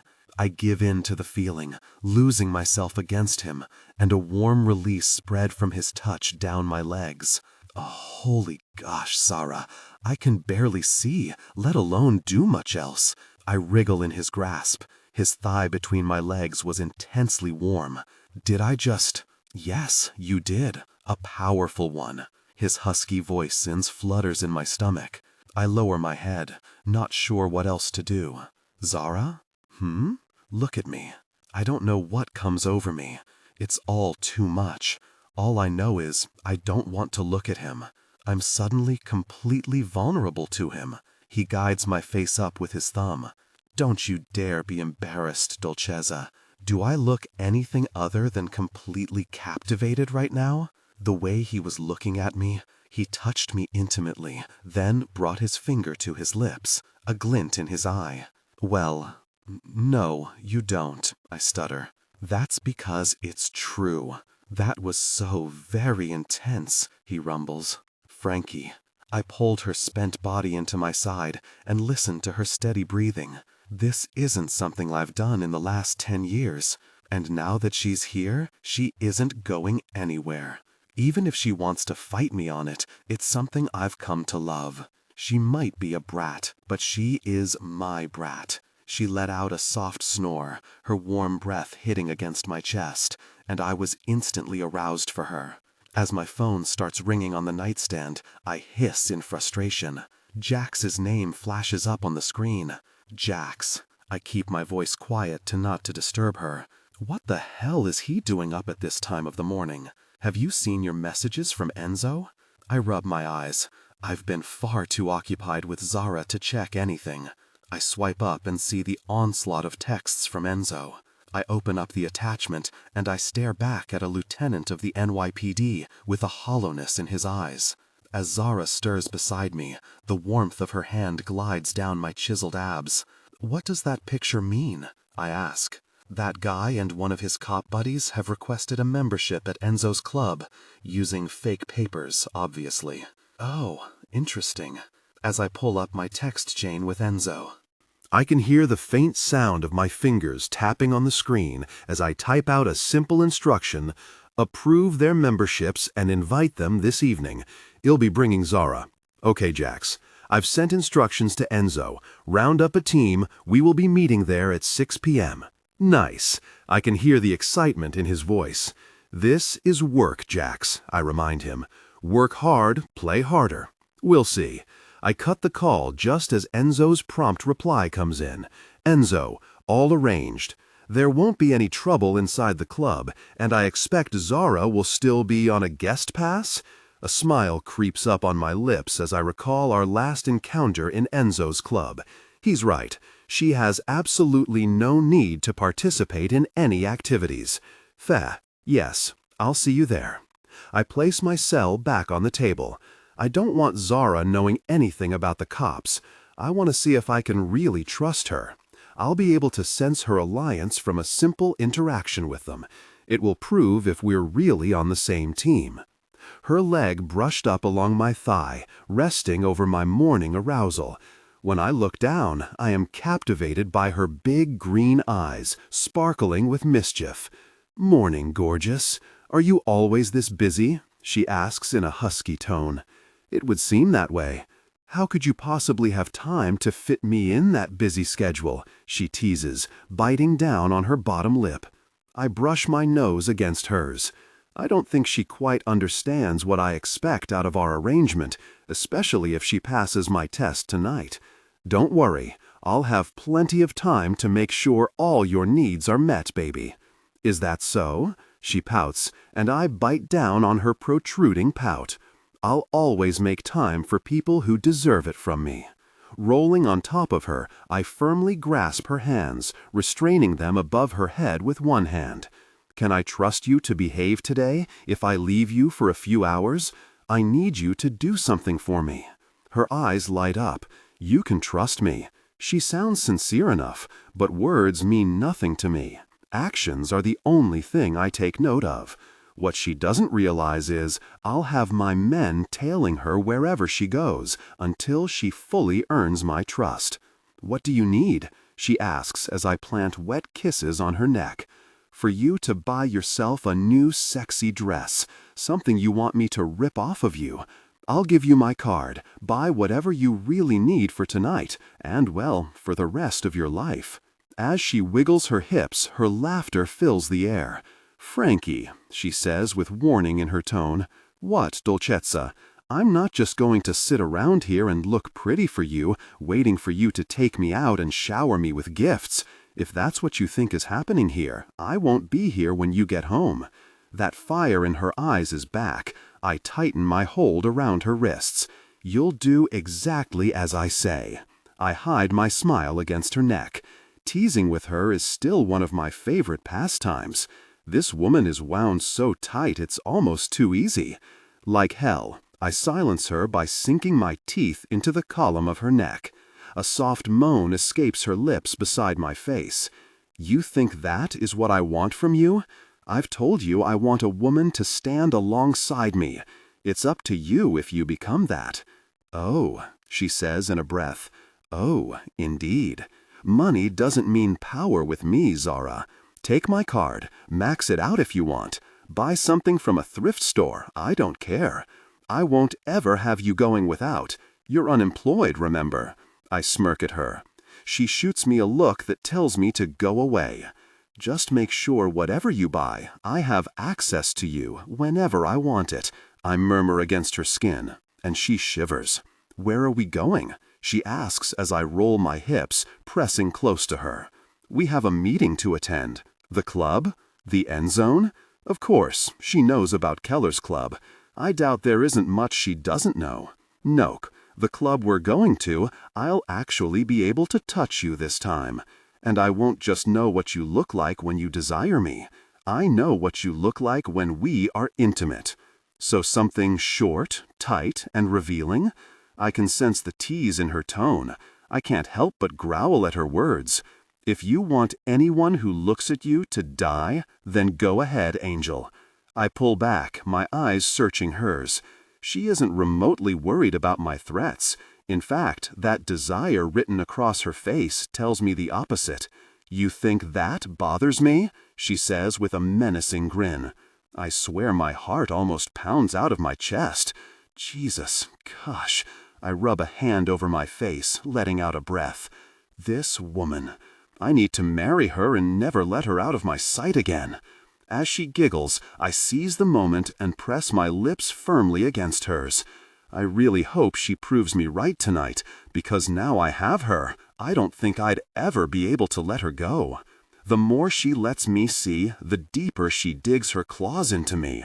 You're crazy, you know that, right? She says between kisses. I raise an eyebrow. She's right. I'm crazy about one thing. Her. I may have been told that 1 or 2 times before. Zara. I start applying my makeup in the mirror of his ensuite.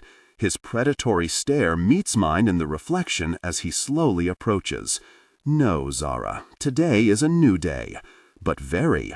Him in that navy suit, his brown hair perfectly styled, and a hunger in his gray eyes is certainly what I need in the morning. His fingers brush against the back of my neck, lingering on the raised, angry red marks.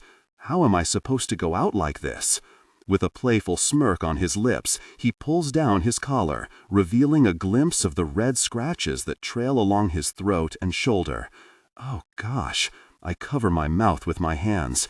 I mean, it's really hot knowing this powerful man is walking around with marks I gave him. I think you got away lightly, Zara. I have to walk around looking like I've had a fight with a very tiger, he says with amusement. My stomach erupts into butterflies. The touch of his lips on my neck ignites a fire within me, and I struggle to suppress a moan. Come on, I've made us breakfast and we have things to discuss. He slaps my backside before he turns and leaves. I'm not far behind him, breathless and needy for him, admiring his backside in those tight suit pants. As the scent of freshly cooked pancakes wafts through the air, my stomach grumbles and my mouth waters. Sit. He gestures to the large dining table, set up for 2 people. There's coffee and orange juice for each of us. My eyes are glued to him as he places the food in front of me. As he sits down, the subtle contact of his knee against mine sets my heart racing. I have no idea what is happening to me. Picking up my fork, I shove in a bite of the most delicious fluffy pancake I think I've ever tasted. So, what do you want to discuss, Mr. Falcone? I ask between mouthfuls. With a swift motion, he pulls out a key and slides it across the table towards me, the sound of metal against wood filling the room, causing me to catch my breath. Our living arrangements, he says, before popping a piece of pancake between his lips. I assumed I was going back to my place now it's been cleaned up, I tease, taking another bite and fighting my grin. His eyes blaze as I push the key back towards him. You think I was joking? His fingers tighten around my wrist. With a chuckle, he shakes his head, unable to contain his amusement. You think once was enough? You think that was you truly being mine? I hold my breath as he leans in, feeling a surge of nervousness. We barely even scratched the surface, Angel. I open my mouth to speak and snap it shut. As we lock eyes, neither of us is willing to back down. I still want my own bedroom. I bite down on my lip. His eyes go wide, as if he was expecting more of a debate with me. No deal. His touch on my thigh sends a jolt of electricity through me, making me squirm in my seat. This is all mine, Dolcezza. I can do as I please with you, wherever and whenever I decide to. You are mine, therefore you belong in my bed. I pout at him, crossing my leg over the other, squeezing his hand tightly. I don't want to be controlled by any man. I narrow my eyes. It's different with me. I take some of your control. In return, you gain the freedom you need. He grabs my chin, forcing me to look back at him. And what if I say no? His perfect white teeth appear as he smiles. Try it, he breathes out. I can feel his warm breath on my lips, distracting me from whatever I was thinking about. There is one burning question I can't stop thinking about. Why? I ask. You want a challenge? Is it because I'm different from all those other girls? I know I don't fit in his mold, of most people's actually. The ink that spans my body often gets me dirty looks. The fact I've never had girlfriends, I've always been more comfortable with the men. It's why I got myself involved in a gang in my teens. I chase that excitement. That's why I thought being a cop wouldn't be so bad. It was still dangerous. He shakes his head. I can sense the conflict running through his mind right now. You're different from them, yes. That isn't why. He pauses, causing me to frown in response. It's because, deep down, you and I are similar. That fire in you, I want to tame it. For me, never for anyone else. You, Zara, were meant for more in life. I can give you that. You have shown me that time and time again. I stiffen at the reminder of what I've done. His lips purse as he watches me. Please don't insult me by thinking I care that you killed that cop. One thing you need to quickly understand is that it was by far the sexiest thing you could have ever done in front of me. I can't help but notice the fire in his eyes, mirroring the desire in mine. He isn't lying. He genuinely likes the dark streak that I try so hard to hide. He picks up a pancake, holding it in front of my mouth. Open. Leaning forward, I open wide enough to suck the offered morsel from his fingers, biting down on them as I do. I slowly lick them and then chew my food. Well, looks like I better go get a dress sexy enough to have you and every other man in there distracted tonight, I say, pressing my hands on the table and standing. His jaw clenches, a subtle twitch in his facial expression, and he shifts restlessly in his seat. You like me being different. Remember that, Mr. Falcone. You wanted this. I flip him off and rush up the stairs 2 steps at a time, expecting him to chase after me and bend me over his knee. Slamming the door, I lean against it for support. Why do visions of him doing exactly that make me so attracted to him? It's late by the time I get back from my shopping spree, courtesy of Frankie's black Amex. The house is cold and empty without him here. I didn't miss the fact Jax and Kai were tailing me the whole time. I'll be having words with him about this. I know I messed up. I ran from him. I will have to earn his trust, but he has to earn mine, too. There's a feeling that I can't shake that tonight's events are a test for him. All I know is I want to pass it with flying colors. He's promised me power and to work alongside him if I prove myself. I can't help but smile as I pull my new dress up, mesmerized by the way the small diamatized glimmer in the light. It's the most stunning thing I've ever laid eyes on, like it was made for me. With a black leather skirt, the top half is a sparkly meshed material, with a halter neck, plunged neckline, and open back. There is a jacket to put over the top. I'm not sure how he's going to feel about introducing me to his friends and people at the club with all my tattoos out, especially having one arm fully covered in ink. I don't want to embarrass him. Men don't always take well to seeing my skin. I love them. I started getting them after what happened with my ex, Ash. Dad controlled every part of my life, so every time I felt overwhelmed or pissed off, I'd go and add to the collection. It's freeing. The pain and the reward. Perfectly imperfect. For years, I've had to hide them. That's why I always avoided putting them on my neck and hands. These are for me more than anyone else, something I could have control over. I spend the next hour applying my makeup and straightening my silky black hair, finishing off the look with a swipe of deep red lipstick. Running my black nails through my hair to give it some volume, I take a look at myself in the mirror. My dark, smoky eyes bring out the green, the lipstick a pop of color against the black. Finally, I shuffle into my dress, making sure my appearance was perfect for him. I want his jaw to hit the floor when he sees me. I finish off the lock with a pair of heeled biker boots, fully embracing my style. As the door crashes open, I look up and see Frankie freeze in his tracks, his eyes slowly traveling up my body. I feel my cheeks heat up as he bites down on his fist. "Holy gosh," he hisses out, and it sets my whole body on fire. I'm speechless, Dolcezza. His tone is husky as he stalks toward me.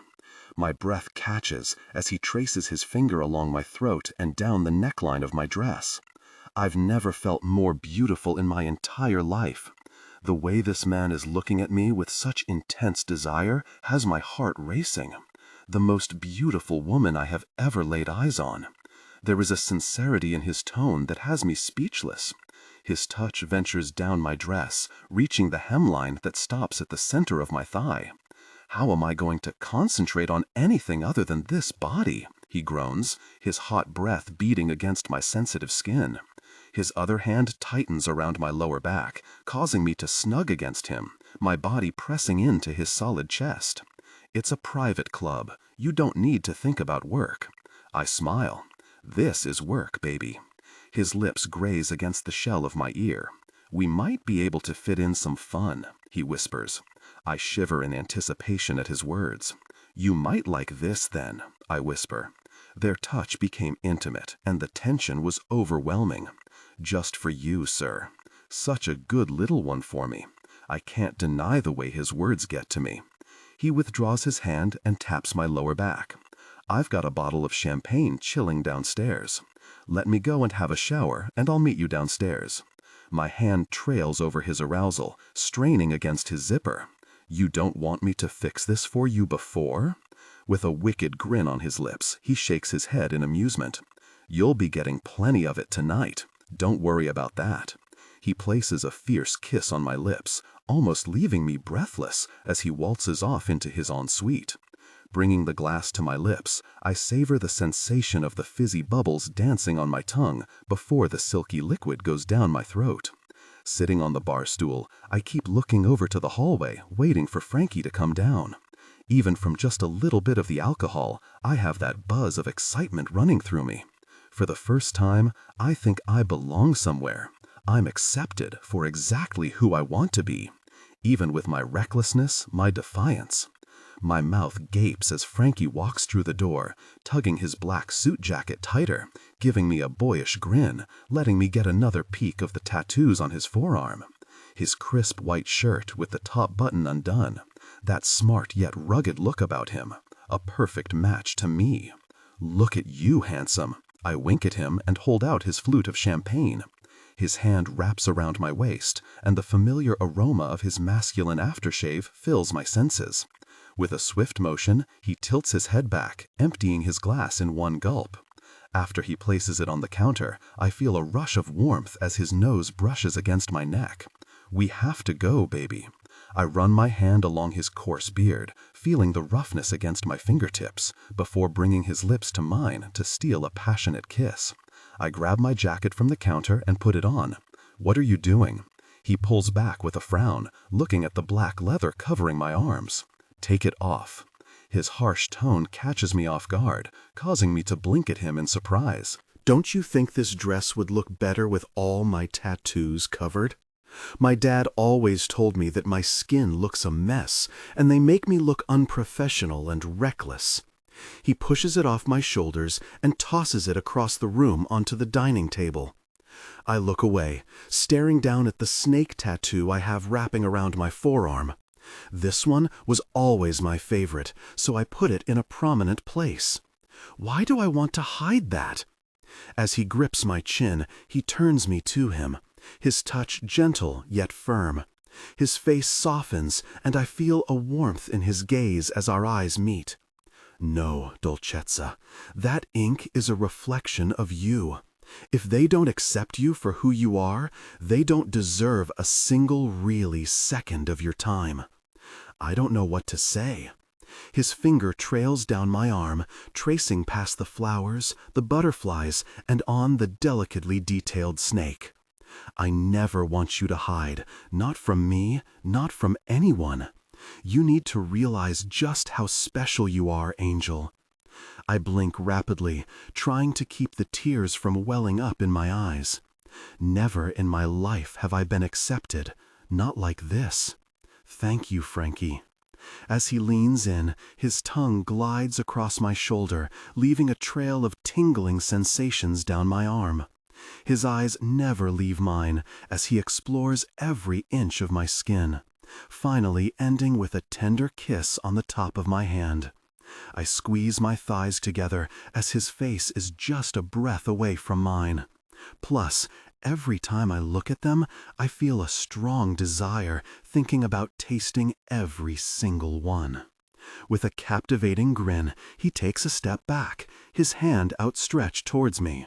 Without hesitation, I place my hand in his. "Frankie." As we head to the bar, I keep a protective arm around Zara. She took my breath away with her beauty tonight. The fact but every man in here has spotted her makes me murderous, but I know she is only mine. "Your usual, sir?" Candy asks, fluttering her eyelashes at me. She completely ignores Zara standing beside me. "Only if you'd like to take my girl's order." I raise my eyebrows at her.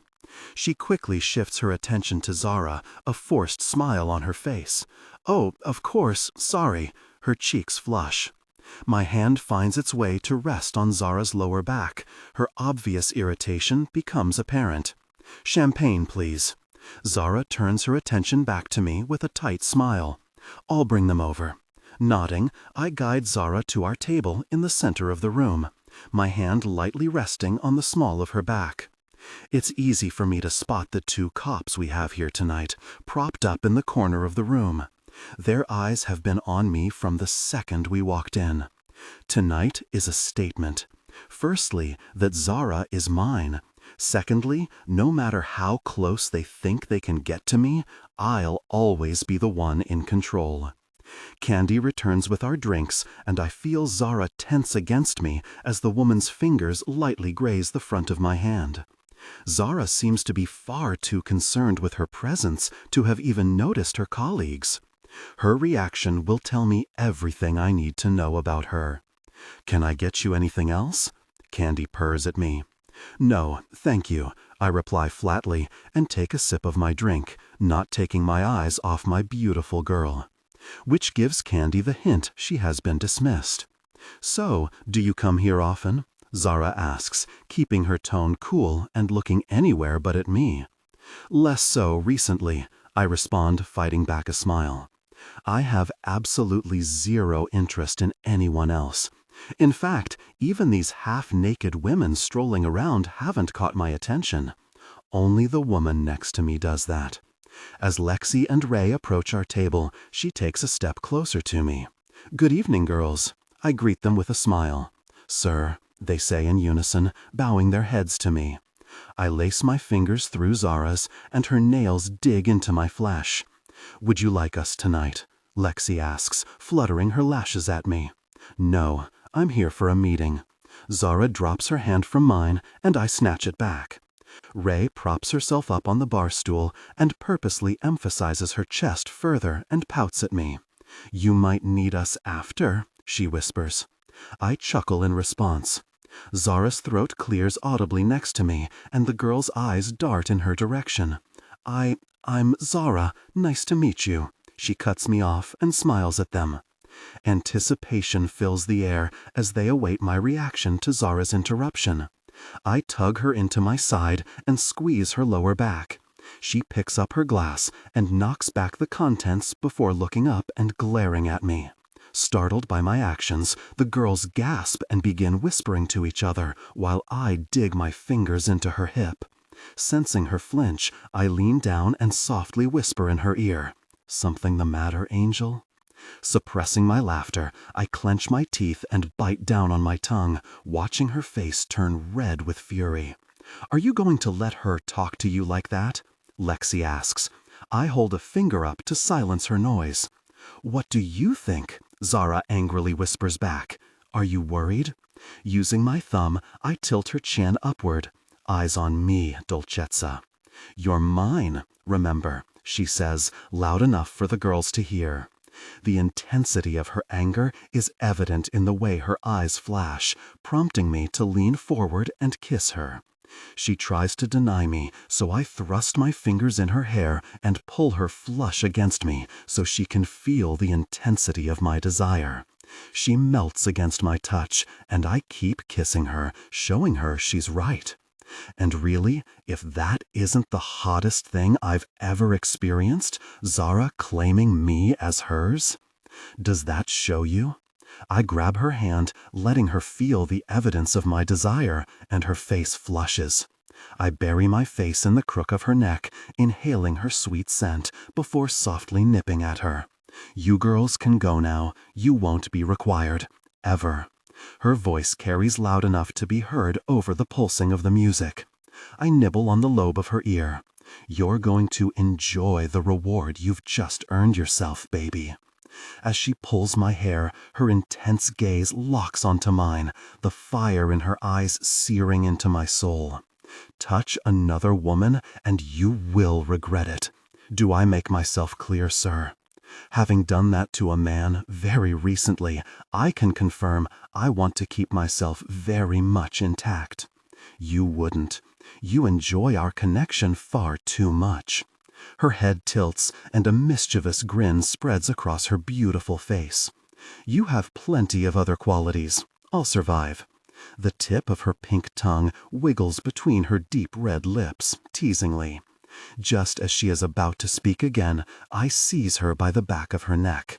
"Mine will be the only intimacy you will know for the rest of your life," I growl, sliding my hand underneath her dress, feeling the warmth of her desire. "You think anyone else could make you feel like this?" With a shake of her head, she releases a gentle, breathy moan. "Do you want to reach your peak?" A tinge of panic clouds her features. I firmly push her face back towards me. Yes, her heaving chest tinges red with a blush. In front of all these people? Will you give in to me? I want to test her, see how far she is truly willing to go for me, how much she trusts me. Anywhere, she pants. I deepen our intimate connection, and she nudges open her legs, giving me better access. Such a temptress, I mutter against her neck. Oh, Frankie, she moans, resting her head against my shoulder.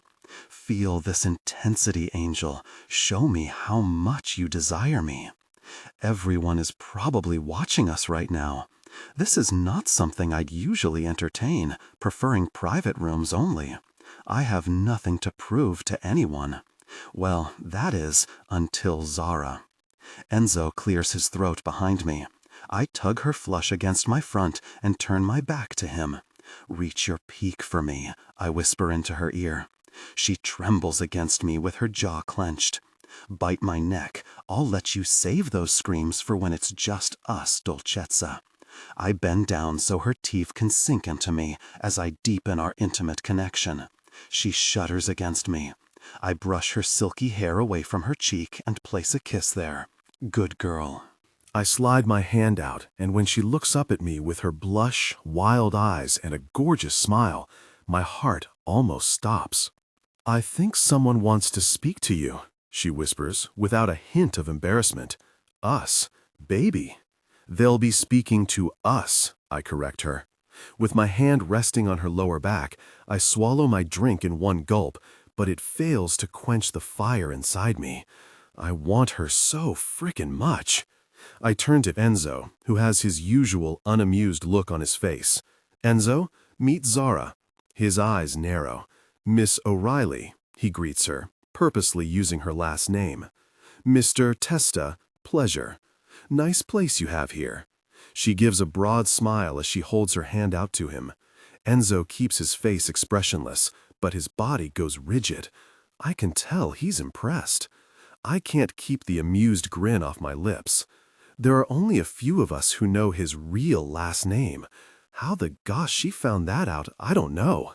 I've never doubted her intelligence. This should prove to him that she deserves her place here. He brushes his dark hair back and loosens his shoulders. Our guests have arrived. I have business to attend to. I'll leave it in your capable hands.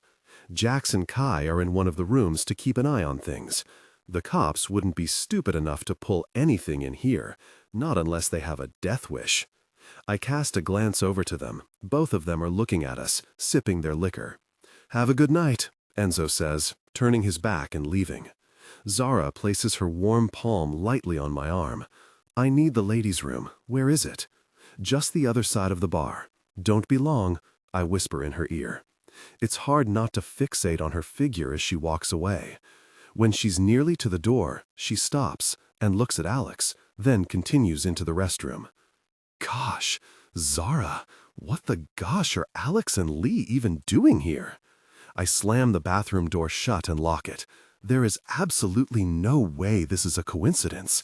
This has my dad written all over it. Alex is very good at his job. We have a serious problem. Gosh, I should have never asked him about the club. What if they're here to mess up whatever meeting Frankie has tonight? He would have seen Frankie bring me to a peek at the table.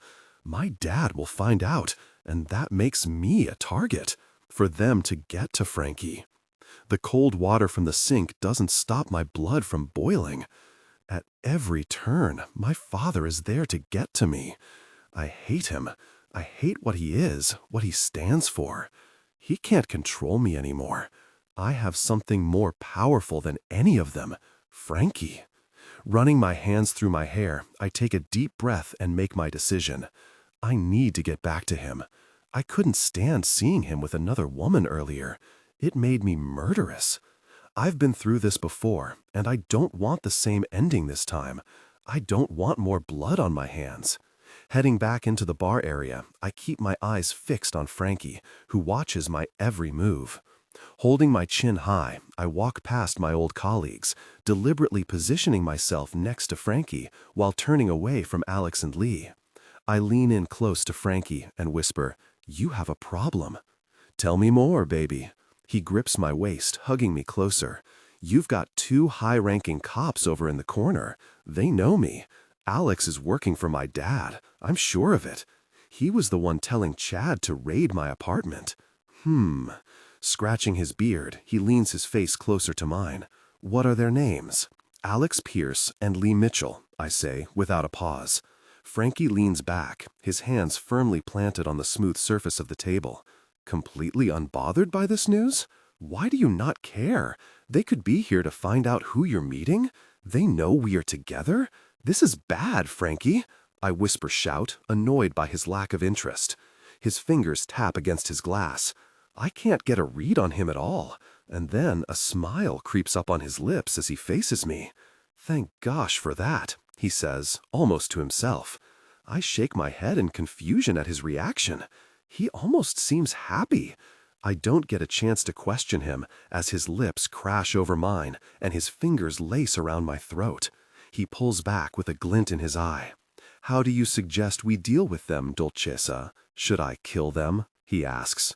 My eyes slide over to where they are sitting, watching our interaction. Of course, that's Frankie's answer. My first instinct is that we need more information as to how and why they're working for my father. I chew on the inside of my mouth, with all these ideas spinning around. I want to impress him, show him I can be useful. As bad as it is, I understand his need to eliminate the problem. I guess you could? Or use them to blackmail my way back into the force?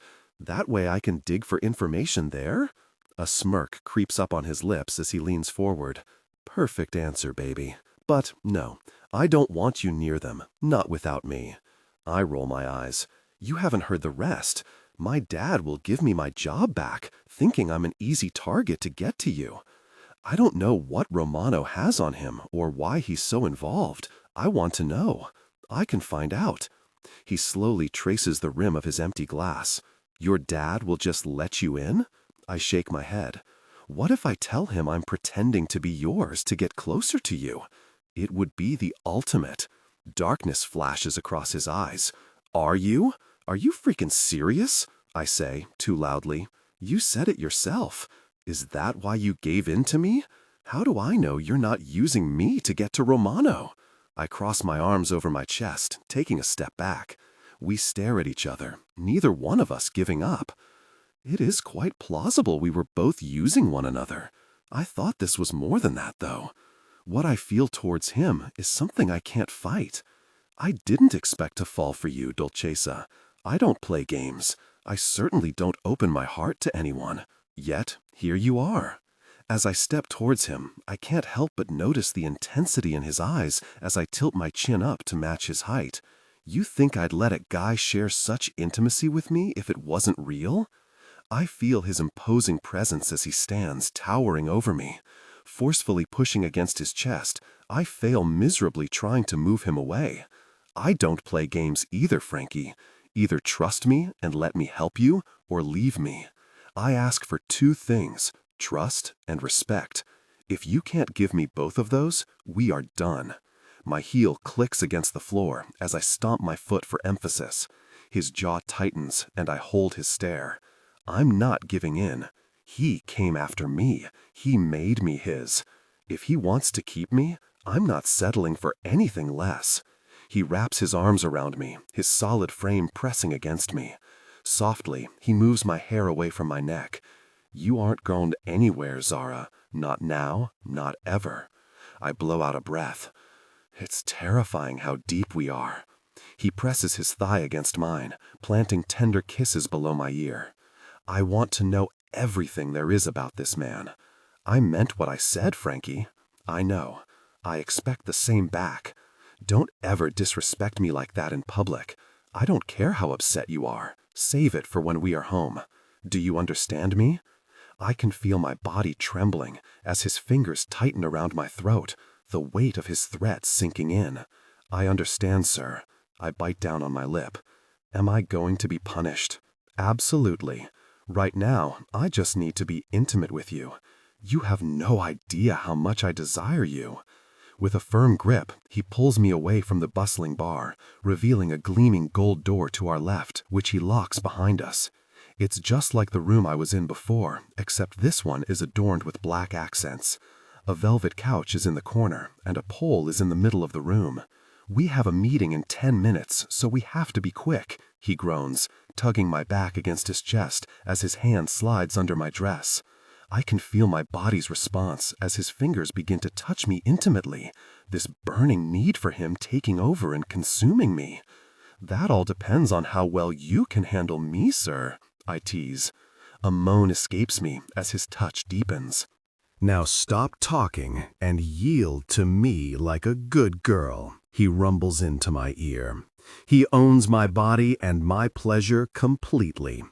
As Frankie guides me into a private conference room, his hand sits possessively around my lower back. I can't help but feel a growing sense of panic. Enzo and Jax are sitting opposite the 3 Russian thugs from Vegas. The one in the mask is built like a wall of pure muscle. The black balaclava doesn't hide his black eyes staring at me. He looks so much more intimidating here in the dim lights than he did at the hotel. There are 2 seats at the head of the table. I hesitate as we reach them. Frankie leans in, his lips brushing my ear. "This is where you should be, Dolcezza." I can't help but shiver at the sound of his husky whisper as he pulls out my chair. Ignoring the empty spot beside him, I make myself comfortable on his lap. His chest vibrates with a low chuckle against my body, and his arms tighten securely around my stomach. I don't have long, so tell me, do we have updates on the status of the girls in Vegas? Frankie's fingers trace my knee as he speaks. The masked man leans back languidly. "Yes, we have located 8 of the 10, each to premises owned by a Reaper. We will begin our operations to save them tomorrow." Frankie nods. I shift uneasily on his lap, the pressure of his strong arousal against me intensifying as he holds me closer. "Don't, Zara," he warns under his breath, making my body heat at his commanding tone. "And where will you be housing them?" "Enzo will source them new identities. We will question them for information surrounding my father and Romano. They can have new lives in new states, under our protection, with some of our alliances elsewhere. They can't stay in Vegas, not with the MC issues." Mikhail's face turns to watch Candy saunter by. Frankie doesn't look, just focuses on his tech guy. "Enzo, can we organize the same for the girls we have in our safe house?" Enzo types on his phone. "I've already started on the paperwork. Give me a couple of days. It will all be done." "Jax, are you good to question the girls tomorrow?" Frankie turns to his right-hand man. "You know it, boss," he says enthusiastically. "Good. So, Mikhail, if we get these girls to you, can you keep them safe until they can be moved somewhere permanent?" "Another 100,000 on top of our deal?" "Yes," the masked man answers in his deep Russian accent. "What is the original deal?" I ask, my voice quiet as every man in the room stares at me. "500,000 and 3 months' worth of weapon supply," Frankie responds. I can hear the amusement in his tone. "If we're taking care of the paperwork and getting the girls to you, plus providing weapons, why would we pay you any more?" I idly trace one of Frankie's tattoos that thread across the back of his thumb. I keep my focus on Mikhail. Mikhail cracks his knuckles, with his harsh gaze locked on me. "Why are you speaking to me?" "Why not?" I counter, lifting my chin. "You don't run Frankie's business. You are just a beautiful woman." "I don't answer to you," he says gruffly. I can sense Frankie's anger radiating off him as he stiffens beneath me. Oh gosh, if you don't apologize to Zara in the next 30 seconds, the whole deal is off, and I will take my entire army into Vegas, and we will tear your empire to the ground. She is my woman, and she will be treated with respect from all of you. Do I make myself clear? The chill in his voice brings goosebumps to my arms and makes my heart pound faster. Gosh, he's sexy. Mikhail's eyes widen in surprise. I didn't realize. I apologize. He holds up his open hands, stopping his 2 bodyguards from stepping forward. That is your first and only warning, Mikhail. Now answer her questions.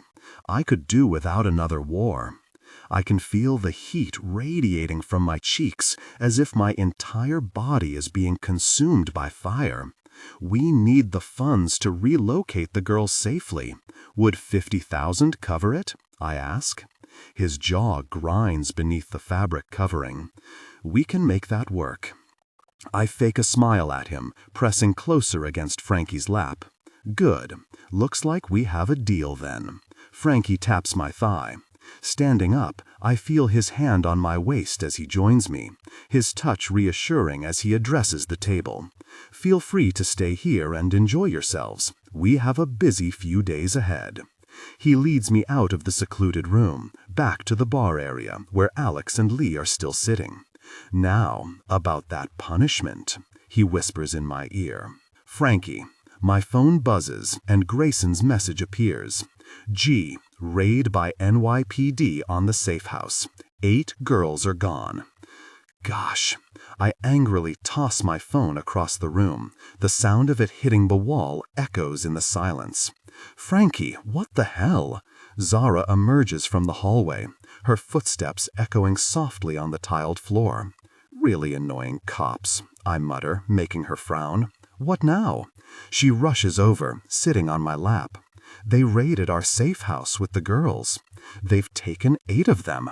Jerks, she mutters, fury in her eyes. She pulls her phone out of her pocket. Was this in the middle of the night? I nod. She starts scrolling with a look of concentration on her pretty face as she chews on her lower lip. It didn't even make the news. This wasn't a real raid, Frankie. Now that they've taken the girls back means not only are they all in danger, Romano has his line of funding back open. Her green eyes meet mine. What about your guy in Vegas? They've got 2 of the girls back there. Enzo is going to start digging. We need to find them. With a quick movement, she turns and settles onto my lap, her legs wrapping around my waist. I can help him. If he lets me into his systems, I'm a good detective. I've worked on trafficking cases before. I pause, considering her proposal. It does make sense. Plus, I feel obligated. My father helped put them in this situation. I want to fix it. Her eyes briefly drop. I gently lift her chin back up, acknowledging the guilt behind her unspoken request. Okay, baby, I'll have Enzo come over and set you up in my office. You sure you're ready to start tracking down corrupt cops? Her face lights up, and I'm rewarded with a smile which makes my heart race. I've worked with them long enough. I know how my dad works. I'm the best person there is to do this. They all deserve to be brought to justice. That fire in her eyes leaves a heavy feeling in my chest. I love it when she's like this. Her passion, her grit. It gets me every damn time. What about the 2 girls? She asks. We're going over there now. Jax is going to ask them some questions and then escort them to Vegas. She makes a perfect O. We? Yes, we. I need you there. If those girls can identify the cops, Zara can pinpoint who they are. Well, let me get ready. I can't see everyone looking like this. She looks down at her sexy lace nightgown. I lean forward and kiss her intimately through the translucent material, my touch lingering. Frankie, she bats at my arm, and I hold her firmly in place. I can't help myself. Whenever she's around, I have this all-consuming need to have her. Are you telling me no, Angel? I kiss my way up to her throat, and she tips her head back, giving me the access I need. I didn't think so. Lighting my cigarette, Jack slides the door open and joins me and Grayson. They don't know anything, boss. They don't want to go back to Russia, though. He shakes his head, making his dark curls bounce. When did you learn to speak Russian? Grayson asks. My dad was Russian. I've never heard of a Russian with the last name of Carter, I say, exhaling smoke. Carter isn't my real last name, he replies, sparking up a joint he pulled from his pocket. After Dad died, my stepdad tried to get me to change it to be the same as his. Over my really dead body was that happening, so I changed it to my mom's last name instead. How did he die? I ask, remembering the way Jax tenses up at any mention of his father. He takes a long inhale. His scruffy jaw clicks as he puffs out a series of concentric smoke rings before he answers. That's a story for another day. I don't want to press him. I need his head in the zone. He is doing well in his new role with me. He'll tell me when he needs to. Hearing the sweet sound of Zara laughing drags my attention away from Jax. I look inside and spot her chatting to Maddie and Sienna with a bright smile. Maddie's blonde ponytail bobs as she talks animatedly, and I dread to think what she's saying about me. I shouldn't worry. She's one of the few people who sees the good in everyone, including what little there is in me. Has he got any updates on Romano? Grayson asks beside me. My patience is wearing thin, waiting for answers. No, for now, we wait. We take care of the girls first. Then we may have to work on a plan to draw him out before this escalates any further. Where is Kai? I ask. I rarely see one without the other.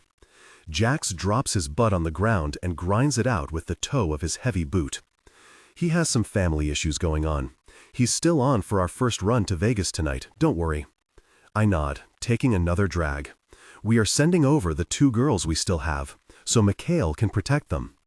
Jax, go in there and help the girls figure out the paperwork, then you can head home. He grins and turns to his reflection in the window, where he adjusts his curly hair, giving it a tousled look. Don't forget we have training in 2 hours, Jax, Grayson calls out. I know. He waves him off, sliding the door shut behind him. You think he's going to win? I turn to Grayson. It's not so much the winning. It will be stopping him from killing his opponent we have to watch out for. Grayson rubs the back of his neck. That temper needs fixing. I'd say so. Kai is the only one who can get through to him. I'm working on it. I think him working with the Russians will help keep him busy and out of trouble. We shall see. I stub out my cigarette. I can sense Grayson wants to say something else, but is hesitating. Spit it out, G.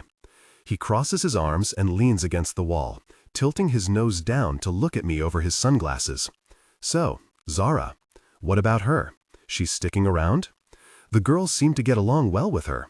He nods towards the glass door, where I spot them sitting in there laughing together. Another icy layer of my heart melts. I want her to be part of this dysfunctional family we have. She is. Grayson grunts. Did you kidnap her too? She's not anything like I expected you'd go for. A smile dances over my lips. I didn't. She's here of her own choice. What did you think would be more fitting? I can't wait to hear his reply. I don't know. Not a cop? One that would cause less of a headache? I let out a laugh. I can't say I saw this coming. Now she's here, I need to make sure she doesn't go anywhere. She was made for me. That I am sure of.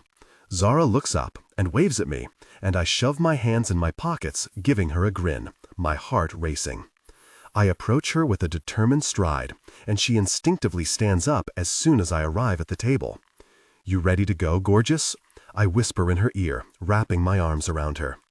Oh, look at you two, all in love, Maddie says. We both stiffen. Maddie, Grayson says in a warning tone, before lifting her out of her seat. What? She squeals, already distracted by her husband. Yep, home sounds good. Zara vushes out her words. I can't seem to respond, so instead I lace my fingers through hers and lead her out of the safe house. I know I loved Layla, but it didn't feel anything like this. There wasn't this fire. We grew up together. We fell in love over time. This is the opposite. Zara threw herself into my life and consumed me entirely. It's as if without her, I can't really breathe. I've never felt this. I never want to with anybody else. This need to own her, for her to be mine. Gosh, it's quite plausible this is even more than love.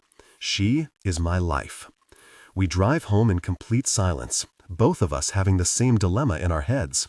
When she isn't talking, I know it isn't good. I'm not going to deny my feelings for this woman. I'll do whatever it takes to keep her by my side. It isn't until we're home and I'm pouring us a drink that she breaks her fretting silence.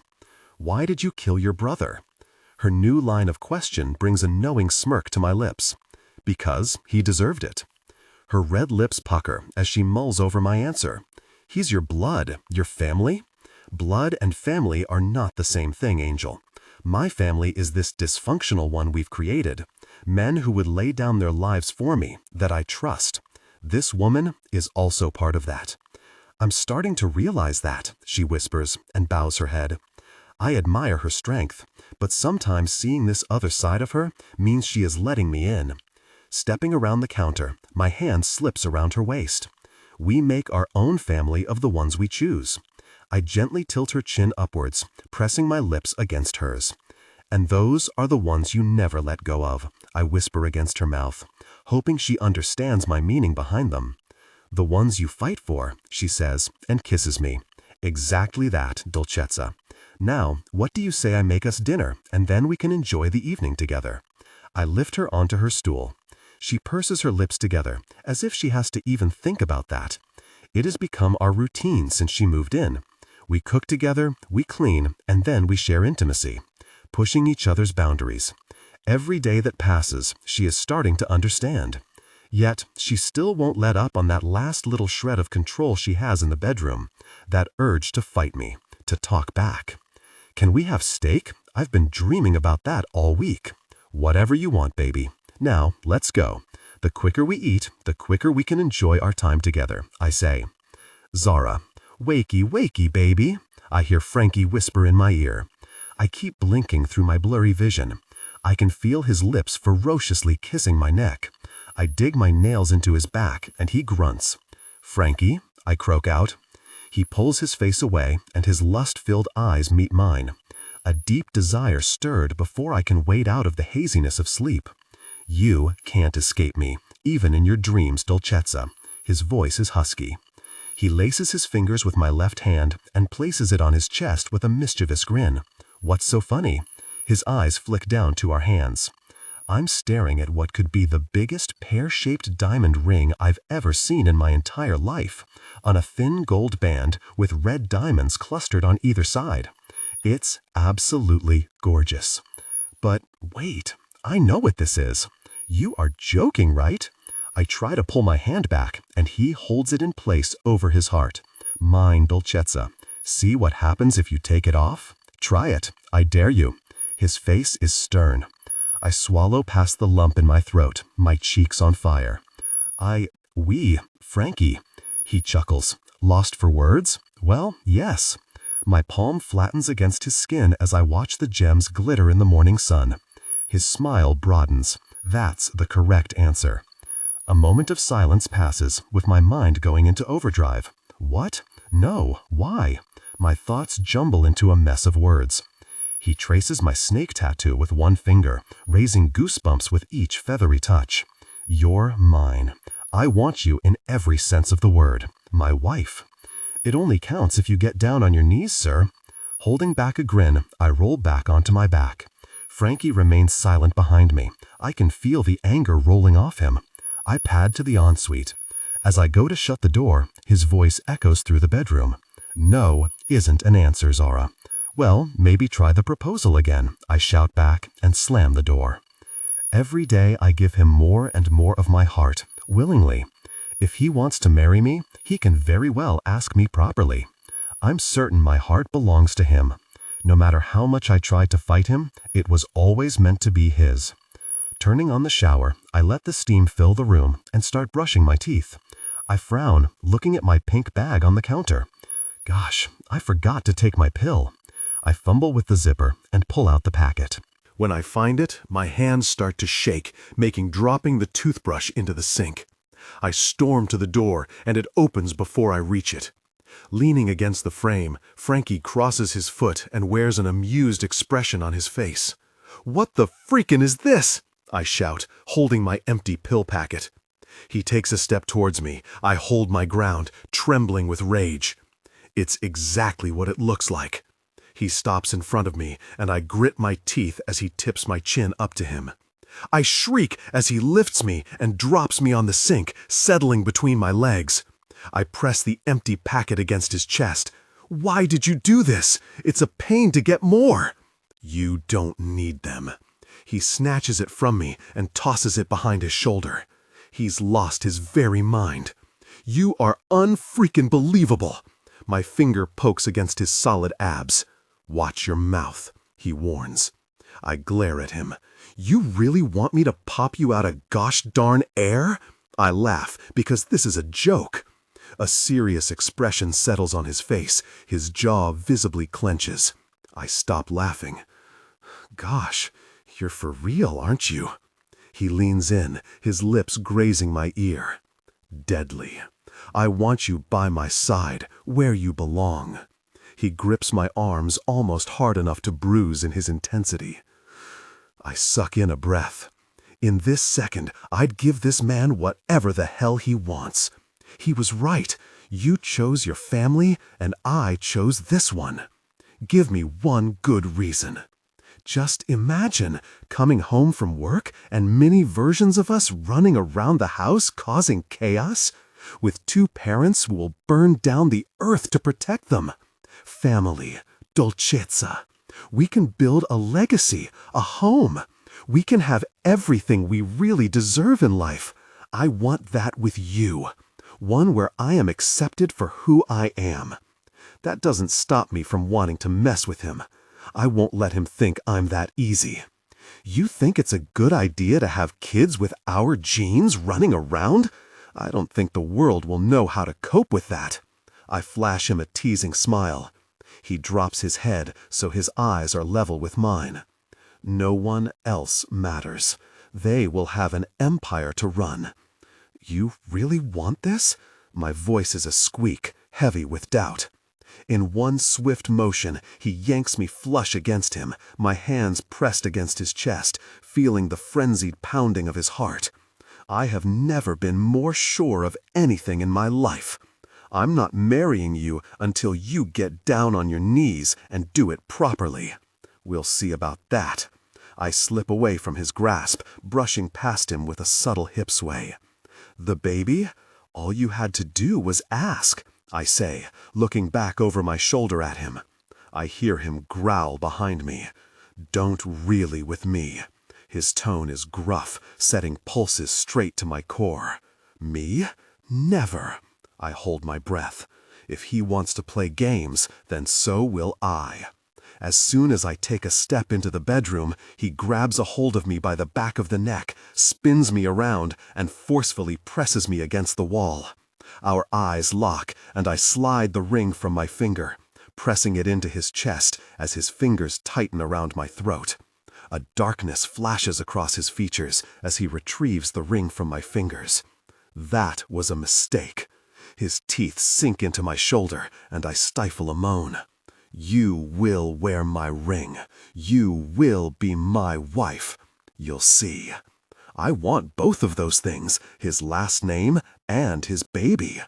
Maybe you can't have it all, I reply, my breath caught in my throat. His jaw ticks. Wrong answer.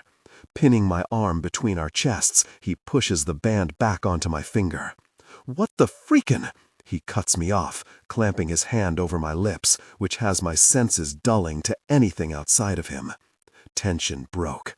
They came together passionately, connecting deeply. He drops his forehead to mine, and I try to regain my breath. That was intense. Dragging my nails along his shoulders, resting on his front. A smirk dances on his lips as he removes my ring from his little finger and slides it back onto mine. Licking my lips, I shake my head. Is that really how you're going to put a baby in me? A quick, intimate moment against a wall? Oh, Zara, you have no freaking idea what I'm going to do to you. Frankie! I glance over to the fight going on in the ring. The sound of the crowd erupting around us drowns out all other noise as the home fighter delivers a powerful blow, knocking his opponent to the ground. I'm so freaking proud of you. I pull Zara's slim body into mine and kiss the top of her head. Between her and Enzo, they have managed to track down 3 of the missing girls in just a matter of days. She was so focused, I had to drag her out to make sure she was eating. Once she gets something in her head, there is no stopping her. Grayson and Kai still have to save them, she replies, nuzzling her head against my chest. They will, baby. Hey, look, Jax is the next fight. She spins in my arms, wrapping hers around my neck. Turns out, one of the undercard fighters at Jack's fight is a Reaper, and he has 3 of the girls hiding in his mom's house, which, of course, has protection of the motorcycle club. But a lot of them are here tonight for his fight. So, with the help of Mikhail, we got the cards switched. Jax is his new opponent. If this jerk comes out of the ring alive, is now another story. I've given Jax strict instructions to go out there and fight, not kill. If he wants a future in boxing, and if we want the Reapers off our backs, he has to keep his cool. It will be an excellent test for him. While that is going on, it's a perfect opportunity for Grayson, Kai, and Mikhail's men to swoop in and take the girls back to the Volkov safe house. I need another drink. She looks up and grins at me. Won't be long before you can't have any more of those, I whisper against her lips, and she blushes instantly. Let's hope. She presses a kiss to my lips as the lights dim, replaced by red strobes. As Jax, the king of chaos, walks into the ring with his hood up and his red and gold shorts, we take our seats and watch him put on an absolute masterclass of boxing. With Keller shouting orders at him, he does us all proud, knocking that opponent out in the 6th round. That split moment when his opponent was on the floor, darkness crept over his eyes, and I thought he was gone. Yet, much to my surprise, he stopped himself, took a step back, and claimed his victory after the ref counted down. The crowd goes wild. With blood dripping down his forehead, Jack's wild eyes find mine, and I give him a nod. I'm very proud of him. He kisses his glove and shoves it in the air before Keller jumps over the ropes to lift him up in victory. I look back over. The Reapers are filtering out of the arena. I discreetly slide out my cell and shoot a text to Grayson, warning him. He replies instantly. Gee, all good, boss. Mikhail has taken the girls to his safe house. Tell me Jax beat the mess out of that jerk. I chuckle, showing the Zara text, and she laughs. F, easy win. He did you proud, G. I'll see you back at the jet. G, yes. You ready to get out of here, baby? My arm winds around her waist, tugging her closer. Her hopeful green eyes look up to me. Did they get them? Very right. We won both battles tonight, thanks to you. I place a kiss on her temple, and her eyes flutter closed. She pulls on my tie, dragging me to her, and crashes her lips over Monin, leaving the taste of sweet champagne on my tongue. What was that for? I tease. I'm just happy. I steal another kiss. Me too, Bella. Me too, I mutter. For the first time in 10 years, I truly mean those words. With her by my side, I am happy. I can see a future, one that exists outside of hunting my enemies. One day, we need to come back here and do Vegas properly, she says. I snug her against me tighter. Anything you want in the world, it's yours, Dolcezza. You want me to shut down the entire city for you? I will. She bites her lip, and my desire grew. Even if I'm a complete brat? I brush my fingers along her jaw, not giving a care to who is around. Because you are my brat. I know you're a good girl deep down somewhere. She turns her face towards me, her glossy lips pressing against my cheek. I don't want to be your good girl, Frankie. Is that right? I rasp. My hands slide down her back and rest on her perfect figure. I want to be your uninhibited partner. I choke on a cough, and she giggles in my ear, causing me to squeeze her waist. My body tingled with arousal as she runs her long nail along the back of my neck. You're going to pay for that one. Good, she whispers. Zara, after finding and successfully getting the first 3 girls to safety, I have a new determination to find the remaining 5. I don't care what I have to do. I know I have Frankie and a whole army behind me on this mission. It's more rewarding than any police work I've done to date. Once I know they're all safe, I'll happily make my father pay for this. My fists tighten, fueled by the burning fire of my hatred for him. My eyes are fixed on the screen, where the slimy mugshot of my latest target stares back at me. He fits the bill, late 50s, multi-millionaire property tycoon. Wife, 2 kids, perfect family. I flick through the next pictures. This has him standing next to the mayor of New York. The one that really nails it for me is him standing in our precinct shaking hands with my father 2 years ago. Enzo sent me over the suspicious transactions to dig into. He makes a lot of payments, all low value to shell companies in Moscow, Albania, and Mexico. He has no registered businesses I can find in any of these countries. But what he has done recently that really caught my attention, opened a new hotel in Vegas. Here you go, baby.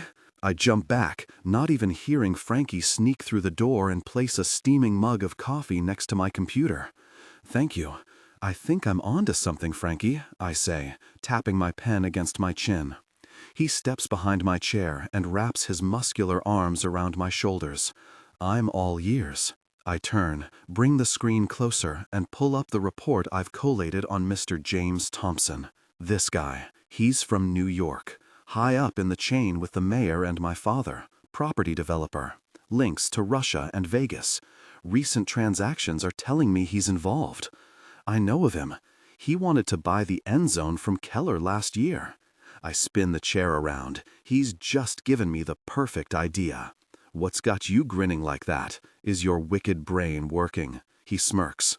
I tap my finger against my chin. What if we got Keller to invite him to the end zone? Tell him he's looking to sell. He scratches his beard. He's not going to just give us the location of the girls. I can tell he's impressed. That's nothing a little bit of interrogation won't fix. I can be quite resourceful at getting people to talk. His eyes light up as he speaks. You can't kill him, Frankie. Not yet, anyway. James is far too high profile for that to get brushed over. We need to find the girls before we do anything. Frankie crosses his heart with a mischievous grin. I'm coming with you. I can easily slip something into his drink. Keller and Jax can tie him up in the office, and then you can work your magic. He nods, grabbing my legs and wrapping them around his thighs. I like that plan. Well, get it in motion. We have women to save. I tap on his cheeks. We have babies to make. He lifts me into his arms and sits me up on the desk, being careful to move my paperwork and the array of colored pens out of the way. Text Keller, then you can do what the gosh you want with me. My body is on fire just saying those words. You drive a hard bargain, future Mrs. Falcone. He winks, and I roll my eyes, bringing my left hand up and resting it on his chest. And there it is, that stunning diamond ring, slipped back on my finger, like he does every very day. I told you, I'm not keeping it on until you get on your knees, sir. I try to keep my face stern. And I told you, there is only one of us on our knees here, Dolcezza. I run my fingers through his hair, hovering my lips over his. Well, looks like Dolcezza will always be my name, Mr. Falcone. I slide the ring off my finger and place it inside his suit jacket pocket and tap over his heart. You know the rules. Now get texting. After their intimate night, they were breathless. Frankie. Settling into Keller's luxurious leather office chair, I gaze at the monitor, the soft glow reflecting off the smoke swirling from my lit cigarette, while Jax and Kai set up our latest torture area. A decent selection of knives, nail pullers, and tooth extractors are laid out on the desk, and a chair with rope in the middle of the room. Jax leans over my shoulder, looking at the monitor I'm watching, waiting for Zara to do her thing with James. Wow, Zara is looking smokin' tonight, boss. I look up at him, grinning ear to ear, and blink a few times at his stupidity. Jax, one day he is going to knock you the really out, Kai says to Jax. He's a smart boy. I'd listen to him, Jax, I warn. I was just winding you up, boss. He taps my shoulder, and I take another inhale. Try it again. You don't need your tongue to work for me. It's a struggle to keep from smiling. His eyes go wide, and he steps back. I don't miss Kai laughing in the background. They start bickering behind me. Tuning them out, I sit forward with my elbows on the desk and zoom in on Zara as she walks into the VIP area with the tray of drinks for Keller and James. Stubbing out my cigarette in the ashtray, I watch as his eyes roam her body, and anger boils through me. I might not be able to kill him, but I'll certainly make this hurt.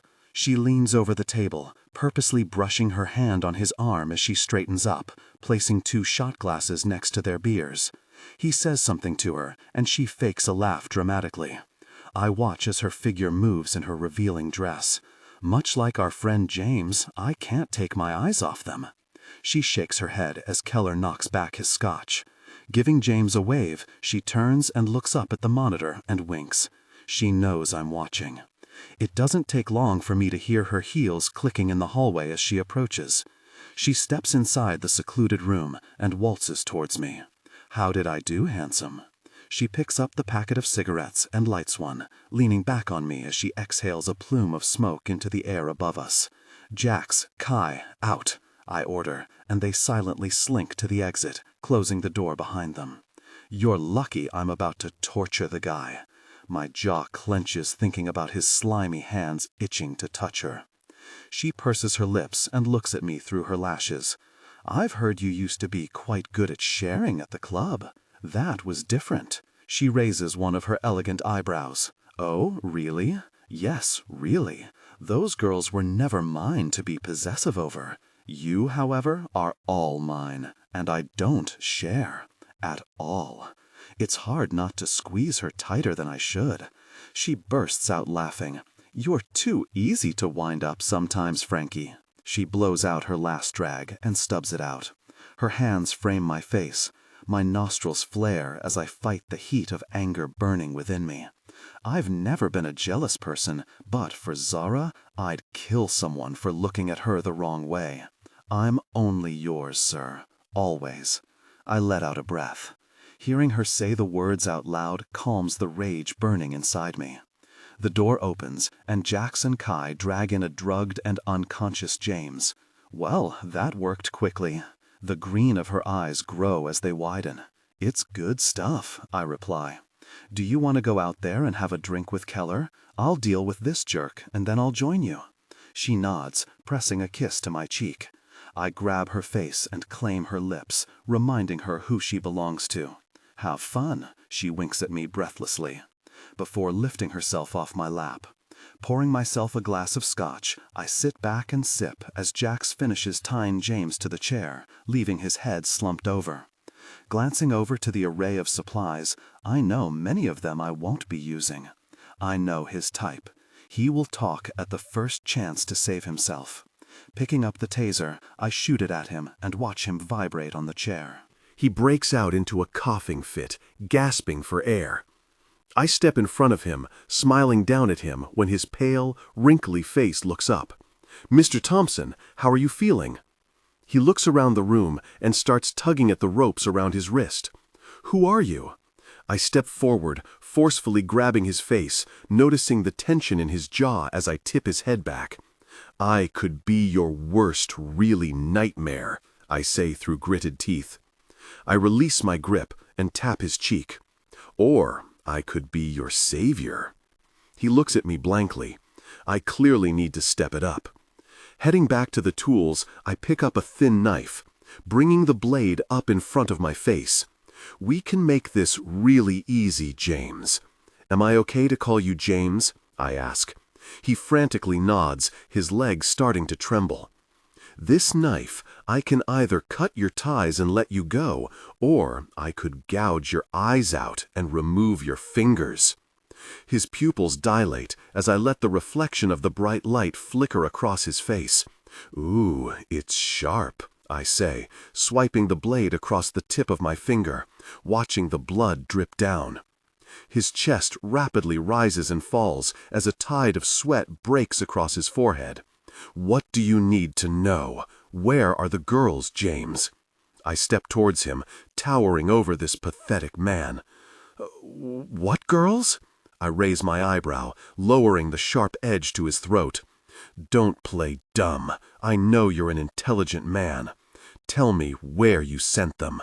Once I have them back safely in my care, I'll let you go. He swallows against the cold metal. I haven't touched them.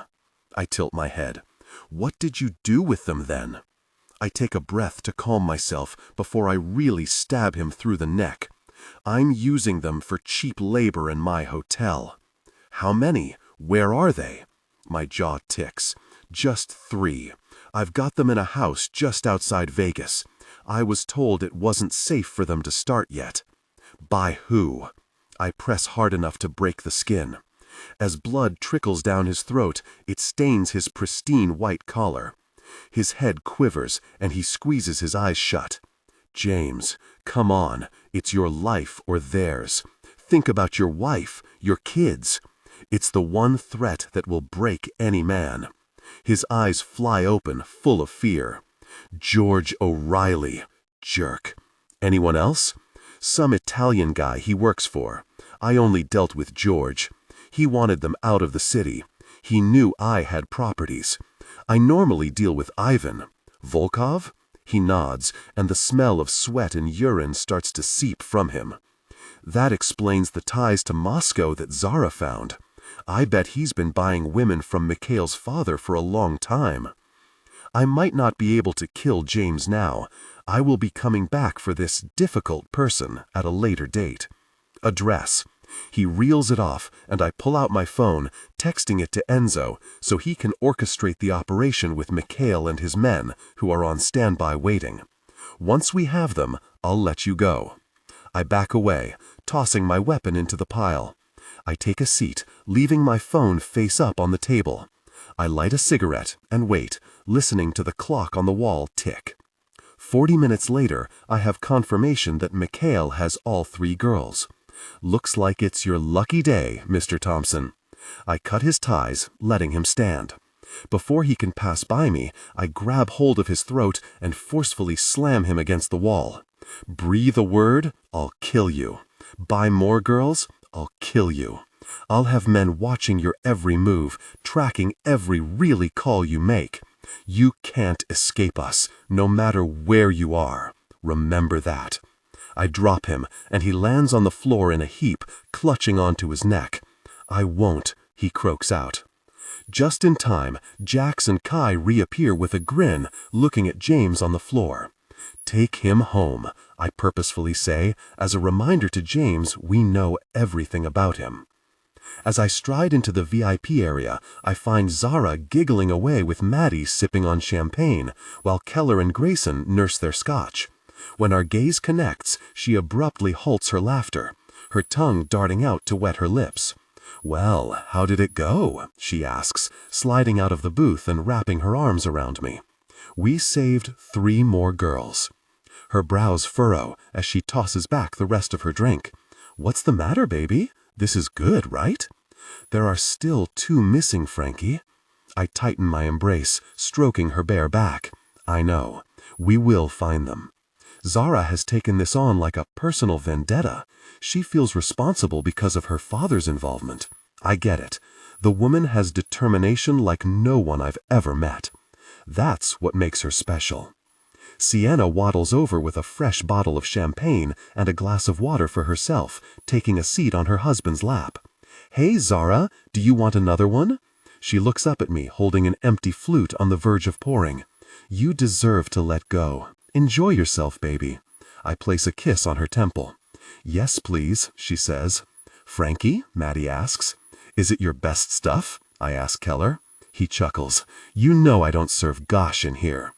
I slide into the booth next to Zara, resting my arm around her shoulder. Well, tonight was a success. Enzo is working with Mikhail to track down a location on Romano using his father's links. The end to this is near. I hold up my drink, and the rest of the group joins. "Do you think Luca and Rosa will come home when this is over?" Maddie asks. "I'm sure they'll be back, baby," Grayson replies before kissing the side of her head. Keller clenches his jaw and traces his hand up and down Sienna's arm. Having spoken to Luca and Rosa a few times, they are happy traveling through Europe. I won't be forcing them to come back. They deserve a break. Looking at Keller's face, he needs his brother. We all miss Luca's sarcastic persona, even me. We are their family. I'm sure they'll return when the time is right for them. If not, then we will just have to go and visit them. I'd like to meet them, Zara says with a smile. Will, Dolcezza, I reply, rubbing small circles lightly on her shoulder. Zara. As another wave of nausea washes over me and I tightly grip the toilet bowl with my hands, my stomach physically aches as I heave relentlessly. I only had a few glasses of champagne last night. Zara, Frankie's voice echoes into the bathroom. In here, I call out. Just that alone has my mouth watering again. The door opens, and I pull myself away and sit down on my butt, finding Frankie leaning on the door with his arms crossed in front of his six-pack. "Someone had too much to drink?" he says with a smirk. "I'm not a lightweight, Frankie. On a good day, I could drink you under the table," I say. The words have barely left before I throw myself back over the toilet and empty the contents of my stomach. The soft touch of Frankie rubbing my back provides me with some comfort as I sag back onto the floor, and he joins me, spreading his muscular thighs on either side of me and holding me against his bare chest. He strokes my hair behind my ear. "Are you okay, Angel? Can I get you anything?" he whispers. I shake my head, sinking into his embrace. "Go back to bed, Frankie. We can't have both of us getting sick. We have too much to do." His chest vibrates against my back as he chuckles. "I don't think this is a bug, baby." I scoot forward, turning to face him, pulling my brows together. Shock ripples through me as the meaning behind his words sink in. You think?" His hands band around my waist, pulling me closer to him. I do. I've been using one of those cycle tracking apps. I was due yesterday. I assumed stopping the pill might mess things up. My heart starts to race. Could this really be it? Well, what are you waiting for? I need tests, about 20 of them, to make sure. His hands frame my face as his eyes search mine. "You have no idea how much this means to me, Angel." I smile back at him. I do, because I want this as much as he does. I want to be next to this man and the power he has for the rest of my life. I want our kids to see their dad rule the world. "I have a good idea, handsome," I whisper, stroking his cheek. "You're mine. Zara mine forever." His words make butterflies erupt in my stomach. That's all I want. His lips feather over mine for a soft kiss, one that shows me exactly what I need to know. That this right here is everything. Even if we don't say the words, we show it every day. I probably should take a shower and brush my teeth. I forgot I was just puking. I couldn't really care less. While you do that, I'll go to the pharmacy. I won't be long. Call me if you need anything else, okay? I roll my eyes, and he grips my chin. "Don't do that. You aren't in any fit state for me to mess with you," he whispers against my lips. Despite the heat spreading across my chest, I know he's right. As he leaves, I stand up, looking at myself in the mirror. A tear slips down my cheek. I want this. I want those two lines to show up more than anything. I know with Frankie by my side, I can do anything. Frankie, song, All That Really Matters, Illenium, Teddy Swims. As I enter the house, I discover Zara fast asleep in our bed. I leave the bag on the nightstand and crawl into bed, wrapping my arms around her. This changes everything, but also nothing at the same time. I never had any intentions of having kids again. I wasn't looking for it. She is the only reason I wanted a baby, because it's her. She rests her hand on my neck and lets out a little snore. I look down at her ringless finger and stiffen. I know she's teasing me, pushing me to get down on one knee. She always keeps it in the box in her drawer. I carefully reach over to take it out of the box and slip it back where it belongs.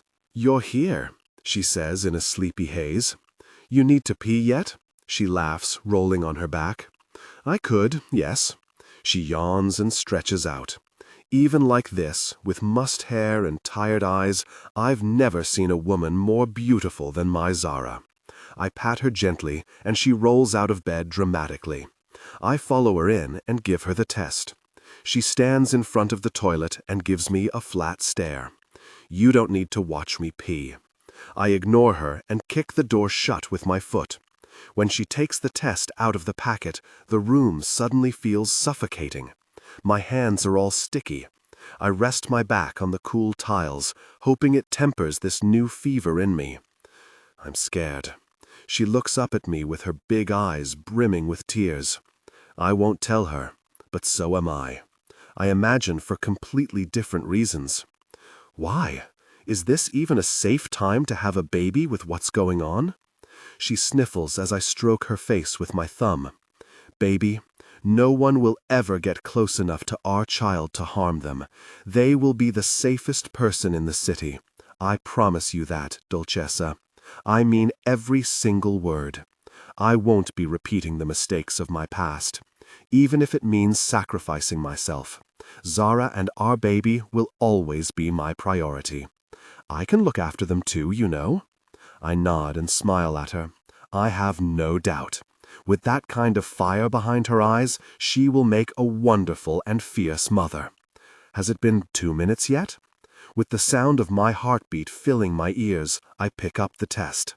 My fingers tremble slightly as I hand it to her. She lets out a shaky breath before she looks. Her hands cover her mouth, tears well in her eyes.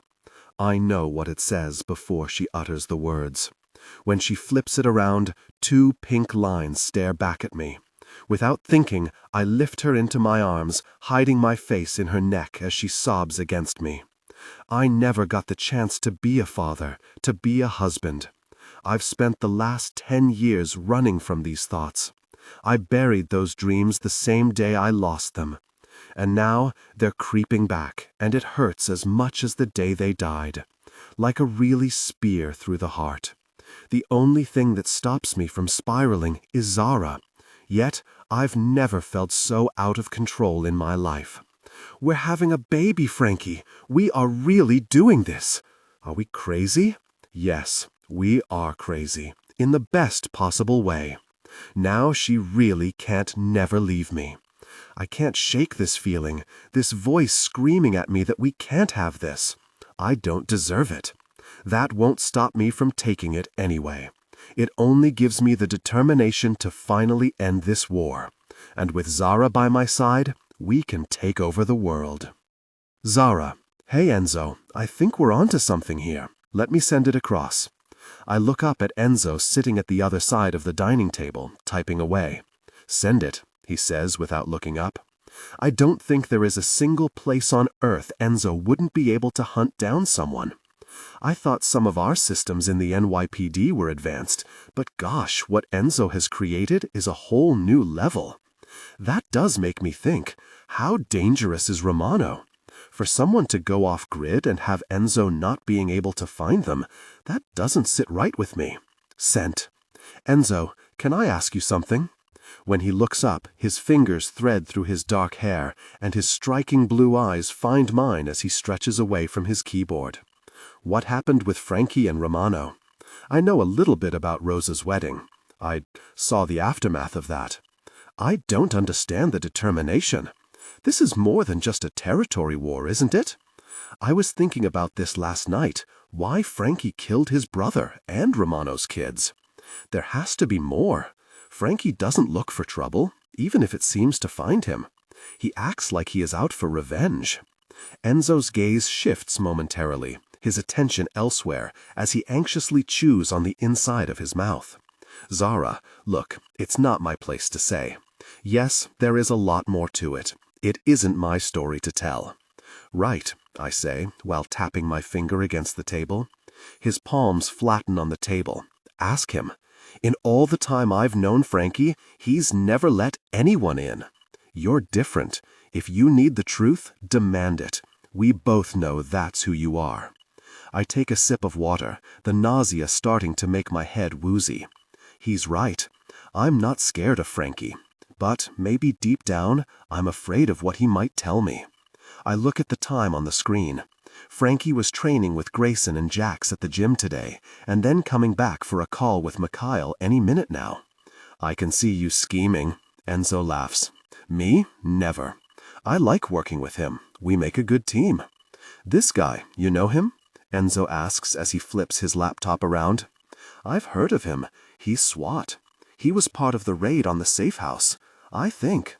He's holding the women from my dad until they find buyers. We should scope it out before we do anything. I'm not 100 on this one. Sure, I can send out a team. I shake my head. He's NYPD. If he is hiding the girls, he's going to be on high alert. I'll go. He frowns. Take Jax and Kai with you, otherwise Frankie will kill me. I roll my eyes dramatically. He's right. Frankie would flip if I went on my own. Will I ever not need a babysitter? It's not babysitting, Zara. It's protecting. We never go out on our own. None of us. His finger stabs the table emphatically. Oh, okay. He pulls up his phone and leans back in his chair as he texts. Let me get Jax and Kai here. We need to act fast. I stand. You got it, boss. Let me get changed. I hear the front door slam shut and Frankie double steps up the stairs, heading straight into his office. I put my hoodie on and finish the look with some sneakers, just in case I end up needing to run today. Not that my body is ready for that. As I enter the hallway, I can hear Frankie's raised voice. It's not really good enough. We can't keep waiting around for answers. We are going to have to draw this person out from hiding. This has to end, Mikhail. I stop outside the door, listening to Mikhail's aggressive Russian tone coming back through speakers, but I can't understand the words. Frankie's voice mellows. It has to be money. That's why he's doing this. See what you can find out from your sources in Moscow. I quietly open the door and peer through. Desire flowing through me as I watch him toss his sweater across the room, revealing his toned physique in a tight black tee. His skin glistens from his workout. I look at his computer and see Mikhail's masked face on the screen. They came together in passion. Tension broke, gave in to desire, connecting deeply. Lifting me to my feet, he holds the back of my neck and crashes his lips over mine. I pull back and give him a playful smile. I can't. I'm going out for work. His thumb delicately strokes my bottom lip. He releases me and I lean back on the desk. Where are you going? His tone has dropped, the sincerity in it moving over me as tenderly as the soft material. Checking out a location for the girls. Get Enzo to send his men, he says gruffly.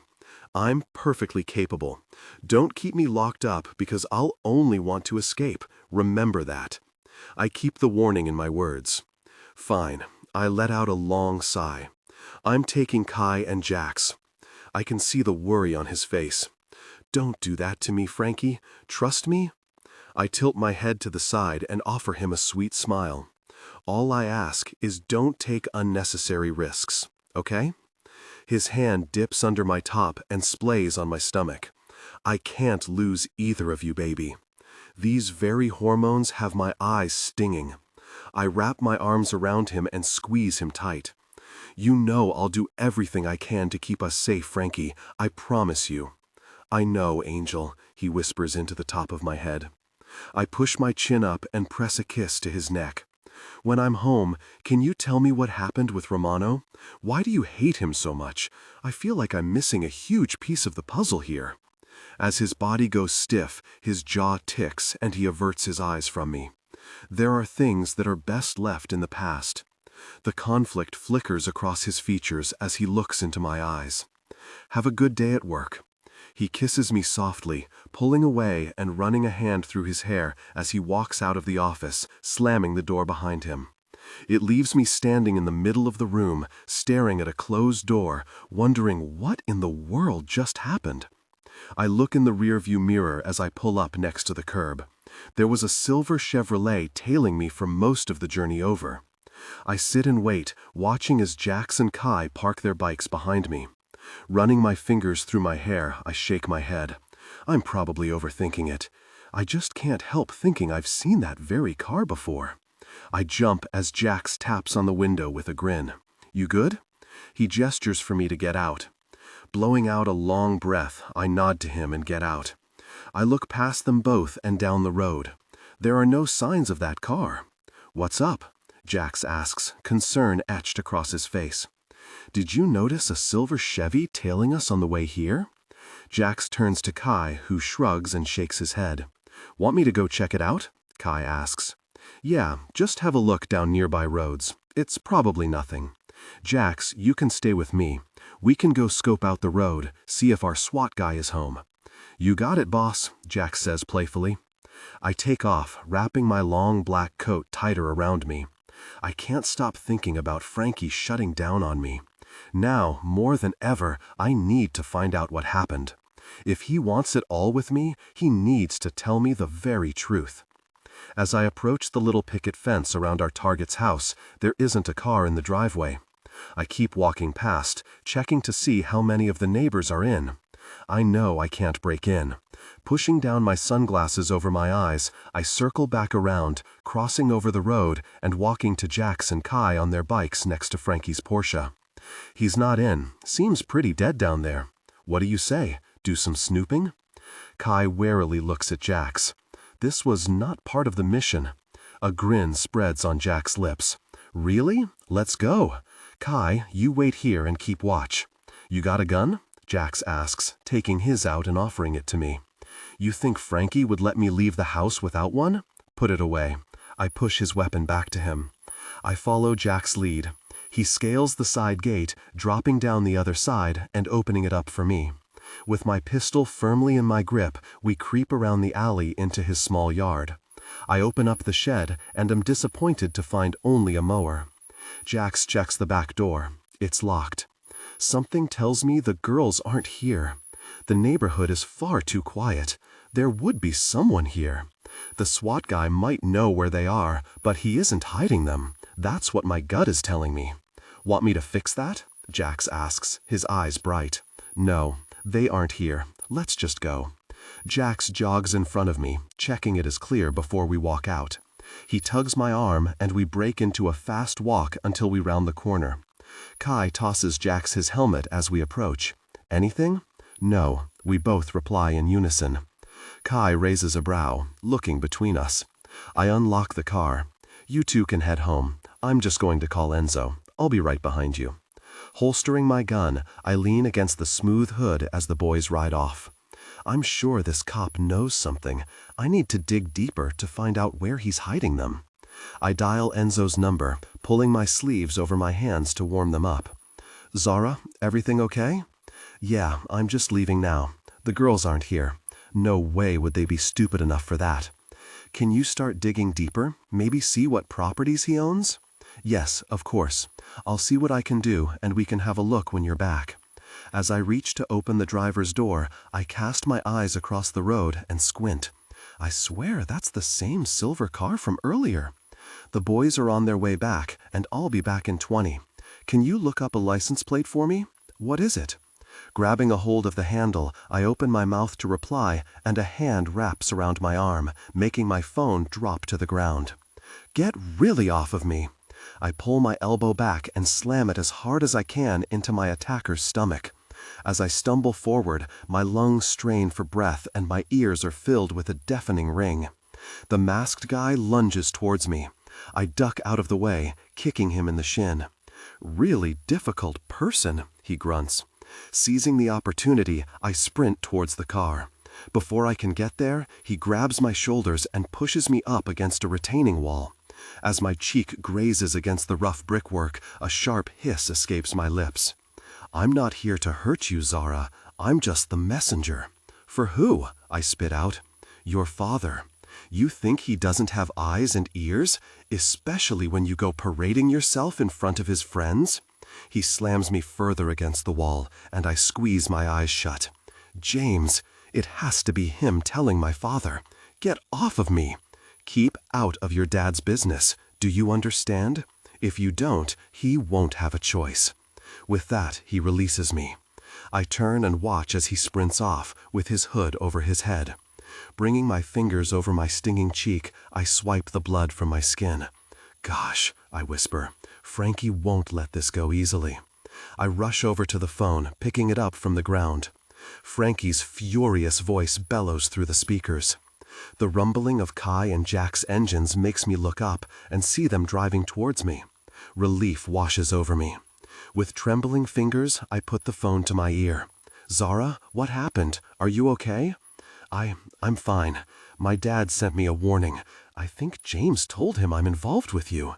Is that Jax there? He growls. Yes. Hand him the phone. The anger is clear in his voice.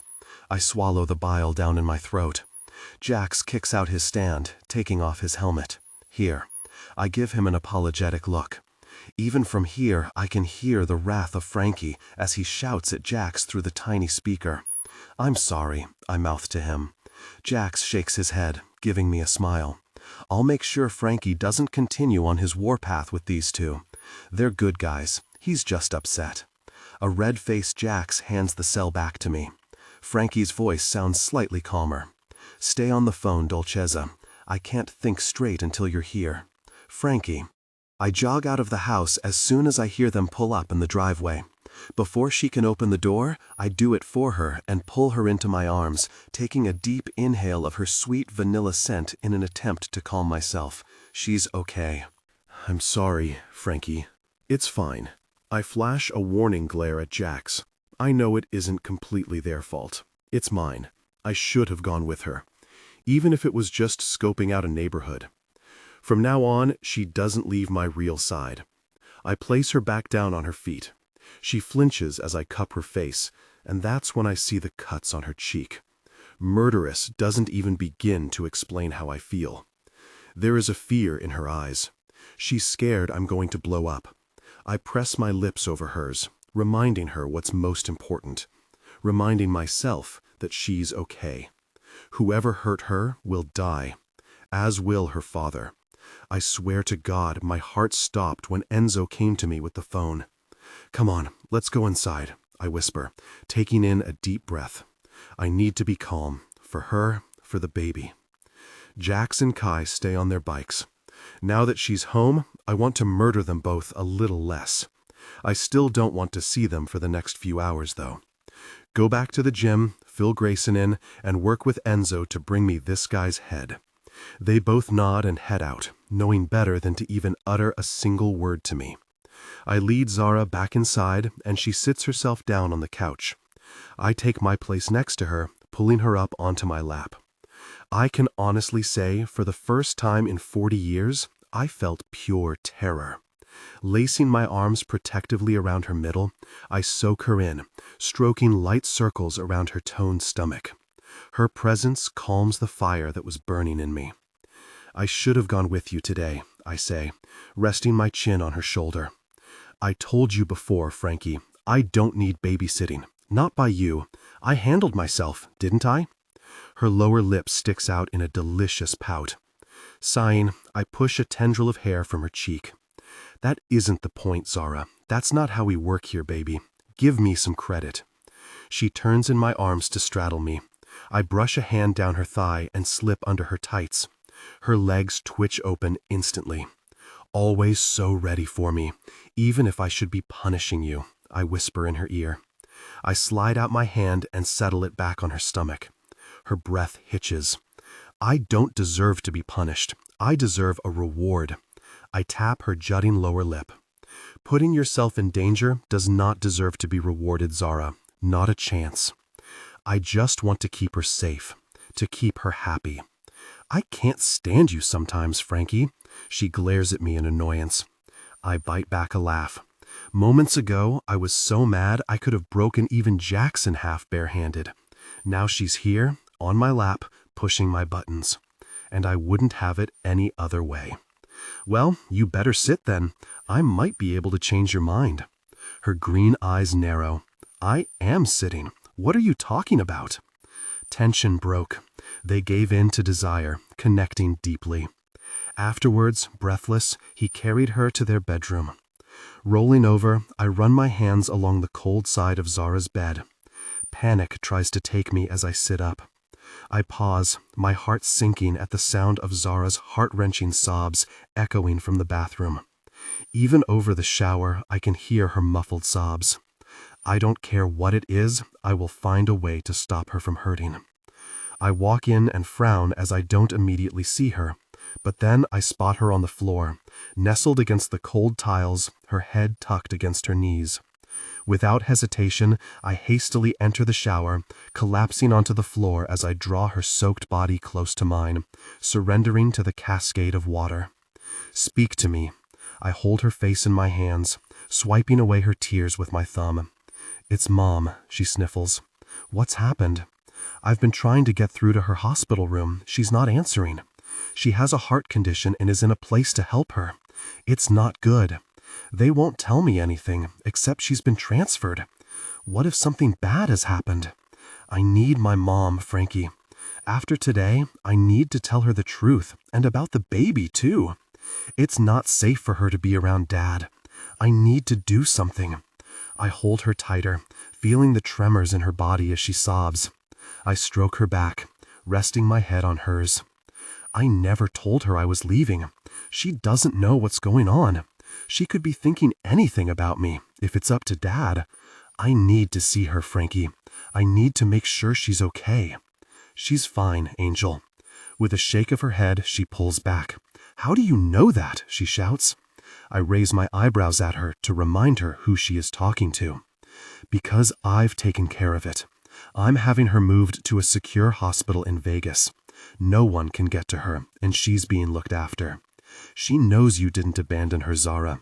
Her eyes narrow. What? How? With Enzo's help. We explained the situation to her. She blinks rapidly at me, with her mouth wide open. According to Enzo, Jane has the same attitude as her daughter. She's strong. She knew something was happening with George. That still didn't stop her from making Enzo promise to video call me. He said she wants to grill me about Zara to make sure that I am taking care of her. All of it? I nod. We gave her a choice, to get her out of there and move her to a facility that is safe away from your father, one under the protection of Mikhail. Or she stays with George and loses her daughter. She blinks wide-eyed. She believed you? She knows more than you think, baby. When you speak to her, she will explain. She can't afford all those fancy new treatments. I have that covered, Zara. I told you before, money means nothing to me. She will have the best care with new specialists and whatever treatment plan will help her. She slams into my chest and clings to me tightly. Thank you, Frankie. I don't know what to say. We take care of our family. I don't need thanking. I run my fingers through her soft hair. She looks up, her puffy red eyes staring back at me. I stroke her cheek. You know I'll do anything for you, I say, and mean every single word. Can I see her soon? Once it's settled down more, I'll take you. In the meantime, we're setting up a phone system you can speak to her on that will be secure. When we have the girl safe and finish this, we can look at our options. Whether she moves in with us, or we find somewhere nearby. Whatever you want, baby. She wraps her hands around my neck, pulling me down to her and capturing her lips with her soft ones. With a firm grip, I bring her closer, feeling her trembling body gradually subside, enabling me to lift her out of the shower. Zara. I chose a flowing black dress with intricate lace details and paired it with a cozy white cardigan. As Frankie drives, his hand tightly grips my exposed thigh. You look absolutely divine, Angel. I blush at his words and place my hand over his. My leg starts to bounce and he tightens his grip. It's all going to be fine, Zara. You don't know that. This is one thing you don't have control over, Frankie. His lips form a thin line. I know if you could, you'd do anything to make sure they're okay. My heart is full. I don't need anything else. My stomach tightens as he parks outside of the doctor's office. I don't know what strings he pulled to get this on Christmas Day, but I'm not arguing with him. You know, we could have just waited for the 12 weeks. I say as Frankie rings the bell while squeezing my hand. After yesterday, we need to make sure. It's a very scratch on my face. He tugs me into his side. Shh. The door creaks open, and an older lady with a warm smile greets us, guiding us to the waiting room. Dr. Edwards will be ready for you both in a minute. Is this your first pregnancy? Frankie keeps quiet next to me. I nod slowly. A bright smile spreads across her face as she claps her hands together. How wonderful! First-time parents. The first scan is always the scariest. You'll be fine. I direct my attention to Frankie. I swear he stopped breathing. His face is incredibly pale. Are you okay? He sucks in a deep breath. Yes, perfect. Looks like both of us are on the edge today. I take a seat, and Frankie stands in front of me, tapping his foot on the floor repeatedly. It makes me grit my teeth. Can you just sit down? I hiss. He turns his head to me and raises a brow. I snap my lips shut. Mr. and Mrs. Falcone. I reply. Frankie cuts me off by pulling me up out of the chair and smiling at the handsome doctor. He holds out his hand to Frankie, who firmly grips it to shake. Follow me. I pause, fear slowing my movements. Come on, it won't hurt. He presses a hand to the small of my back and guides me into the room. How do you know? Have you done this before? I ask sarcastically. His lips thin, but he doesn't answer. The doctor is putting on the latex gloves as I stare at a stretcher with stirrups in the middle of the room. I want to run away. My mouth goes dry and I'm stuck in my place. You've got this, Dolcezza. Frankie whispers on the top of my head and places a kiss. If you could get yourself undressed from the waist down, prop yourself up with a leg in either stirrup, that would be great. Just give me a shout when you're ready. Dr. Edwards pulls a curtain around the bed after handing me a paper towel material. I nod. Frankie takes the paper from my hand. Breathe, Zara. I look up at him. He looks no better than me right now. I shimmy off my underwear and hold them out to Frankie. He gives me a weak smile and shoves them in his suit pocket. I want those back. I squint my eyes. I shuffle my dress up and position myself, exposed, with my legs open. Frankie places the paper over the top of my thighs and pulls up a seat right next to me. I expect him to sit, but he walks around, taking a step back. What a view, he rasps, looking straight at my exposed form. Stop it. I do not feel sexy like this. We're ready, I call out, and Frankie glares at me. As the doctor enters, he steps around the monitor and sits next to me. I pull down the sleeves of my cardigan over my hands and stare up at the ceiling. He starts the machine, and a low hum fills the room. He picks up a stick-looking thing. I bite back a laugh as he squirts some lube on it, and Frankie clears his throat. Okay, Zara, if you can take a deep breath in for me, and then slowly let it out, I will insert the transvaginal probe inside. It will be cold, but hopefully not too uncomfortable, the doctor says matter-of-factly. I respond by nodding and taking a deep breath. Good girl, the doctor says.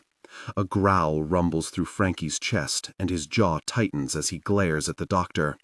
I grab his hand in mine and dig my nails into the skin. I release my breath through my nose and wince as the cold object slides into me. Okay, nearly there, Zara. Relax for me, the doctor says in a soothing tone. I take in another breath, keeping my eyes locked on Frankie's. His face softens as I smile at him.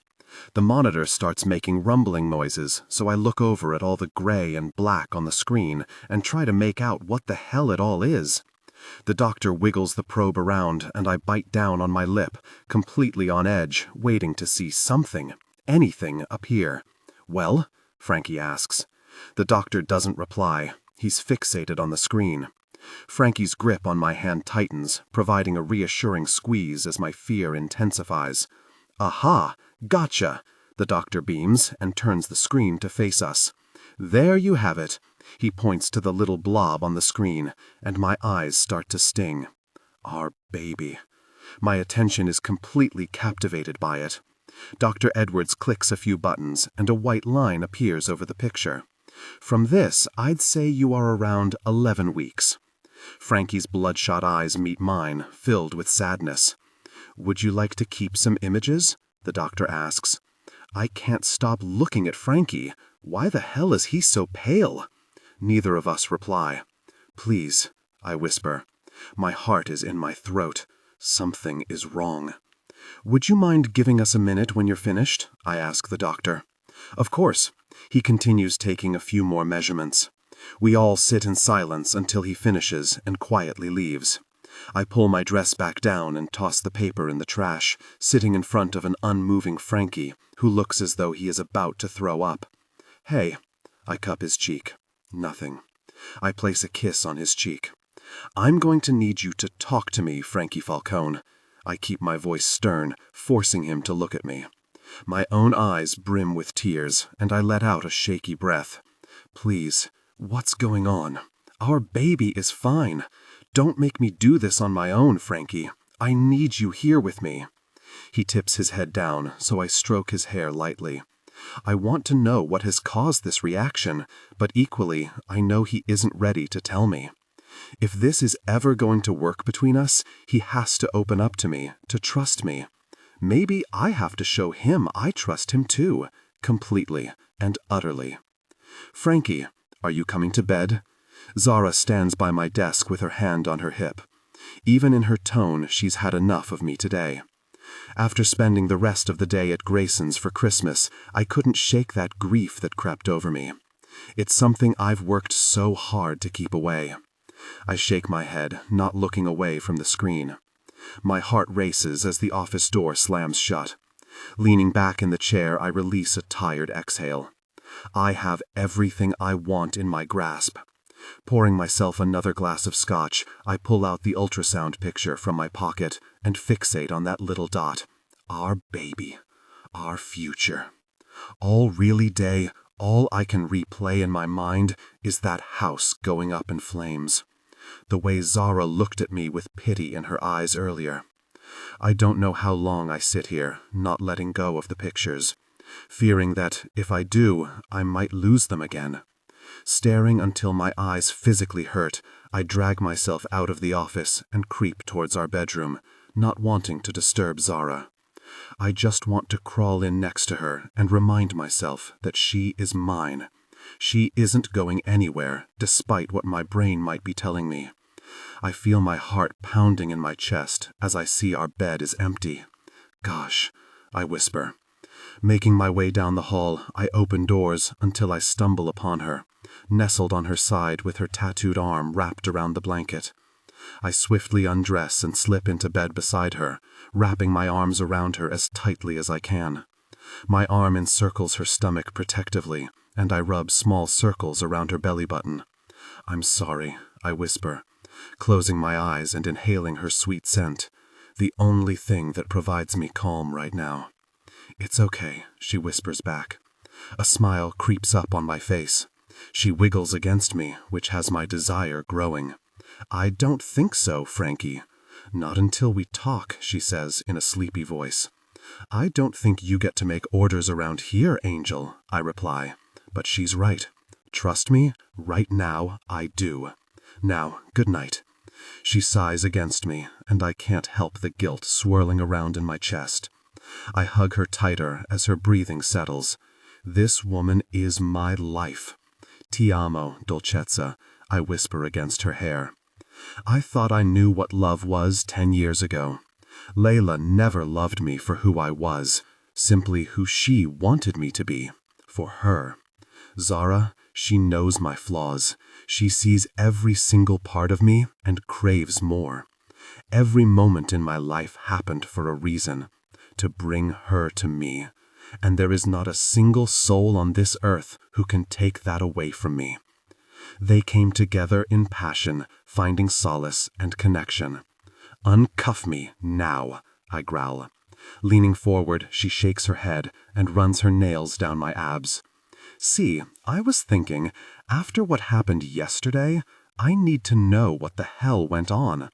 I need you to trust me, Frankie. In return, I will show you how much I trust you. I will give my body over to you completely. She pauses, her body swaying. Exactly how you want me to. She touches herself and lets out a moan. I yank at the restraints. My body is on really fire. Don't really with me, Zara. She rolls her eyes, making me want to assert control. It's up to you. She touches herself intimately. I'll find pleasure either way. Her mouth parts as she continues her intimate actions. I grit my teeth together, trying to calm this raging inferno inside of me. Her eyes fall closed as her intimate actions intensify. Well, she touches herself and cries out. My body tenses and I thrust my hips up. Uncuff me, then we talk. She shakes her head. Oh God, I'm nearing my peak. She tips her head back, exposing her slender neck, which I want to wrap my fingers around and squeeze. Fine, I snap. She stops everything, and her eyes widen in shock. You'll tell me? I nod. I planned on telling her anyway, except this time I get something in return. It isn't pretty, Zara, I gathered. She offers me a sad smile and crawls up my body, brushing her lips along mine. You think my past is all sunshine and teddy bears? I was waiting for you to tell me the truth, Angel. If I'd have known this was the method, I would have cuffed you to the bed and prolonged your anticipation until you told me. We're having a baby, Frankie. That changes everything. If we can't open up, at least to each other, we have nothing. You want me to change? She shakes her head. Not even a little. I don't mean that. I quite like you, all cold and ruthless. What I mean is, you need to let go of the demons in your past, accept them, and focus on what we have here. I'm not going anywhere. I may not like being at her mercy, but she's right. We are so close to having it all, ruling our empire and building a family. My past and a quest for revenge have fueled me for 10 years. Now I have an end to this and a really perfect future. Almost in my gasp, she goes to free me and I engage in intimate play. We shared intimacy, eyes darkened. Afterwards, breathless. Her green eyes light up and she blows a strand of her black hair out of her face. I'm not going to argue with that. Zara. With his shirt draped loosely over my shoulders, I find myself absent-mindedly tapping my fingers against the rich oak dining table, the sound blending with the aroma of freshly brewed coffee he's making. He's dragging this out. Whatever happened, he really doesn't want to speak about it. He places the steaming cup in front of me, and I lick my lips, needing the caffeine. I tossed and turned all night against him in anticipation of this morning. Thank you. Decaf, sorry, he winks. It's going to be a long 7 months without real coffee. He pulls out the chair next to me and sits, tapping his thigh. I slip over and sit on his lap, sliding my cup along the counter as I move. I'll wait for him to start. I'm already on the edge of his patience today after my stunt upstairs. 10 years ago, I was going to be a dad to a little girl. Her name was going to be Valentina. Her mother was my childhood sweetheart. Was. As his arm wraps around my middle, I run my fingers along his forearm to provide reassurance. The day before we were meant to leave, my older brother, Marco, told me he had murdered Romano's wife. Wow, it's been going on since then? I ask, turning to look at him. Yes, my idiot of a brother didn't think the retaliation would happen so soon. He swallows, tightening his grip on his drink. He takes in a sharp breath and shakes his head. I watched the house burst into flames, with Layla inside. Oh my God, I whisper, bile rising up my throat. He watched his whole future explode in front of his eyes. It's understandable why he is now so cold and emotionless. I don't know how anyone could recover from that. Marco lost his wife, his mother-in-law, and almost both of his daughters. Rosa and Eva? Yes, Eva was murdered by Maria. That is why you found that difficult person's throat slit. His fist tightens, making the veins bulge beneath my fingers. I don't blame you. She deserved a way worse death. Frankie chuckles. That isn't what you said when you released me from jail, Angel. I shrug. Things change. That they do. He strokes my stomach. Biting my lip, I jump in. I know you don't want to hear this, but I'm going to say it anyway. Of course you are. I turn around on his lap and straddle him, my legs dangling on either side with his strong hands cupping my body. I'm sorry that happened to you. I'm sorry for your loss. A tear slips down my cheek and I rest my forehead against his. I never want to replace them, Frankie. You are allowed to grieve, to feel. Don't shut it out. His jaw clenches. I'm fine. Are you? Because yesterday didn't seem like you were. I watch him look away, his darkened eyes unfocused as he stares at some place long ago.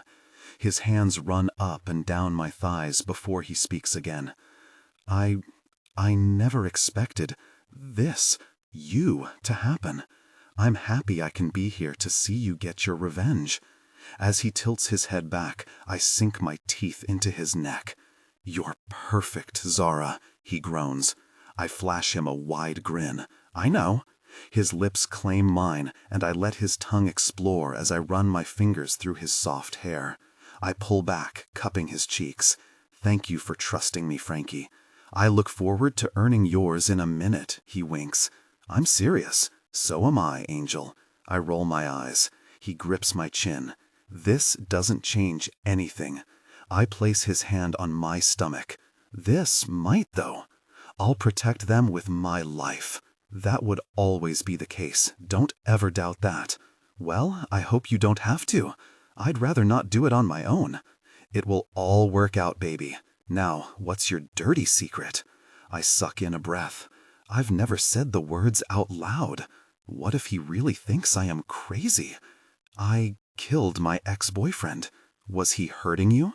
He frowns as he studies my face. No, he was part of a gang, a drug dealer. I was 18. I thought it was cool. Well, it was until one night he left me to do his deals for him. It was freezing cold and I got robbed. When I got home, he wasn't there. One of his junkie friends let slip that he was at Anna's. His eyebrows raise as he listens to me. How did you do it? I waited outside her house. He got on his bike and I ran into him with my car. That killed him? I shake my head. Me then reversing back over him is what killed him. His eyes go wide, followed by a burst of full-bellied laughter. Well, this means I can't be your boyfriend, Dolcezza. My heart races. What do you mean? He smiles. I will have to be a husband so I don't meet the same fate. I blow out a breath. Gosh, you scared me. He strokes my face tenderly. You did what you thought was right. You're feisty. The guy was clearly a loser to cheat on you in the first place. I take it your father knew? That's why you never fought back against him? He helped me cover it up, then got me into the force to keep an eye on his crazy daughter. He shrugs. There wasn't anything you could have possibly done in your past that would have kept me away from you. So, you don't think I'm crazy? Oh, you are, baby. He leans in, brushing his nose along my neck. How many of these things did you see yourself having? I ask, out of curiosity. I've never put much thought into this. I never imagined this would be my life. He looks deep in thought. 3? Let's see how we do with 1 first. With a soft touch, he presses his lips against my neck, his fingers exploring intimately. My eyes close, and I lose myself to the bliss of his touch. You were in love with Layla? I was. His words feather against my skin. Is that why you wanted us to have a baby so badly? You want another chance at being a dad? No, that wasn't why. He pulls back, his face now expressionless. I push one of his dark locks away from his temple. I'm not mad, Frankie. I get it. You lost everything. Now you can have something back. You think I don't love you? His eyes squint.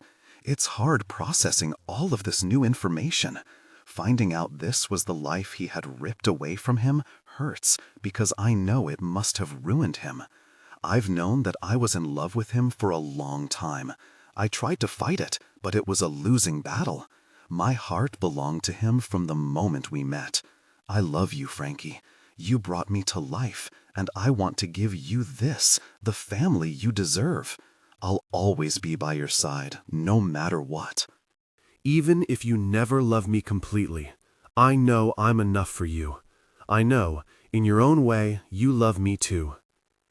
I press a gentle kiss to his cheek, closing my eyes and resting my forehead against his. Look at me, Zara. I feel the tender touch of his hands as they rest on my cheeks. I couldn't tear my eyes from his, even if I wanted to. That is the effect he has on me. It will only ever be him for me. In every single lifetime, it will always be you, Zara. I would go through the torture I've dealt with 1,000 times over if it meant that you were my reward. You make everything worth it. Every ounce of pain I've ever felt was to bring me to you. My undying love for you is unquestionable, no matter what life throws at us. You, Zara, you are my inevitable, my love and my purpose. My cheeks are stained with tears. My heart feels like it's about to burst. I love you, Zara, with every part of me. Our future is not my past. It was never about that. It was purely out of my love for you. Frankie, I whisper, I can hardly get my words out. I shouldn't have said that. I'm so sorry. I'm ashamed I even accused him, my own insecurities getting in the way. If this man never said the words, he shows me every day he loves me. He proves it in his actions. I'm glad you did. You needed to know everything. Now we've laid it all out. We don't look back, only forward. I never realized you could feel a love this strong. It's kind of scary, isn't it? I'm not scared of it. It's our power. It's what will set us apart from the rest. Any change in your stance on the proper proposal? I pouted him. Not that I need that now. I will be Mrs. Falcone regardless. Yes, he mutters between kisses, if you pass the last test. Which is? After their night of deep connection, Zara and Frankie continued their journey together. They shared a moment of intense intimacy, connecting deeply. Afterwards, breathless, they exchanged heartfelt words. Always mine, Angel. I love you. I love you, sir. Zara. By the time we arrive at the end zone, Maddie and Sienna are busy decorating the VIP area with gold and black balloons, ordering Keller around to reach all the high spots. They're throwing one hell of a party for New Year's Eve, and we've been summoned in to help. Just after me, Jax walks in, letting out a tired yawn. Long night? I ask him. You could say that again. He throws down his helmet on one of the tables as Kai passes him a beer. You look like you need one of these, Kai says. Jax shakes his head, almost going green. I can't. Pussy, Keller shouts out, just as a balloon pops above his head. It makes me jump back into Frankie's arms. Keller, concentrate, Sienna admonishes him. Where do you need me? I ask. Maddie bundles a few boxes of red confetti at me. Can you start throwing this over the tables, please? She blows her bright blonde hair out of her face and gives me a smile. Jax, get your ass up. I need you checking the bar stock, Keller calls over his shoulder. Jax groans, nudging Kai next to him. Give me a hand, he says, his voice croaky. Fine. Kai rolls his eyes at his friend. Where do you want me? Frankie asks, and Maddie turns, beaming at him. You can go and help Grayson move the DJ equipment into the other side of the room. Fine, he responds, unamused. With a smile, I turn to Frankie and place a gentle kiss on his cheek, feeling the warmth of his skin against my lips. Have fun with that. Before I can retreat, he holds me tighter, pressing his tongue into my mouth. Enough of that, we don't have time. Maddie claps her hands next to us, and we both pull back and laugh. You heard the boss, Frankie whispers. I watch Frankie stride out of the VIP area, and I get to work, throwing confetti over the tables. As I look up at Maddie, the room begins to whirl around me, and a wave of nausea washes over me. Zara, are you okay? My mouth starts watering to the point all I can do is nod. I'll be right back. I hastily exit the room and sprint down the hallway, the nauseating sensation building until I finally reach the toilet to empty my stomach. When I finally finish, I sit back on the floor, rubbing my lower belly with a smile on my face. You're already just like your daddy, always testing me. Even feeling like complete crap, I know it will all be worth it in a few months to hold this little one in my arms. Dragging myself up to my feet, I go and splash some cold water over my face. As I leave, a breeze brushes along my shirt, and I take in a deep breath. The chill instantly makes me feel better. I head towards the fire escape, slipping out and feeling the cold air embrace my body as I lean against the rough brick wall. Closing my eyes, I take deep breaths in and out to mellow the queasy feeling. Footsteps crunch on the leaves on the floor. I look up and Alex's imposing figure walking towards me. My eyes quickly dart down, and I catch sight of the pistol in his hands, causing a rush of adrenaline through my veins. Gosh, Alex, what are you doing? I try to keep my voice calm. If you want to save yourself, I wouldn't move. Don't do this, Alex, I warn as he takes a step closer. He lets out an exasperated sigh. I'm not here to hurt you, Zara. I just need to talk to you. Somewhere, not here. You say, with a gun pointed at me? As I reach for my own weapon, he raises his other arm. Zara, I have the location of the last 2 girls. Please, just come with me. I hesitate, searching his face. He's pleading with me, his eyes filled with desperation. A slight tremor runs through his hand as he holds it out. Give me that. No, I reply. He lunges forward, wrenching it from my grasp, and it clatters loudly to the pavement. As he grabs my wrist, I feel the cold metal of his barrel pressing into my back, urging me to move. I don't want it to be like this, Zara. You have to believe me. I suck in a breath. It's not just me anymore. I have to think about our baby. I can't be reckless or scare Alex into doing something stupid. He leads me down the alleyway to his black Mustang. I'm sorry, Zara, he says with sincerity. I frown as he cuffs my wrists and forcefully pats me down before taking my phone. Get in. He opens the passenger door and waits, his tone leaving no room for argument. Don't really touch me, I hiss as he reaches to help me. The engine roars to life, its thunderous sound echoing through the air as he pulls out. His jaw clenches and his knuckles turn white from gripping the steering wheel. Well, start talking, Alex. I will. I just need to get us somewhere safe. My heart rate picks up. What do you mean safe? He shakes his head. Look, I'm under instructions to keep you away. I can't risk my family. Well, I can't risk mine either, Alex. Tears sting in my eyes. I have to warn Frankie.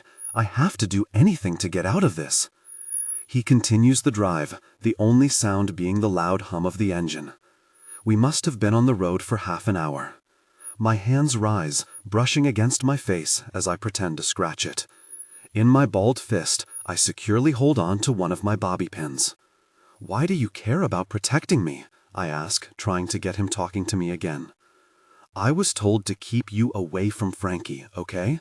I just think something else is going down, and I can't have you getting caught up in this. My body stiffens. What do you mean? I can't do this anymore, Zara. I really hate what I've become. I don't know how to escape. They are holding my father's life over my head. I couldn't let them hurt you. You don't deserve it. I've seen you working hard to save those women. You're a good person. I don't care about me. What do you mean you think something big is happening? I heard them talking, something about making a play for power. Where? I don't know. All I know is I was told to be on duty and keep you away from Frankie. That was my order. I pound my fists against my knees in frustration. Turn the car around, really, and take me back to him, Alex. His jaw tightens. I can't, Zara. I'm sorry. As we pull up into an abandoned warehouse, I notice the broken windows and graffiti-covered walls in front of me. As soon as he pulls to a stop and the locks click, he jumps out. I keep the bobby pin tight in my grip as he opens the passenger door and helps me out. Before we reach the front of the building, I dig my feet into the ground, forcing him to face me. You're pathetic. You know that, right? I spit out, full of venom. I've only done what I had to do. Same as you, right? Trafficking women? Really, Alex? How is that the same? Really? Chad, did he deserve to die? I take a step forward, straightening the bobby pin discreetly as Frankie showed me to do at the docks. He did, yes. He went for his gun. He was in my very apartment, under your orders. You killed your own friend, Alex, not me. You put him there because your spineless jerk couldn't do it. I don't have a really choice, he shouts, throwing his arms up in the air. There is always a choice, Alex. You just picked the wrong side of this. Let me guess, you're getting paid a good sum for this, too? His face drops, telling me everything I need to know. You better hope to God nothing happened to those girls, or my Frankie, Alex, or I'll end you myself. With each step I take, his piercing stare intensifies. Keeping him distracted with my onslaught of aggression, I start wiggling the metal in the cuffs, waiting to hit resistance. I want out, Zara. I need your help. I let out a laugh. You have to be kidding me? You'll be lucky to get out of this without a bullet through your skull. I'm doing this for you. I don't want to be doing this anymore, Zara. His face reddens. Do the right thing then. Let me speak to Frankie and let's save the girls. That's the only way you get out alive, Alex. He shakes his head. I can't do that. The lock clicks. In a swift movement, I shake them off and make a lunge for the gun in his holster. Frankie! Frankie's piercing shriek sends me scrambling back into the VIP area. Tears stain her cheeks. I can't find Zara. She ran out to the bathroom a few minutes ago. She was so pale. I just went and checked. She isn't there. With each step I take, my heart races faster, each beat reverberating through my entire body. Start looking, I order the rest of them and storm out down the hall. Zara, I shout, barging open the doors along my path. Nothing. Zara, I repeat, heading out to the back.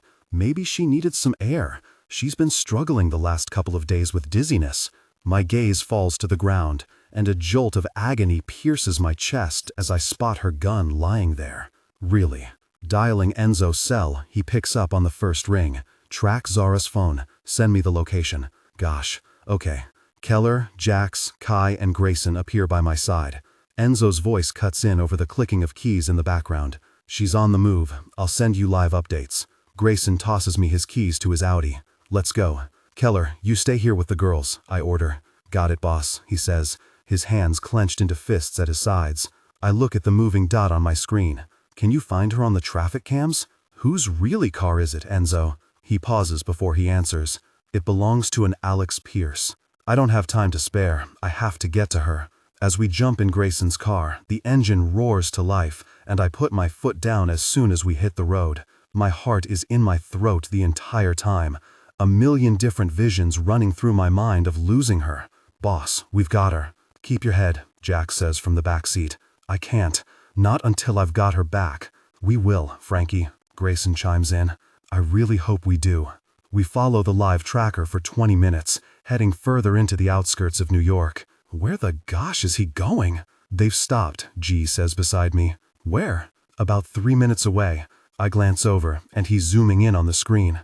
I don't know, maybe a warehouse?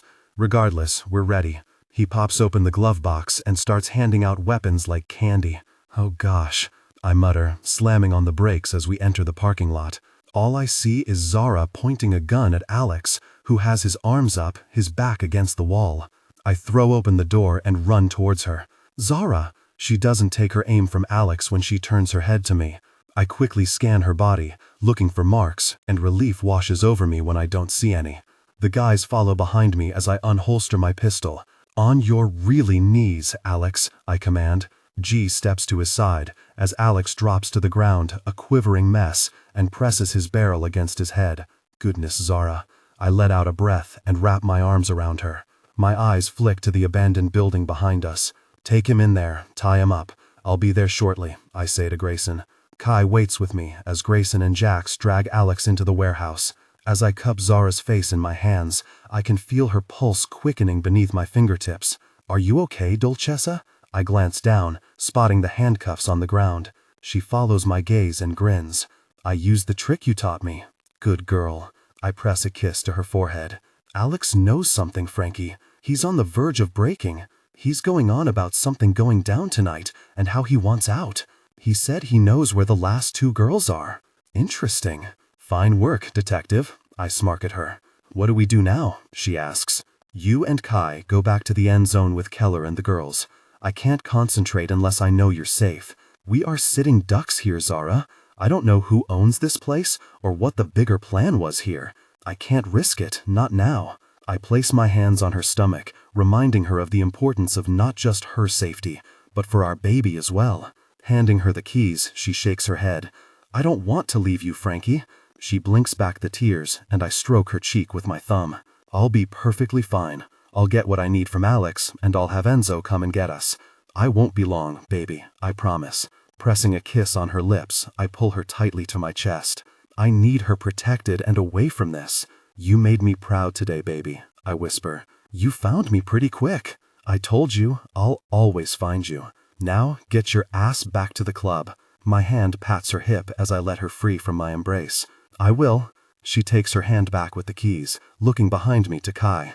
I'm driving, she calls out, looking at the RS7 Grayson owns. Be careful, I warn her. Always. She winks. I stand back, watching as she pulls out of the lot, and I can breathe again. She's safe with Kai and Keller. The end zone is on lockdown for now. My phone buzzes in my pocket. Enzo, I'm on my way to you. We'll be 15 minutes. Your army is at the end zone. With the knowledge that Zara will be safe, I head into the dark warehouse. I suggest you start really talking, Alex, I spit out as Jax is putting the rope around his neck. I look up and find Grayson tossing the end over one of the metal beams in the ceiling. Get him up on the crate, Jax, G calls. Sweat drips down Alex's forehead. Please, Frankie. I nudge my head, instructing him to listen to them. With a sigh, he steps up on the wooden pallet, and G sets the length. Why did you take my girl from me, Alex?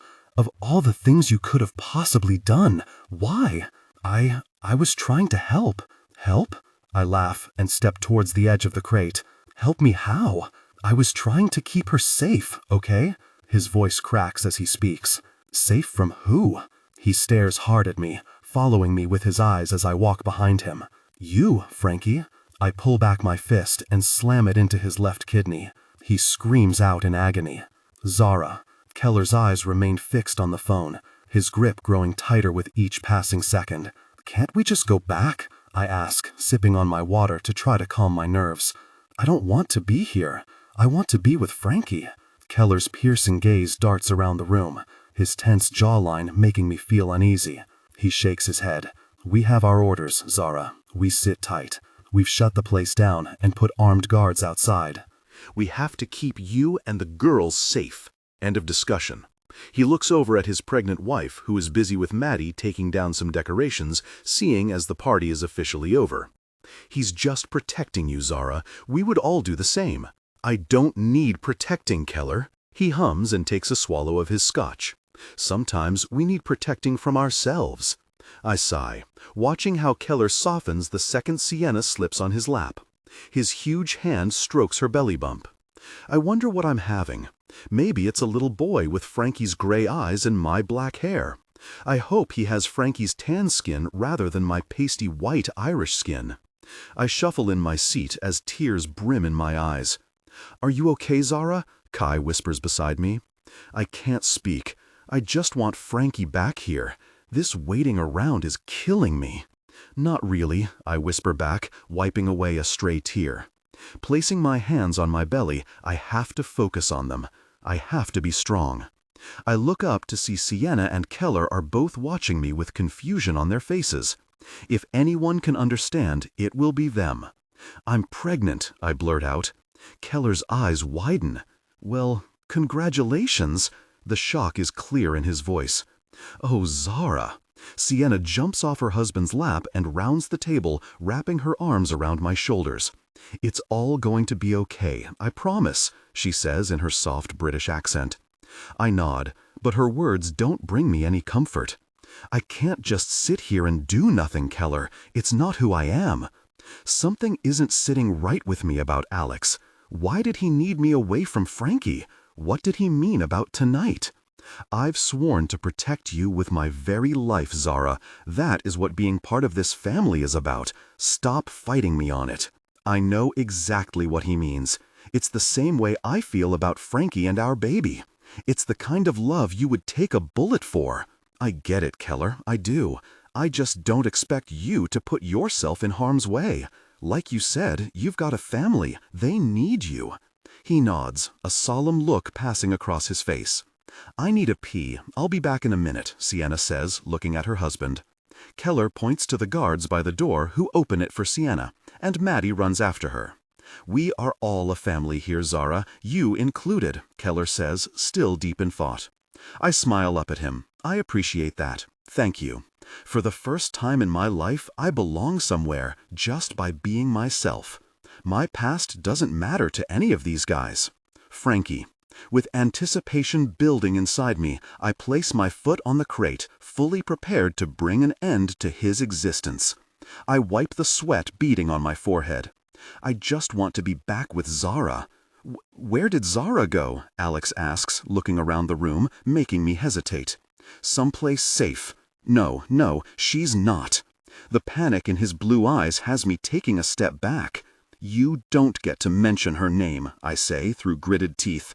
Where is Romano and where are the girls, Alex? I don't know where Romano is. All I know is he's planning something big. George just instructed me to keep Zara away from you. My pulse picks up as the realization settles over me. Jax shoots me a worried look. I bet he's thinking the same as me. What specifically did they say about Zara? I was just told to keep her busy tonight, keep her away from you. I just wanted to keep her safe, Frankie. I'd never harm her. I swear, my heart really stops. No. I close my eyes. This cannot be happening. We need to go, I say to Grayson and Jax, already making my way to the exit. I'm not about to let history repeat itself. You can't just leave me here, Alex whines as I reach the door. You better hope to really God nothing happens to her, Alex, I seethe at him. We jump in Enzo's Aston Martin. We gotta get back to the end zone as quick as you really can, Enzo. I can barely get my words out. What's going on, boss? Grayson asks. I hope I'm wrong. I need to get her away from here, far, far away. Keller picks up on the first ring. Tell me Zara is still with you. Yes, she's sitting here with me. Sienna and Maddie are in the ladies' room. We have our men surrounding the club. We're all fine here. No one is to come in or out. Do you understand me, Keller? I got it, boss. They won't. I won't be able to breathe until I have her in my arms. I turn to Enzo, who concentrates on the road. I'll have some of our guys pick up Alex and bring him back to the safe house. We can finish him off there and get the girl's location, Grayson says from the back seat. That's fine. The tension is so thick I could cut it with a knife. I need that jerk alive. I'll get the answers I need, and I will really end this. Romano may be out here somewhere. I have lived, breathed, and survived with one aim, to kill him. Now my life has a new purpose. I will still end that jerk, and I will make it hurt. But it is not anywhere as important to me as Zara. There isn't a price on my devotion to her. I rush out of the car as Enzo pulls up, not waiting for him to stop. The information Alex shared does not sit right with me at all. I need her as much as I need air to breathe. With every step closer to the entrance, the more I can relax. She's inside. Nothing has happened. I can protect her and our baby with my life from this second on. Grayson, Jax, and Enzo are right on my tail as we approach the neon signs of the club. That big red door to the VIP area is in my sights. The echoing boom, a sound that is deeply ingrained in my memory, resonates along the street. The crowd outside erupts into a frenzy of screams that engulf me, causing my heart to really stop. The force of the impact knocks me down to the ground. My hands instinctively shield my head. The explosion rips the air from my lungs. I can't let this happen again. Not a chance in hell. As I claw to my feet and stumble forwards, a deep roar erupts from deep within me. I feel a searing pain slicing through my chest, causing my vision to blur. Time goes still, and I am completely numb to the pain. Zara! I scream. The smell of smoke fills the air as I drag myself towards the burning building. The sound of glass crunches beneath my feet. I don't even allow myself time to think as I run as fast as I can towards the VIP entrance. Not a single thing matters in my life. Her life comes above my own. If I have to follow her into the next life, I really will. Zara. I just managed to open my eyes. Orange embers float around the room, and as I look up, the red confetti breezes past me. The room is filled with the suffocating thick smoke as it boils from the flames around me. Fire engulfs the main area of the club. With each attempt to roll onto my side, the glass embedded in the ground cuts deeper into my arms. Keller, I cough as soon as I speak. The air is heavy, making it hard to breathe.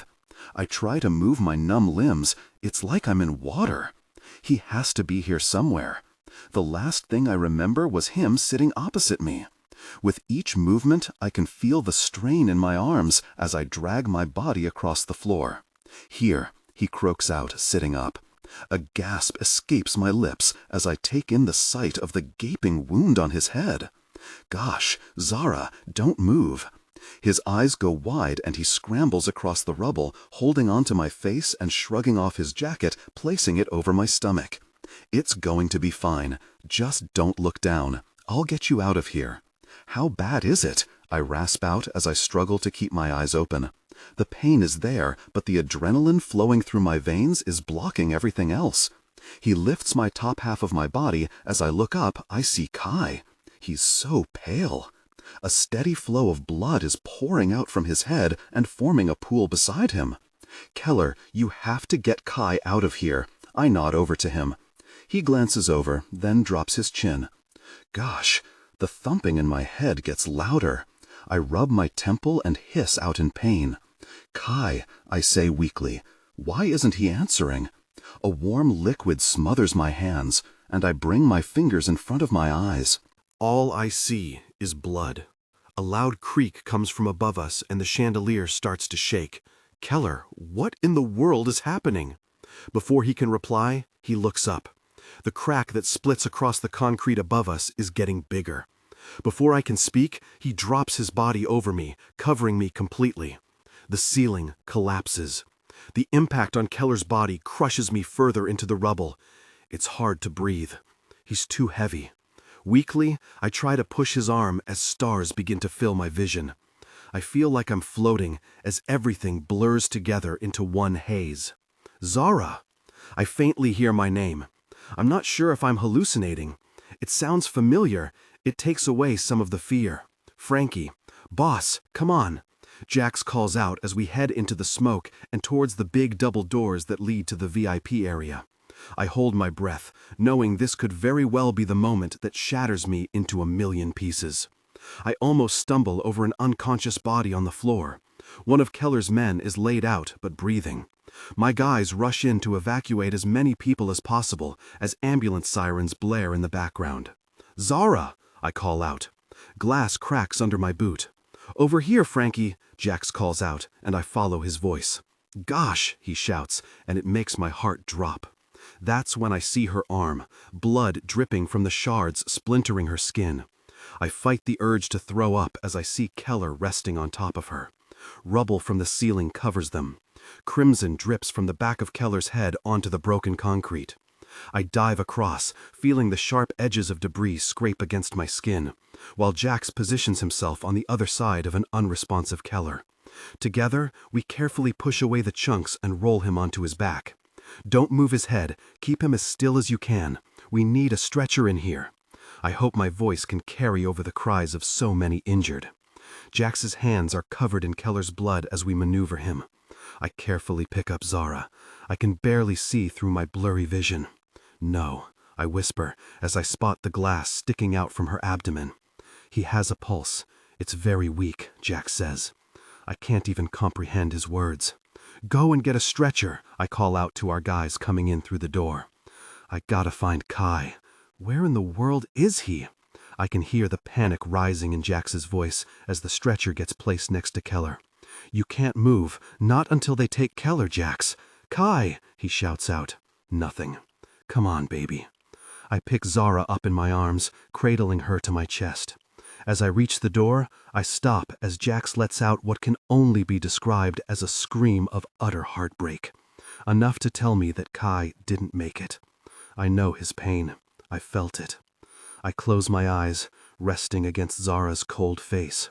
Her little shallow breaths are enough to keep me sane. Grayson strides in, fury on his face. Maddie and Sienna are safe. Keller! Jack's cries rip through the building, and Grayson looks at me. Kai, I whisper. Go and help him, G. You know what to do. I nod to him. I head straight to the nearest ambulance, and they help me lay her down on a stretcher inside. I take a seat next to her as the paramedics get to work, placing an oxygen mask over her mouth. My entire life is on that bed, and now there isn't a single thing I can do to make this right. She's pregnant. The paramedics look at each other. I know what they're thinking. The same thing as me. Are you the father? Yes. How far along is she? 11 weeks. Resting my head in my hands, I pull at my hair. Romano is going to really pay. Him and anyone involved will die for this. I keep my eyes on Zara, the woman who owns my very heart, and remember this moment. I will use it to fuel me to end this war, for her and for our baby, Frankie. With one hand holding hers, the other stroking her stomach, I am completely numb. Come on, Angel, come back to me. I can't do this without her. The thought of having to rip her heart out when she wakes up makes me want to vomit. She went straight into surgery, and it was the worst 2 hours of my life. They managed to remove the glass and fix any internal damage. The scans showed there is no major head trauma. A few broken ribs, she's going to be fine. That's the only thing keeping me together. I squeeze her hand tighter. We have lost our future. Our baby is gone. I stroke my thumb along the front of her hand. I'm so distracted in my own head, I don't hear Grayson come through the door. Any improvements? Grayson asks, and I shake my head. Keller? I ask. The pain flashes across his face. The surgery went as well as they could hope. They stopped the bleeding on his brain. It's all on him waking up now. He's in an induced coma. Gosh, I will forever be grateful to Keller. He saved Zara's life. Did you call Luca? He's on his way home, boss. We need all of our family together to get through this. I let out a shaky breath. My family is lying next to me on a hospital bed. I rub my eyes. I'm almost too tired to think. Have Enzo pick them up. Rosa can stay with Maddie and the kids at the safe house. Luca needs to be here with his brother. You got it. Where's Jax? Kai's death is going to hit him hard. We have to do what we can to stop him going off the rails. With us, boss. He's not in a good way. He hasn't said a single word. Grayson runs his hand through his hair. The bags under his eyes tell me he feels just as exhausted as I am. As soon as Zara wakes up, I'll speak to him. We'll get him through this, G. I am not leaving this woman's side. Not now, not ever. Until Zara is awake, I'm not moving. You really love her, don't you? More than life. I'd take her really place in a heartbeat. I bow my head, not being able to say any more. Grayson's eyes go wide, fixating on my hand over the bandages on her stomach. Gosh, I'm so sorry. I don't need sorry, Grayson. I do need something else. Anything. Make sure Alex has been delivered back to our safe house, and get the location of the girls. Tell Enzo we need Mikhail. I'm done messing around. We're ending this. How much will the Russians want this time? Like I said, I'd give my life. It doesn't matter. Got it. As he turns to leave, he stops. Let us know about Zara, Frankie. We are all here for whatever you both need. Thank you, G. Keep me updated on Keller, and don't leave Jax on his own. He gives me a curt nod and quietly shuts the door, leaving me with just my thoughts. I squeeze my eyes shut. All I can see are the flames, the way her lifeless body felt in my arms. I trace circles around the engagement ring I slipped back on a little while ago. Gently, I lift her hand to my lips and plant a soft kiss on her skin. I will make up for this. I will prove to you every day for the rest of our lives how much I love you. Let me worship you. Wake up, Dolcezza, please. I really need you, baby. I rest my head against her hand as my heart rapidly thumps in my chest. I've messed this up again. But she's still alive. I know my girl is strong. We can get through this, and we will burn the entire world down, together. Zara. The intense brightness of the white lights makes my eyes ache as I struggle to keep them open. With a groan, I tilt my head from side to side, trying to alleviate the stiffness in my neck. Zara? Frankie's voice floats around the room. I can make out a shadow. I can feel him around me. Frankie? I cough, and pain rips through me. Don't move. Alarms start ringing, causing my head to pound against my skull. Turn it off. He squeezes my hand, which calms the rising panic. Jesus, my mouth is so dry. You're okay, Angel, Frankie reassures me and strokes my cheek. I can hear the pain in his voice, and it makes my heart start racing. My eyes go heavy as I try to focus on him. But with the agony deep in my bones and throughout my entire body, it's too much. All I can see is the flames, the blood on my hands, Keller's face as the ceiling collapsed, Kai's lifeless body. Fear takes over. Hey, stay with me, baby. Is all I manage to say before I fail to keep my eyes open any longer. We need to keep monitoring her, Mr. Falcone.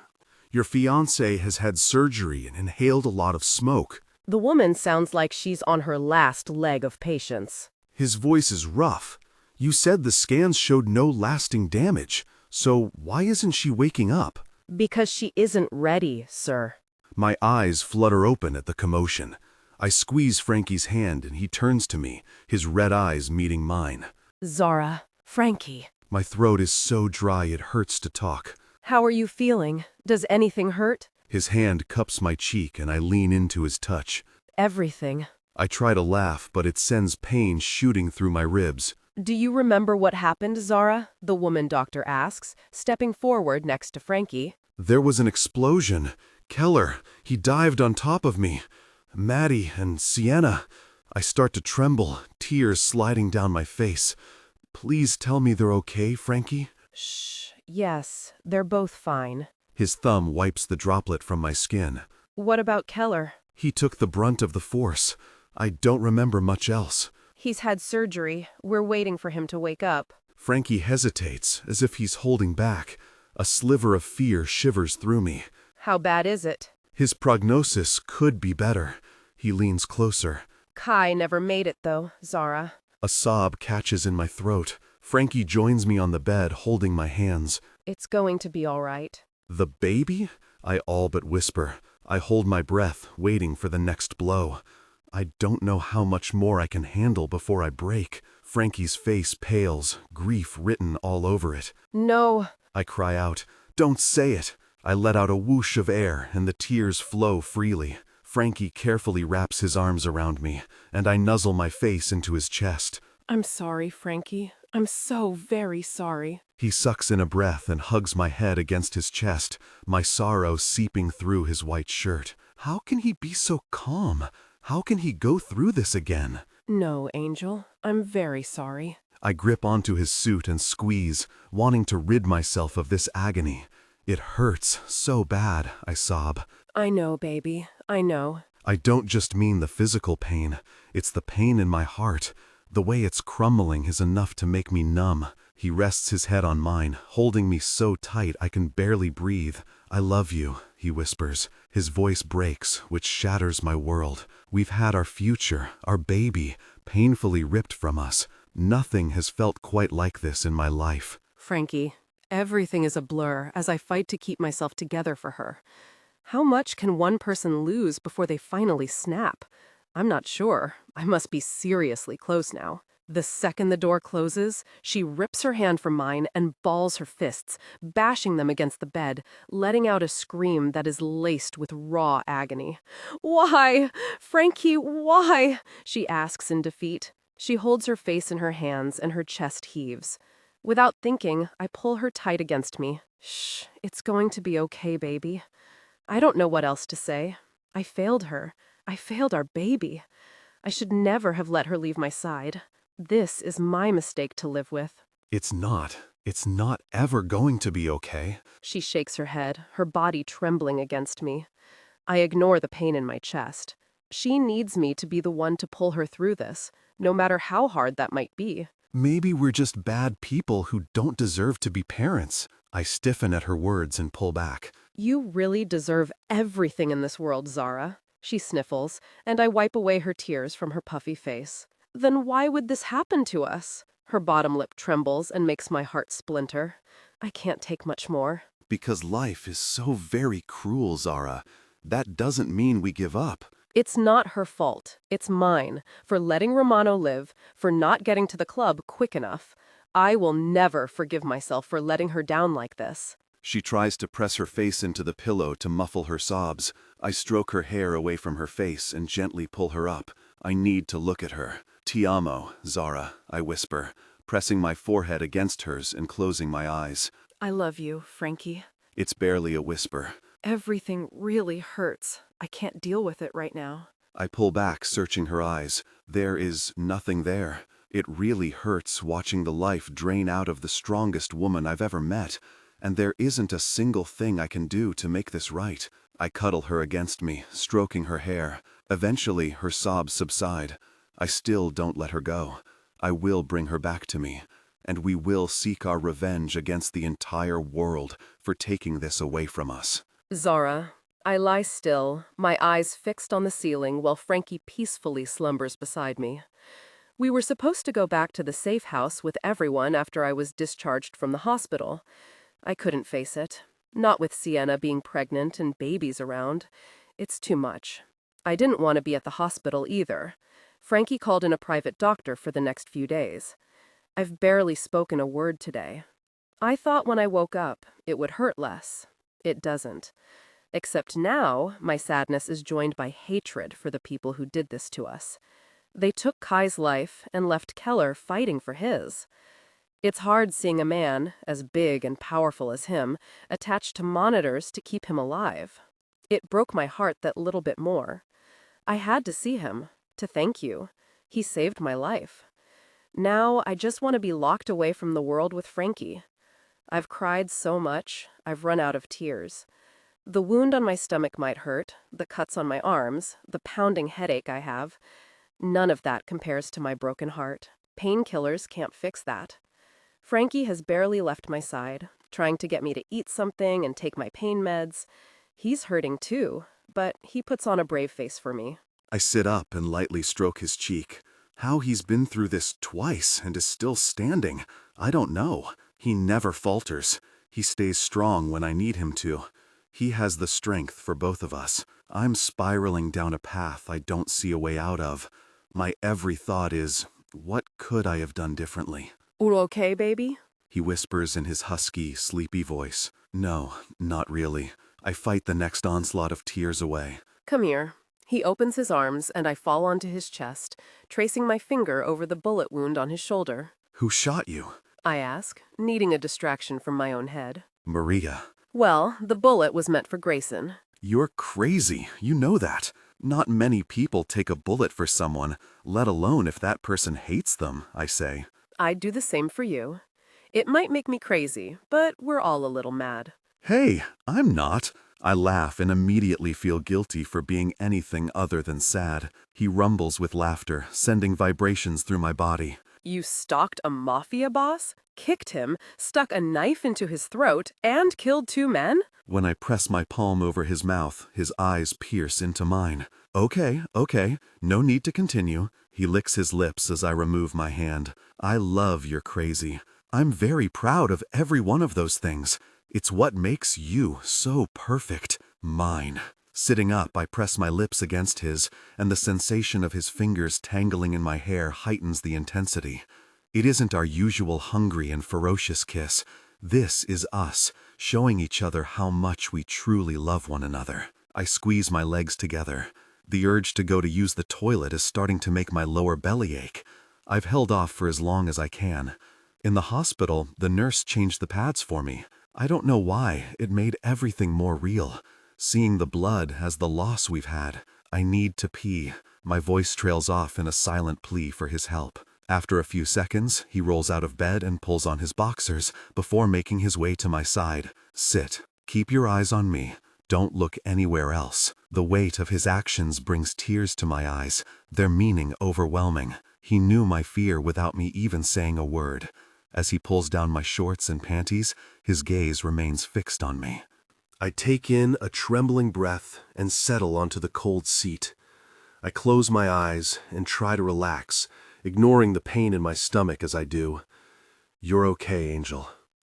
As he opens the packet of pads, the crinkle of plastic echoes in the room. My tears free fall down my cheeks. Wiping them with the back of my hand, I sneak a glimpse of him. This moment is completely raw. Bending to his knees, I stare into his loving eyes as he swiftly changes me. He hands me one of my cooling wipes, holding on to my fingers before I can take it. You are incredible, Zara. Truly. I can't control my sobs, bowing my head to bury my face in my hands. I don't feel incredible.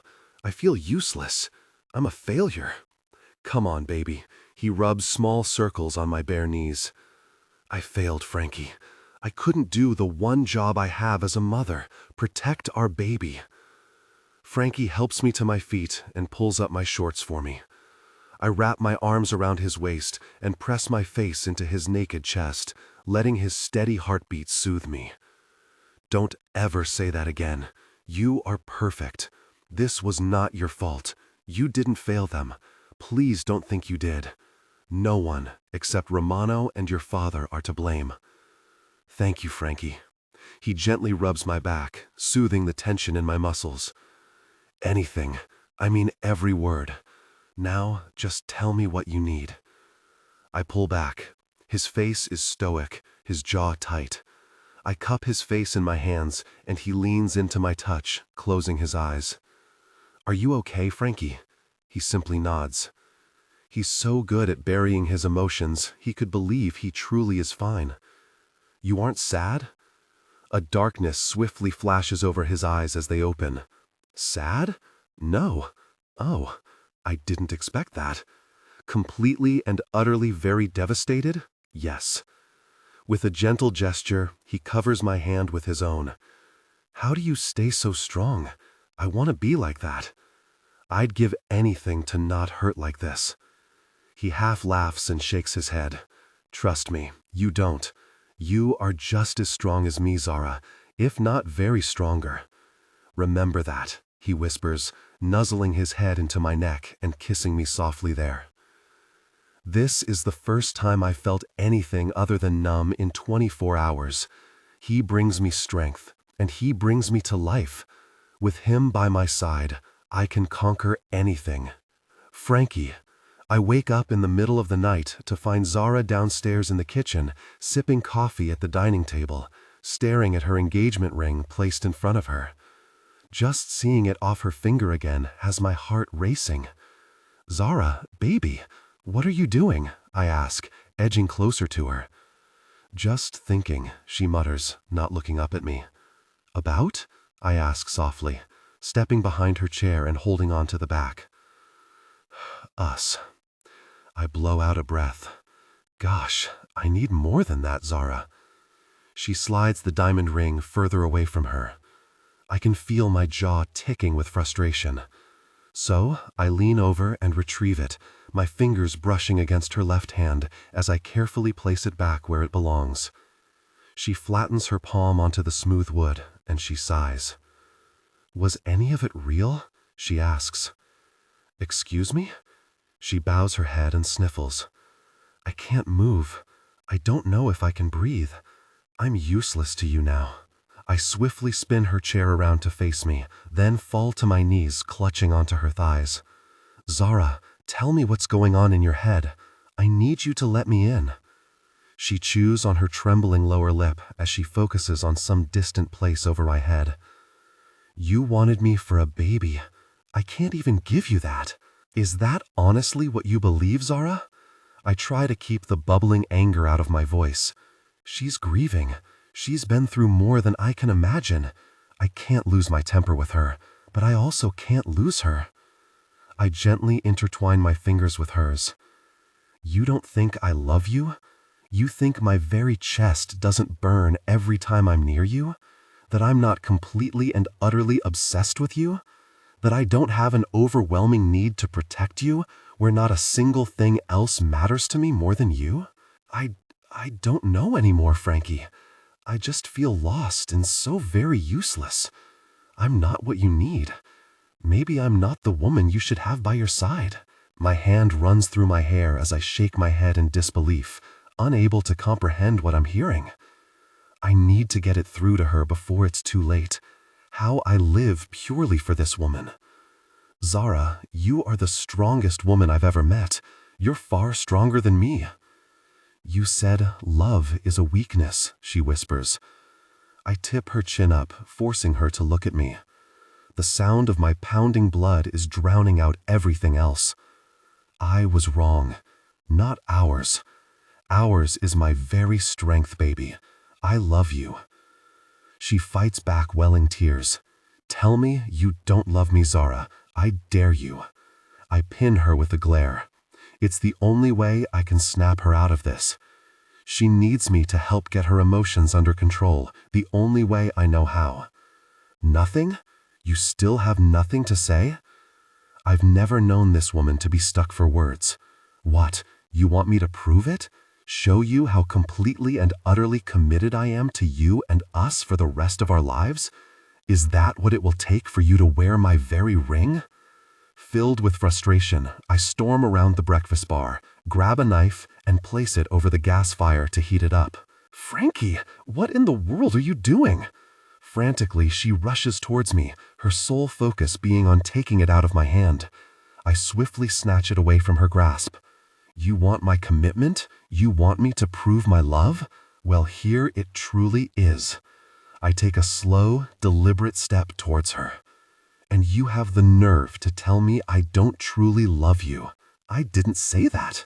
She grabs my wrist, but I pull away, taking off my top over my head and tossing it on the floor. What are you doing? Her voice raises an octave. I look down at my bare chest and push the tip of the hot blade on my pack. Blood drips as I start carving the letter Z into my skin. She grabs at my arm. Stop it! Look, I get it. You love me. I believe you. I reach the last line of the letter, ignoring the stinging of my flesh. Now, tell me I don't love you. I dare you. She looks down at the blood dripping off my knife and back up to me. This is the man she needs right now.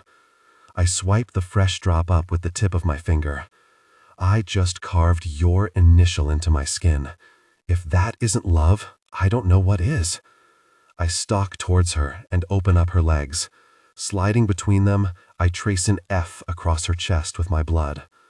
Her mouth gapes open, but now she's looking at me how she should, with love in her eyes. I drop down onto one knee, grabbing her left hand. Marry me, Zara. I'm down on my knees for you. I love you. Marry me. She taps her chin, pretending to be deep in thought, before she bursts out into laughter, and my heart nearly explodes. I can't even hold it in. Yes, 1,000,000 times, yes! I jump to my feet and swoop her up into my arms and kiss her like my whole life depends on it. Don't ever doubt my utter devotion to you, Zara. It's real, it always has been, and it is never going anywhere. No matter what, we are in this together. I'm sorry, Frankie. No, I don't want that. Whatever grief you have, whatever emotions they may be, let me have them. I can handle it. Just never, ever doubt me. That's all I ask, Angel. You do deserve better than me, Frankie. I won't do that again. Maybe we both needed this to realize what is important beyond anything else. Us. I love you, Frankie. More than life. I'm just so angry and hurt. I took it out on you. I want to blame myself, to punish myself for losing. I know, baby. I know. We don't punish ourselves. We destroy the ones who did this to us. When we're ready. I press my lips over hers. For one night, I think this is enough. Now, let's get some sleep, and we can talk tomorrow. I just want you in my arms, with that ring on your finger for tonight. I'd like that, Frankie. Good girl, I whisper, kissing her again. Squeezing Zara's hand as we walk into our new home for the foreseeable. When I say home, I mean mansion, complete with 2 separate wings. Everyone is here in the safe house, and I still have my space. We need to all be together. We are stronger this way. That is the only way we can all get through this. We have all lost someone, and we all are seeking our revenge. As we enter into the hallway, I can hear the chattering coming from the dining room, so I lead us in.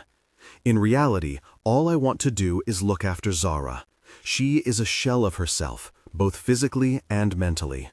She sees herself as a failure, and I can't make her understand how, if anything, she is the opposite. To me, she embodies strength where it truly matters. She hasn't let me down. This isn't her fault. I won't stop until she believes me. My girl is still in there somewhere. I know it. I saw a glimpse of it last night. It's just going to take some time.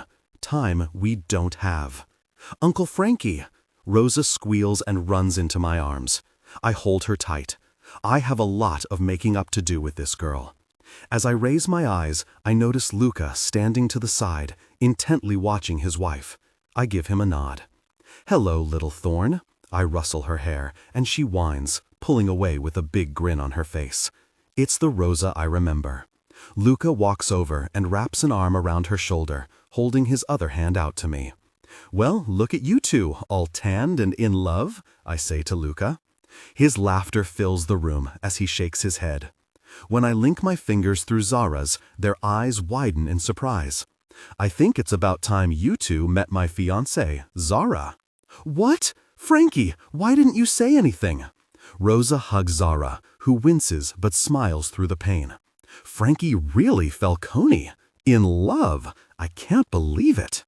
Luca assesses Zara before holding out his hand to her with a genuine smile. I'm Luca Russo. She shakes his hand firmly. Oh, I know. I'm Zara O'Reilly. She emphasizes her last name. It's quite entertaining watching the recognition wash over Luca's face. Oh, gosh, he coughs out. He turns to me. Please tell me you didn't kidnap her.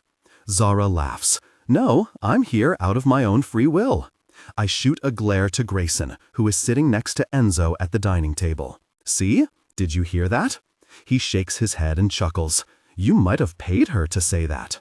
The room erupts into laughter. I pull Zara into my side and press a kiss to the top of her head. We're going to head upstairs. Let me know when our meeting with Mikhail is arranged. We need to speak to you, Uncle Frankie. Rosa looks up at Luca with a smile on her face. She's glowing. I swallow past the lump in my throat. I have a feeling I know what she's going to say, and I can't let them say this in front of Zara. Hell, I don't know if I can hear it right now. I look over to Grayson and tilt my head to Zara, who cuddles into my side. Silently, Grayson gets up and steps around the table. We can all catch up over dinner later, he says, casting a meaningful glance at Luca. Luca's eyes bounce from me to Zara, and he catches on, silently offering his apologies to me. Cupping her elbow, I encourage her to follow. Come on, baby, let's get settled. Okay, she whispers, her voice hoarse. What do you want us to do with Alex? Enzo's team have secured the girls. They're safe, Jack says as he leans back in his chair with a beer in his hand. Zara looks up at me, her eyes alight. He's here? For now, yes. She needs time to heal before she learns the truth. Yet, even now, I can hear her mind ticking. Zara. I lie awake, tossing and turning, my mind refusing to shut off. A burning rage that is inside me is taking over my every thought. Sitting up, I peel the covers away and tiptoe over to the wardrobe, trying not to disturb Frankie. He's finally getting some rest. Pulling on my sneakers, Frankie's phone keeps lighting up on the nightstand. Gosh, I need to make sure it isn't anything important. I quietly pick it up. Messages from Enzo flash up one after another. I should be happy we saved all the girls. I just can't focus on anything other than my grief. The last one catches my attention. It isn't from Enzo. It's an email invoice from the hospital my mom used to be at, with her name on it. I tap the screen and open it up. Outstanding fees. My eyes widen as I take in the staggering amount. Hundreds of thousands of dollars worth of treatment, dating back to the start of the year. What the... Gosh, I whisper. My hands start to shake. My really father was never using Romano's money to pay for Mom's treatment.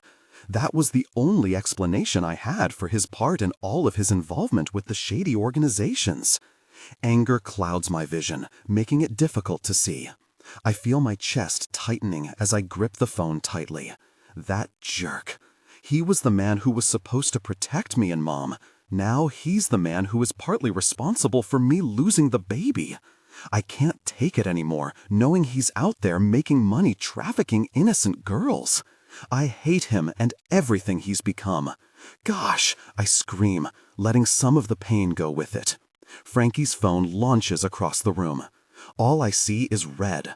I look up at all of our clothes hanging perfectly in the wardrobe and start yanking them off and throwing them across the room. "Zara!" Frankie calls out. I can hardly hear him over the ringing in my ears. His hands grip onto my shoulders and he spins me to face him. "Zara, I need you to calm down." "No, Frankie, I'm not doing that. I really hate him." My chest heaves. "Who?" He blinks at me in confusion. "My dad, Romano.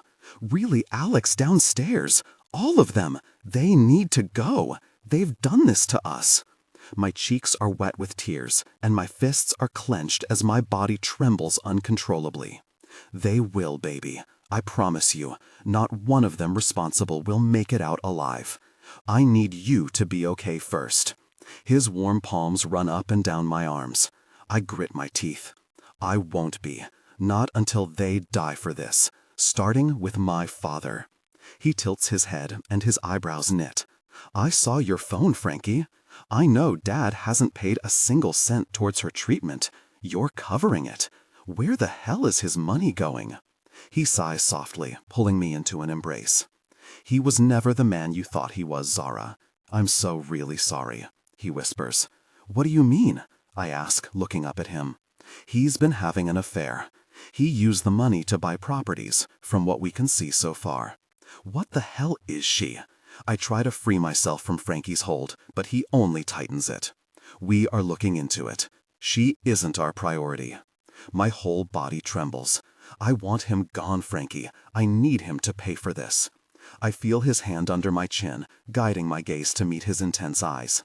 "And I will deliver him to you, Zara. I will stop at nothing to end this, if that is what you want right now. I do," I say without hesitation. "Sitting around here won't fix anything. I can never get our baby back, but I can send the jerks down to hell that did this. I really love you, Zara, so much." He tucks my hair behind her ears, stroking my cheek. "Together we can take these people down." A fire dances behind his eyes, fueling me further. If I only get to do one more thing in life, I will be happy knowing it is finishing them. For the girls they trafficked, for my baby, for Keller, Kai, and everyone else they've hurt. It ends now. How do you suggest we get to my dad? I want to be there. I want to make him feel my pain, Frankie. You will, Angel. I'll make sure of it. We do this together. He pauses. "I think it's about time we went and spoke to our friend Alex, don't you?" he says with a smirk. "I do." Frankie. "The guys have all come down for our meeting. If we end this, we do it together. Killing Romano has been on the forefront of my mind for 10 years. Yet I can't concentrate on anything else except this gaping hole in my chest, which only fuels my hatred further. "You okay, boss?" Jax asks, handing me a coffee. "Fine. You?" The dark circles under his eyes, the messy hair, and outright misery that seeps off of him tells me he's not. I'm really lost. I wrap an arm around his shoulders, pulling him against my side. "I can't take away your pain. All I can tell you to do is use it." Every ounce of it for Kai. We will destroy them all. Do you hear me? I really promise you. Don't let this kill you. We need you, Jax. He sucks in a breath. "I can do that. Make that your focus. We've got your back. You are our family now. I pat his back. The rest of the crew walks over, taking their seats at the dining table. Frankie, you ready? Luca asks, pulling out a chair at the end for me. The meeting starts when Zara arrives. My heart stops as I see her pad down the stairs in a pair of ripped black jeans and a tight cami top that hugs her curves perfectly. Her eyes meet mine, and she gives me a devious smile.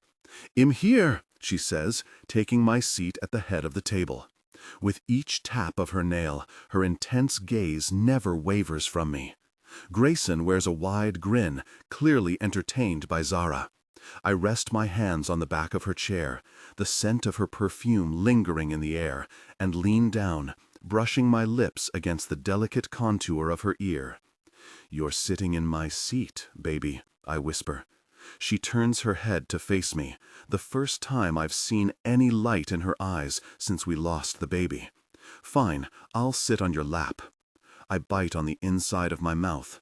As distracting as that may be, I need her with me. She slips out of the way, and I take her place, sitting back so she can perch on my thighs. Wrapping my arm around her stomach, I pull her against me, feeling her closeness. Well, who has a plan? Because I've spent 10 years hunting this person. Zara clears her throat. I do. Pride fills my chest. Of course my girl has a plan. Let's hear it. I nod to her. Well, I was thinking, what if we use Mikhail to proposition Romano using the girls we saved? Obviously, we would never give them back. I scratch my beard, taking in her suggestion. We can do that, Grayson says. He has an inside track with George. He will still be getting money. We have to stop all other routes for him. I trail off. My dad is the answer, Zara says calmly. All the guys at the table look at her. Romano always thinks he can outsmart anyone. I need to get ahead of him and cover all bases to end this. And I know just the man who can give us that information. I look to Jax and Grayson. Alex. Once we get to George, we use him to cut Romano off completely. That way, he will jump at Mikhail's offer. He's in this life for one thing, only money. Are we all in agreement? I look at each of them around the table. Yes, Grayson replies. I'm really in, Jack says, slamming back a scotch. I narrow my eyes to Grayson. He has to get a handle on Jax. Luca, I ask. I'm in. For Keller, Mom, and Rosa. He deserves his revenge just as much as I do. I want him by my side for this. Good. Any improvements with Keller? I know Luca has spent nearly every free moment at the hospital. They're going to try to wake him up from his induced coma tomorrow. We won't know more until that. He stretches back and runs his fingers through his hair. So, after we finish this, your break is over? He looks like the time away was good for him. It's looking that way. He bites back a grin. Zara turns in my lap, and her warm hands frame my face, demanding my attention. You deserve your revenge. I suck in a breath. We, I answer. This is no longer just about me. We will never be able to get back what we've lost, but we will burn the real world down to get ours, Dolcezza. That I promise you. Fire starts to emerge in her eyes, and a smile creeps up on her lips, the first one I've seen in days. I've missed it. Well, what are we waiting for? Let's make them pay. I want to watch them begging for their lives. I want them to feel even just an ounce of our pain. My chest fills with pride. This woman is truly everything. Gosh, I love you, I mumble against her mouth. The sound of Luca's cough to my right forces me to reluctantly break away from Zara. Won't taking out the commissioner of the NYPD raise questions? He asks. Not if we clean it up good enough. Me and Enzo can work on that. They'll replace him in no time, especially if information was to be leaked on my dad. They'll cover up that he ever existed, Zara replies as she wriggles in my lap. Now this I'd like to see, I say, tightening my hold around her. I tap her, and she stands. "Well, are you guys coming?" she asks. "Come on, she might be able to teach you a thing or two." I step behind her, wrapping my arms around her. "You've got this, baby," I whisper in her ear.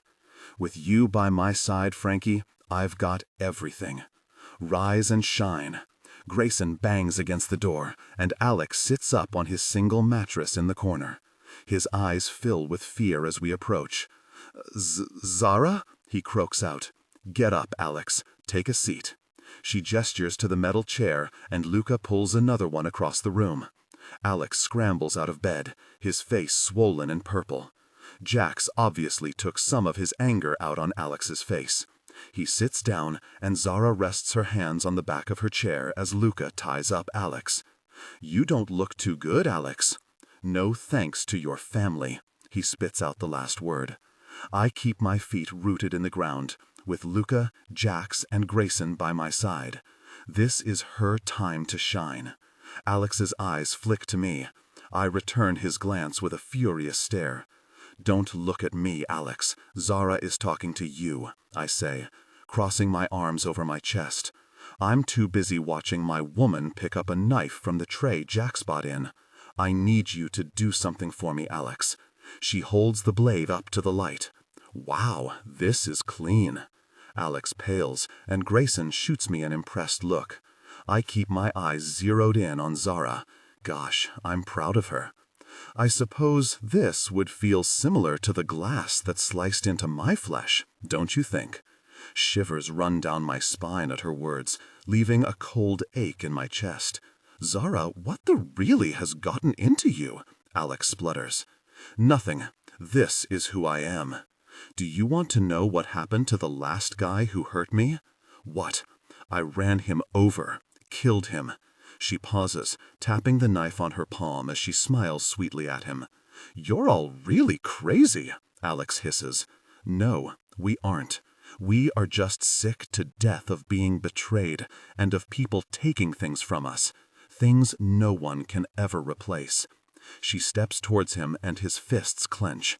As I go to move forward, she presses the knife against his throat. "You have a choice, though, Alex. Make the right one, you can live a happy life. The wrong one, and we will send you and your family to your graves. I know how much you love your dad. It would be a shame if he paid the price." Sweat beads on Alex's forehead as he looks up at my girl. "What do you want from me?" His eyes plead with her. "I need you to tell me where I can find my father." "How the hell would I know? I've been in here for days. He could be anywhere." He wipes his hands on his thighs, leaving a damp trail. "Use your really brain. You're telling me you don't know about his other properties? His meeting spots? She pushes the knife in further, this time enough to release blood down the blade. "Zara! Okay, give me a second." She releases the pressure, wiping the blade on her jeans. "He had an apartment not far from our office. I met him there once to drop off some keys." Zara looks over her shoulder to me. "What do we think about that one?" "I can have Enzo check it out." I shrug. She turns back to Alex, who's now the same complexion as the gray flooring. "Actually, I have a better idea. What if you just called him? Maybe you can tell him how he needs to hide from me, because I am after blood for him killing my baby. We will give you the location to tell him," she says, with no emotion in her voice. I know deep down that hurt her worse than any wound ever could. "What?" Alex says. Zara's gaze unfocuses to some place on the wall in front of her. "Dolcezza, concentrate." She takes a deep breath and returns her attention to the bruised and beaten man in front of her. "Yes, Alex, that's what happened, and that's exactly what you'll tell him. He knows what I am. He will believe you, and he will run there. I'm sorry, Zara, truly. You don't deserve this. I can do it." Maybe you should have thought about that before you decided to help the men who did this to me. A flush of red works its way up her throat as the pitch in her voice raises. He leans away from the knife point she brandishes inches from his nose. "I didn't have a choice." I step forward, place a hand on Zara's shoulder, and squeeze. Her body is tense beneath my touch. That's nonsense, and we both know it. Grayson hands me Alex's phone. What's his number stored under? I scroll through his contacts list. Dad knew. Zara laughs. Of course it is. George's croaky voice fills the air, causing my fist to tighten. It's about really time, Alex. Tell me you're okay. Alex coughs, looking up at Zara, who presses the knife against his skin to remind him. Yup, look. You need to get somewhere safe, George. Zara's on a rampage. She was in the explosion, and she lost her baby. She's out for blood. Yours specifically. Do you have somewhere to go? How do you know that? George stutters. She came to me looking for you. I'm lucky I only ended up with a black eye. She's crazy. Alex swallows hard and looks up at Zara. I know. Gosh, okay. Where? The stress oozes out of the speakers of the cell. I'll send you the location. It's not safe over the phone. Clever. Maybe he isn't as useless as I first thought. Well, hurry the really up. I've got Romano breathing down my neck, asking questions. Do you know if Frankie survived? George sounds almost frantic. I don't have a clue, sir. She seemed really upset, so I don't know. Text it over now. I need to leave. George cuts the call. Alex's eyes widen as he leans back, and she follows his throat with her blade. I did what you asked. Her hand quivers, and she chews on her lower lip. I cup her elbow and bend to whisper in her ear. Take a few steps back, baby. With a slow nod, her knife slips from her grasp, making a loud clatter as it hits the floor. She then steps back in line with my guys. We can't move on until every single one of them involved is dead. Alex is no exception. His part in our devastation weighs just as heavily as the rest. He had his chances for redemption. Now it's too late. Alex's eyes plead with me, but it's pointless. I feel nothing. I unholster my gun and pull the trigger. Zara's eyes dart back and forth between me and Alex's lifeless form. You did a good job there, Grayson says to Zara, squeezing her on the shoulder. Thank you, she returns with a smile. I toss Grayson the phone. Send the location to George. Get Mikael on the line and be ready to move as soon as we tell him. Will do, boss. Jax, Luca, go with G. I'll be up in a minute. Once Grayson is out of sight, I grab her and hold her close. I'm so really proud of you, Angel. I can feel her tears soaking through my shirt. I withdraw and brush them away with my thumb. They're going to pay for this, Zara. We are going to win this. It still doesn't bring our baby back, though, does it? She sniffles. I sigh. No, Zara. I'm sorry. Maybe when I watch them all die, I'll feel better. She hiccups as she laughs. I can't help but chuckle with her. Yeah, I agree. I press a kiss to the tip of her nose. Together, we can get through this. I hope so. She sniffles. I know so. We have a lot to do to pull this off. Zara. All the color drains from Dad's face when the elevator door opens into the penthouse apartment Enzo owns. Stepping into the living room, his gaze quickly shifts from me to Frankie. Nothing to say, Commissioner? Frankie asks, raising his gun. He looks past Frankie, straight at me. Zara, sweetheart, this is all a misunderstanding. I can explain. I let out a malicious laugh.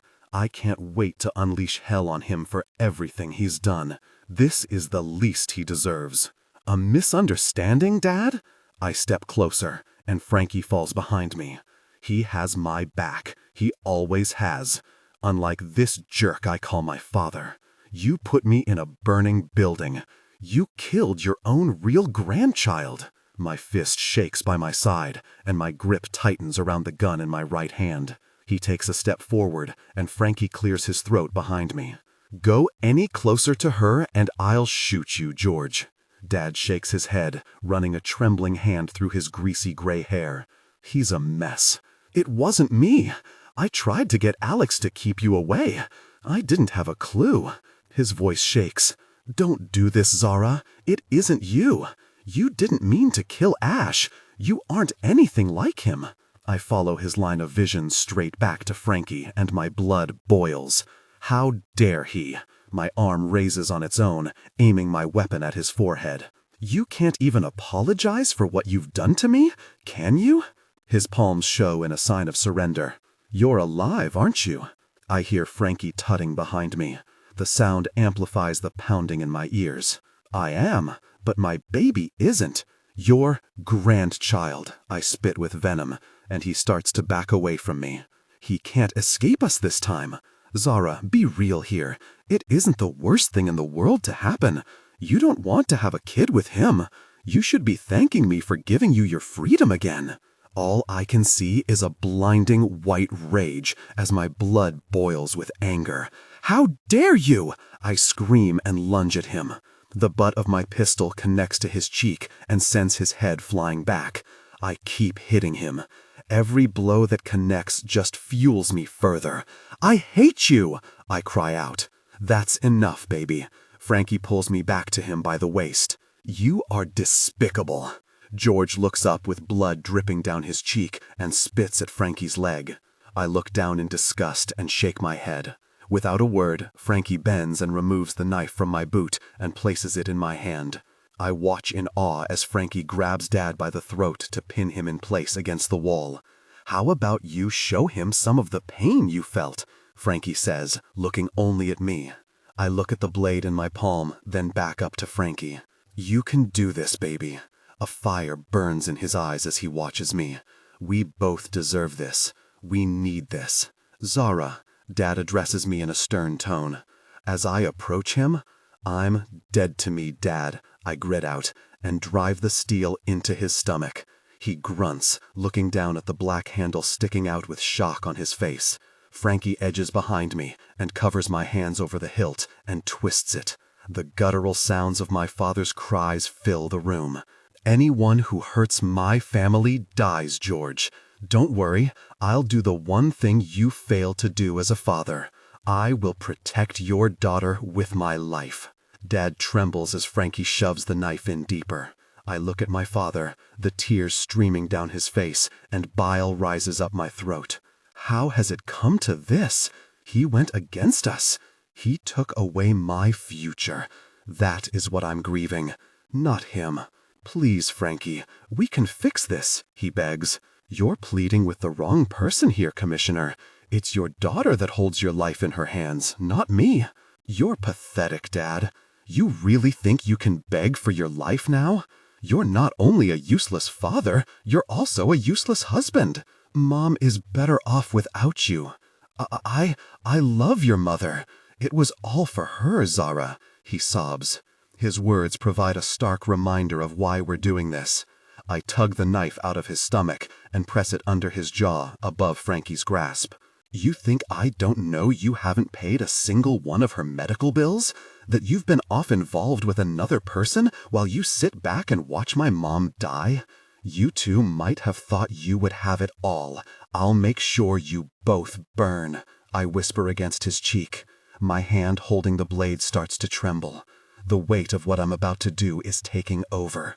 He's my dad. He's lying.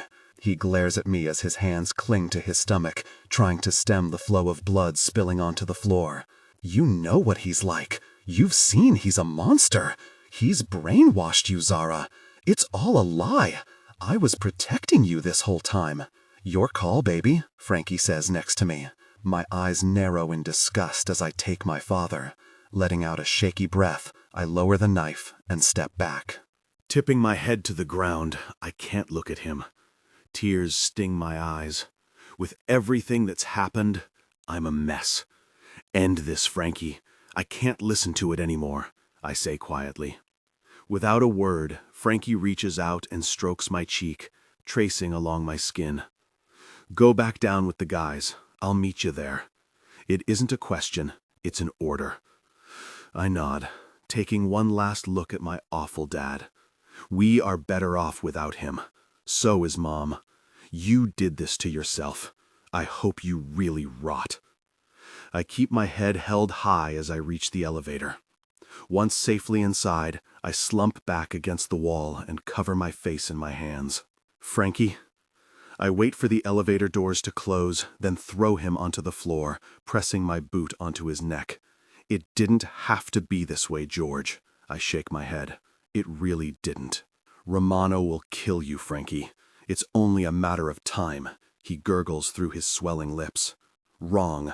See, I'm about to offer you a lifeline, Commissioner. I release my foot. He scrambles to sit up, clutching at his stomach. What lifeline? He coughs out with blood dripping over his eyes. See, I don't care at all about you.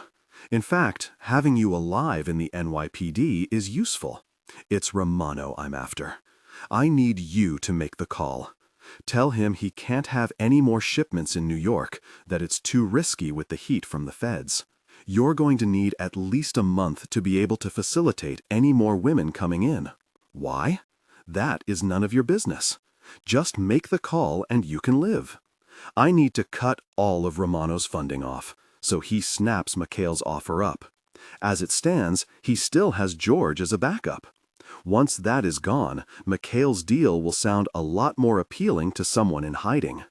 You've got 10 seconds to decide. I point my gun at his head. 9, 8. Fine, fine.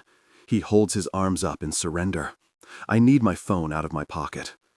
Training my gun between his eyes, I watch him make slow movements to pull it out of his chest pocket. As soon as it's free, I snatch it from his fingers. I'll dial and put it on speaker. Passcode. He calls out the numbers, and I jab it in. Contact for Romano? He looks down. My anger bubbles just beneath the surface, practically begging for him to mess this up. Spit it out. Helen. I laugh. Idiots. I dial Helen, and someone picks up after a couple of rings. I hold my breath, feeling a rush of adrenaline as Romano's voice fills the room. George, tell me you have good news. George clears his throat, and I raise my brows, gesturing with my gun. No, not really. New York is out for shipments. There's way too much pressure on me after Alex's disappearance. You're going to have to find another dock. Confound it, Romano spits out in his deep Italian accent. You better help me fix this, George. You don't know anyone who can help? George asks. I have one option. I'll speak to him. How long are we talking? I need to fix this before Frankie catches on. George's eyes widen and his mouth falls open.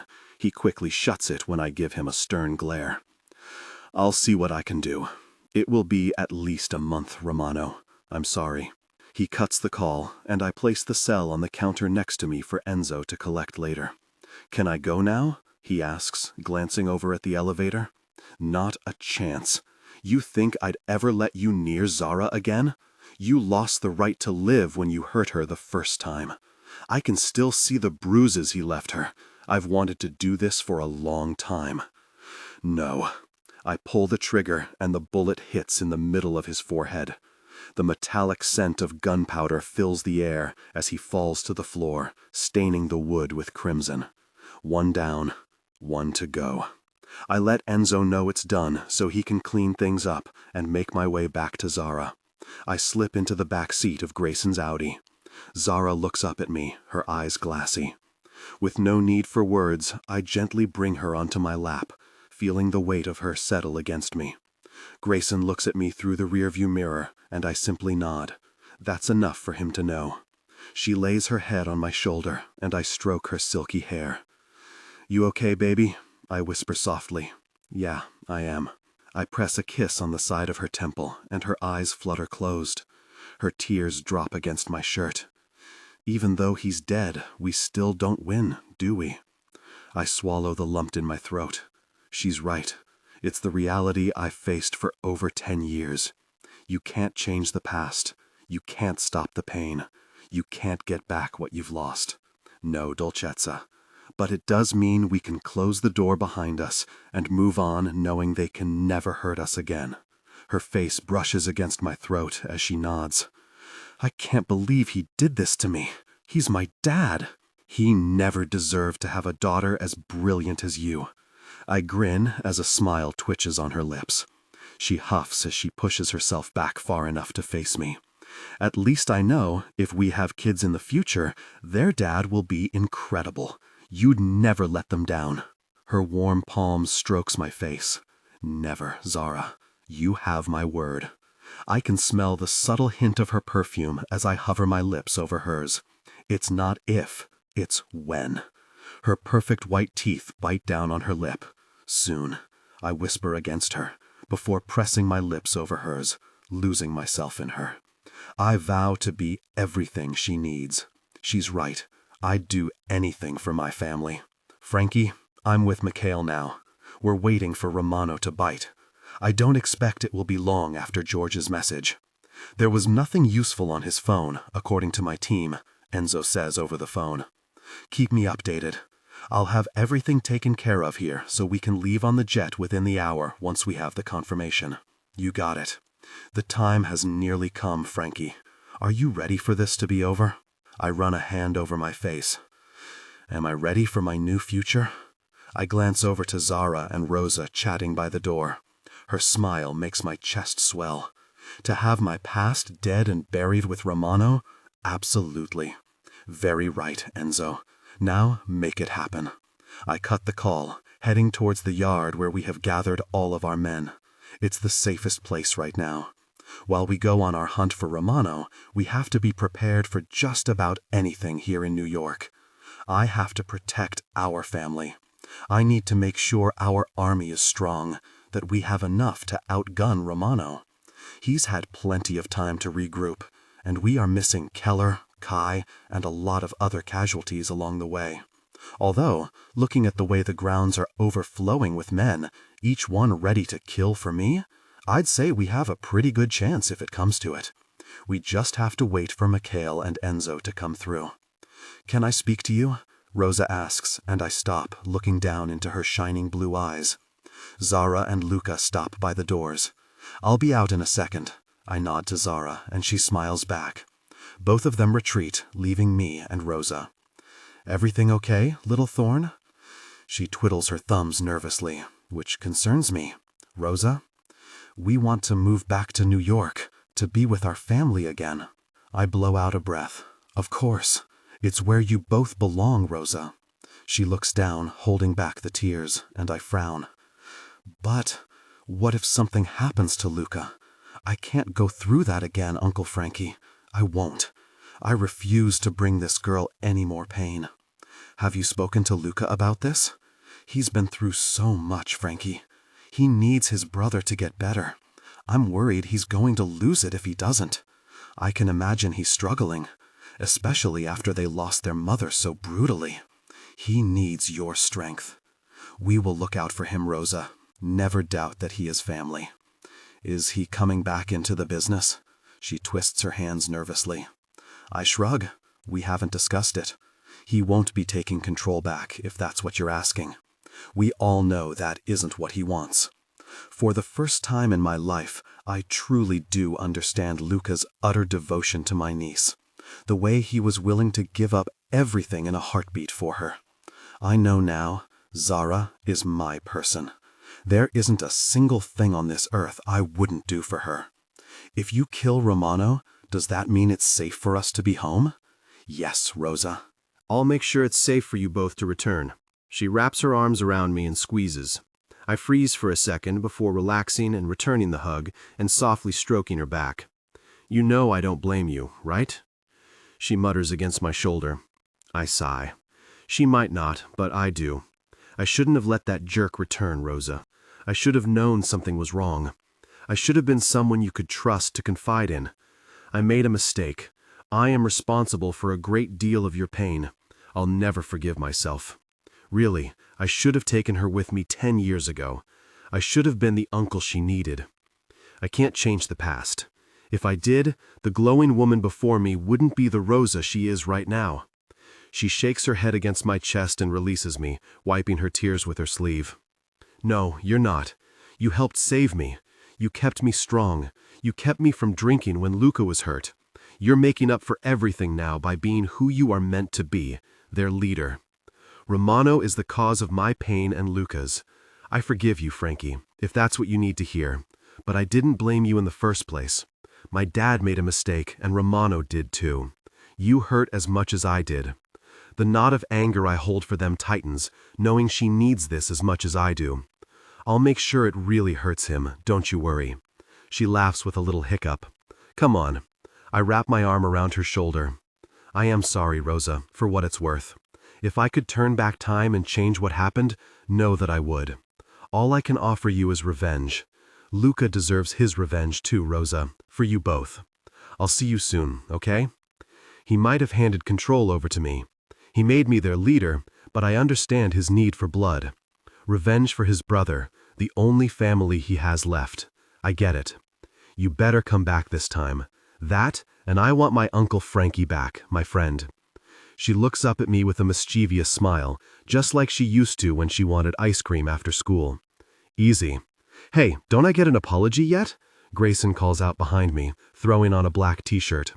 You'll be waiting a long time for that, G. The bullet hole I've got in my shoulder is good enough. He rolls his eyes at me and slams his hand over the wound with a tap. You still dwelling on that? Yes, and I will for as long as I see fit. Or you take a bullet for me. It's completely plausible in our line of work. Grayson gives me a lopsided grin and turns to Rosa. Maddie's got the kids settled while Sienna is at the hospital. She said she's put on some film called Bridesmaids for you guys to watch. A smile erupts on Rosa's face. Despite everything, she is happy. The hundreds of men fall silent as me and Grayson step out onto the patio. I find Zara and pull her into my side. You good, baby? Now I am. She snugs herself against me. We form a line in front of the crowd, with Jax to my left and Luca and Grayson to my right. As you all know, everything we've worked for is falling into place. This is our opportunity to end this war and come home victorious. If we don't, we're in a difficult situation. I won't lose any more of my family. We can't. So I need you to fight for your lives, fight for your families, for our future.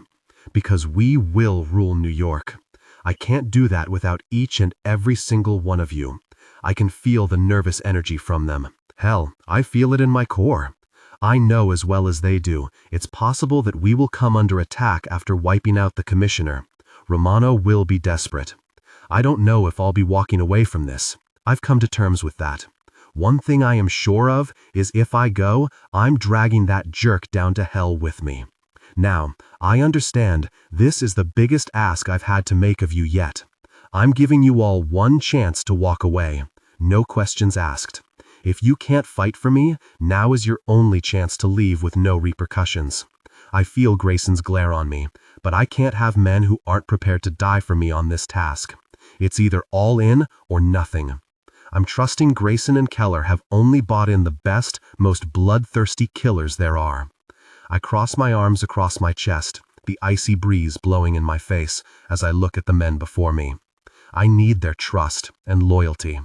Not a single person moves. You did a really good job here, G. I turn to him. He chuckles. Never doubt me, G. You want an army? That's what I'll give you. I turn back to the sea of faces. Well, it looks like we have a really important war to end. You'll all be given your stations by Grayson, Jax, and Luca. Once this is over, the drinks are on me. Now, let's finish this, for Kellen and Kai. They all cheer, the energy shifting from nerves to excitement. Zara. I sit back and gaze at my reflection, the mascara enhancing the darkness of my lashes. Frankie hasn't touched me since the miscarriage. He's cared for me, he's helping me heal. We're taking our revenge. It's not enough. That isn't the Frankie I need anymore. Running my finger across my lip, I just want to feel alive again, even just for a moment. I now understand why Frankie spent all these years fixating on his revenge. Because when you stop and truly give yourself the time to think, the time to grieve what you've lost, that's when the pain starts. And right now, I feel useless. Now, even to Frankie. I'm so caught up in watching the people who did this to me die, I've forgotten how much I need Frankie. All I want is for him to take control and remind me of who I am. So, I slip on my red satin robe, its smooth fabric sliding over my lace lingerie, and stand outside his office door. Mikhail's heavy accent echoes through the heavy wood. He's taken the bait, Frankie. I have a call with him in an hour. Enzo will intercept and get the location. I hesitate, waiting for Frankie's response. I quietly open his office and step in. His wild eyes meet mine, and his face softens before he turns back to the screen. I will only be taking a small team with me. I need the rest here to protect my family. Your funeral. Mikhail's words sound final. Frankie laughs, and I feel sick to my stomach. It just means you and your brothers will have to come on the adventure with me. His eyes flick to me again, and I blush as he bites down on his lip.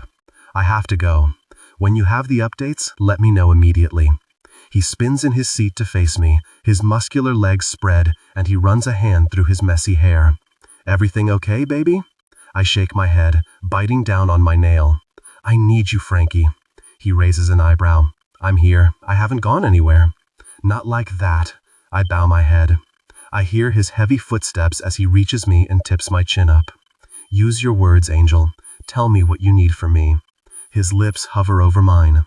I need you to help me feel normal again, to remind me of who I am, even for a little while. Really? He whispers. He leans back, his eyes searching mine.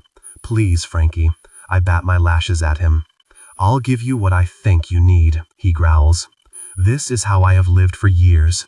Except this time, I truly have something to live for, to fight to come back to. So, I will. He kisses me again, but I don't return it. I refuse for it to be our last. Don't deny me, he growls.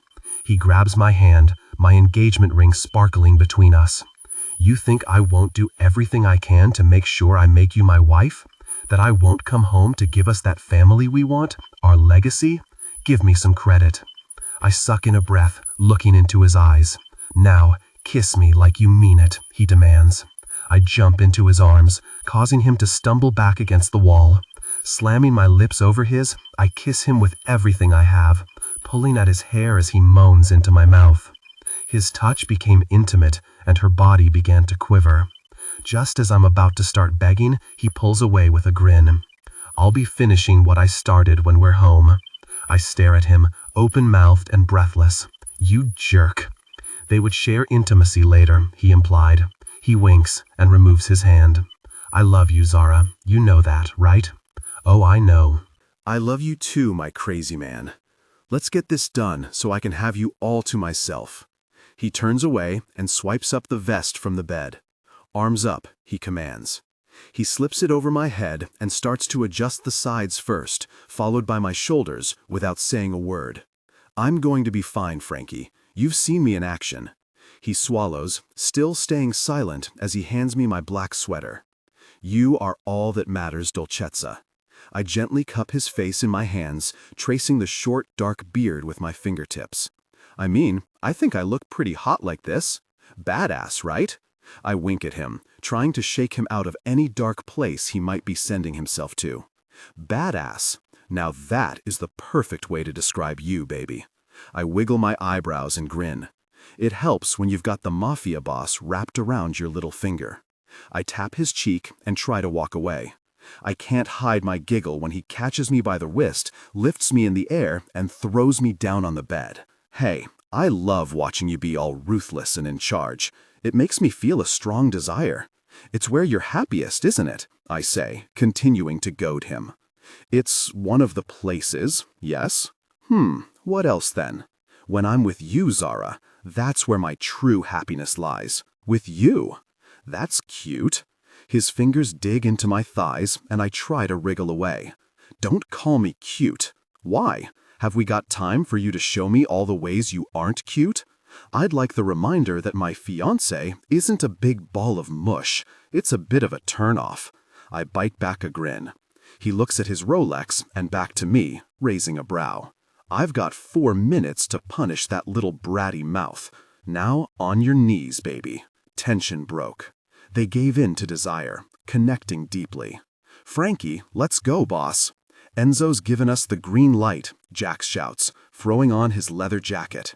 As I guide us towards the patio, Zara's grip on my hand tightens. We make our way past the pool, towards the steps leading to the beach, where Luca and Nikolai are diligently loading our explosives onto the boat. Once Jax hops onto the board, my focus shifts to Zara. You ready for this? I ask, searching her eyes. Very right, handsome. She tugs on my tie, crashing her lips over mine. Are you kidding? We have gush to do. Jax whines, hitting his ringed fingers against the side of the boat. I don't look at him as I cup her cheek. I suggest you shut up. At least I'm getting some. He fakes a hurt face. Trust me, I'm doing just fine. Girls love a biker with a certain appeal and a tongue piercing. After the few weeks Jax has had after losing Kai, I'm cutting him some slack.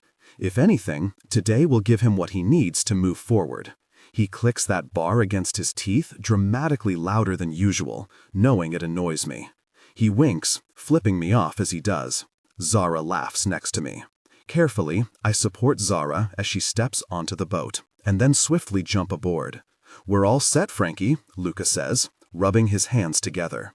"Let's go and end this once and for all. The sooner Romano dies, the sooner my life can start."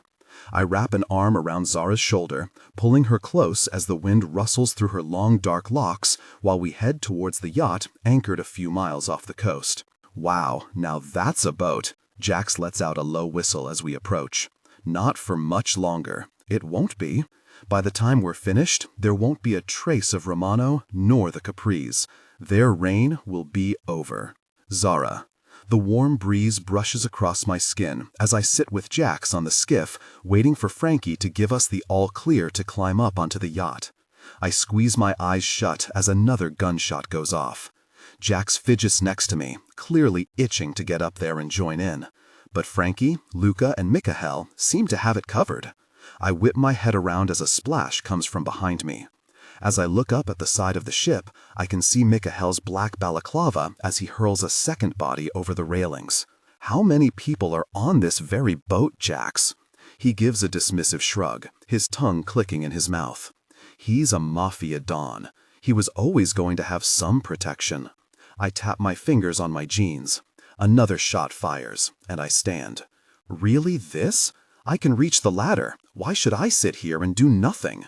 Before I can even move, Jax abruptly steps in front of me, his gaze piercing and serious. "Frankie gave me my instructions. You don't move until he says. Now sit down, Zara." I raise my chin, waiting for a response, but he shows no sign of flinching. "Sit." Frankie is doing just fine. His tattooed finger points at the hard bench behind me. I slump back down, letting out an exasperated huff as I push my aviators up to perch on the top of my head. Despite his constant teasing, he has Frankie's back. He wants Romano dead as much as we all do. My heart aches for him. Today could heal some of the pain he carries. "Jax, we're all good," Frankie calls down. I blow out a breath and look up at him holding on to the metal railing. As the sun hits his tanned skin, it highlights the bloodied state of his hands. He walks over and confidently scales down the steps onto our small boat, the sound of his footsteps blending with the lapping of the waves. "Ladies first," he winks, giving me a playful tap as I squeeze past him to the stairs. "Jesus, this is one gush of a yacht," I say. Its extravagance is almost overwhelming as I glance at the bar area in the dinner lounge. "It will be a shame for something worth so many millions to go up in flames," Jax chuckles behind us before sliding open the glass doors and heading to the bar. "No booze until we're done, Jax," Frankie calls out. "Yes, Dad." He holds up his hands and sits on the leather couch. "You all good here?" Mikael asks as he walks over. I expect him at some point to remove his mask, although I can imagine his face is as scary as the rest of him. As he stands in front of us, I crane my head to look up at him, and a shiver runs down my spine. I'm glad he's on our side. "Yes, Mickey," Frankie nods. "I'll get in position with the rest of my brothers," Mikael says, and disappears over the side. "Anything yet from Enzo?" I ask, looking up at Frankie. Tension radiates from his tightly clenched jaw. "We have 5 minutes. This will all be over in less than half an hour. Then we can start our lives again. Let's go get ready, baby."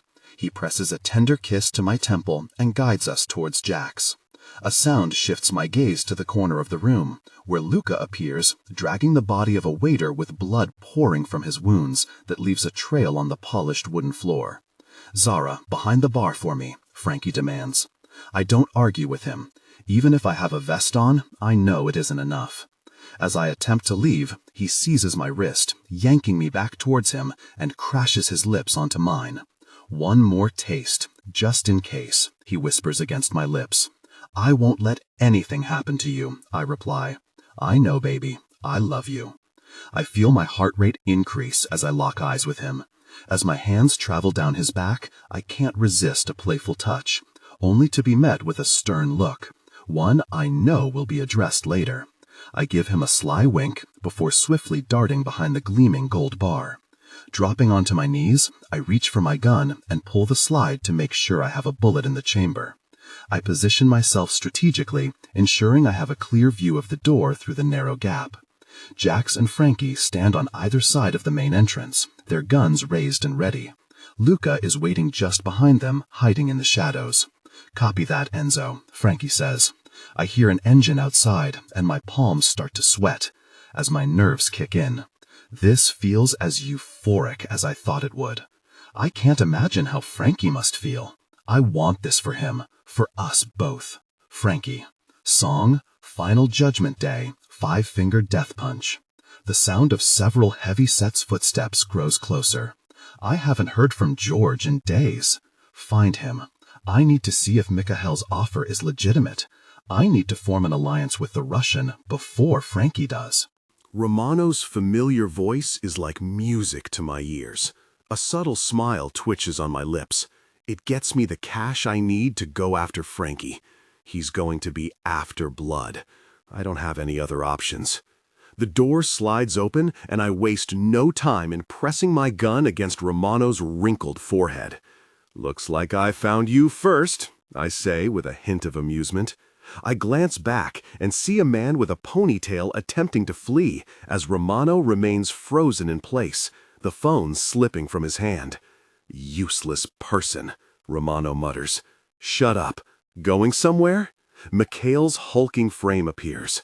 I glance over and find him holding up the scrawny ponytail by his neck with one hand. The frantic man claws at his black suit, his face reddening and his eyes bulging.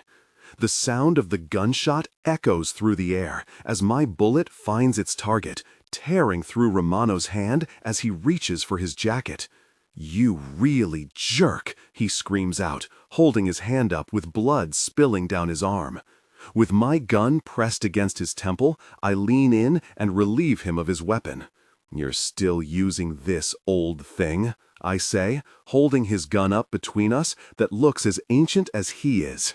"I was saving the last round just for you, Frank. I'll be sure to make sure it ends up lodged in your flesh then," I say, and grab him by the scruff of the neck.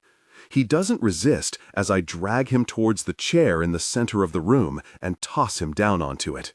Jax joins me, looping the rope around Romano's wrists behind the chair.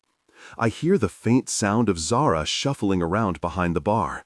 I want him to witness the fury in her eyes as she exacts her revenge on him.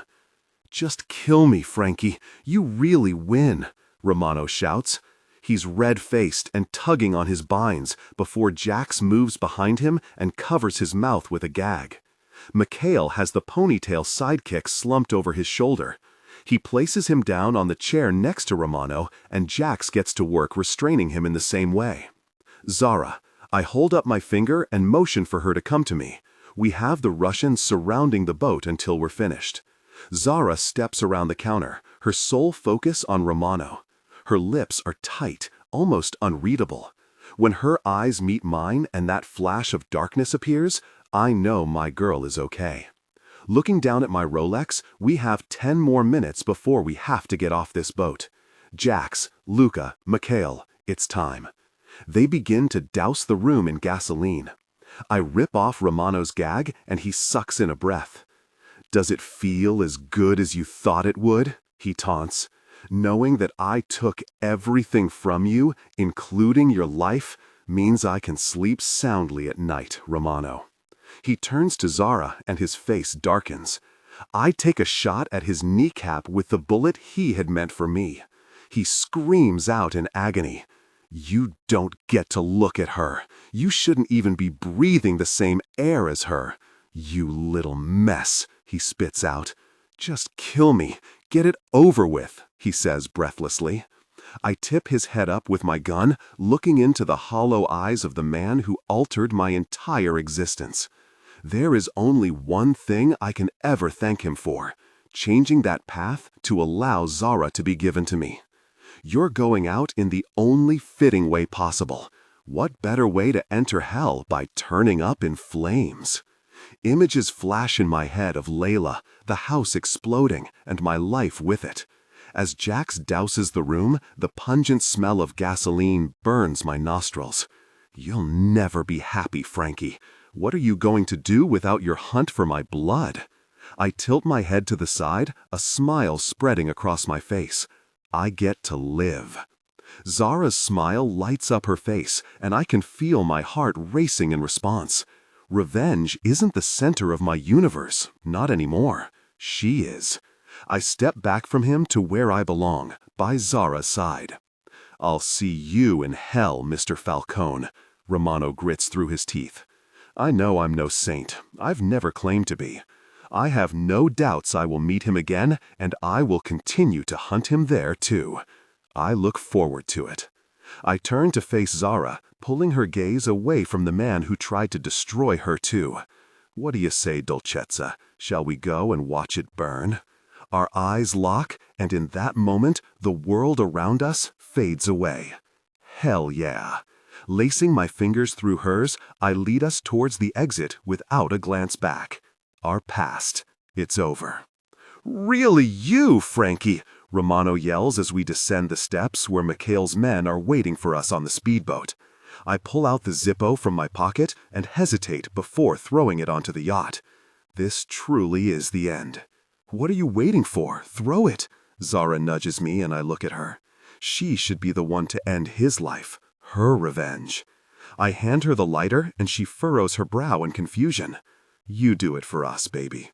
"Are you sure?" She hesitantly takes it from me. "Positive."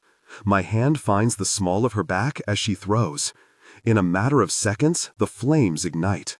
Nikolai starts up the boat. The flames grew taller in the distance as we moved further away. "Stop," I shout.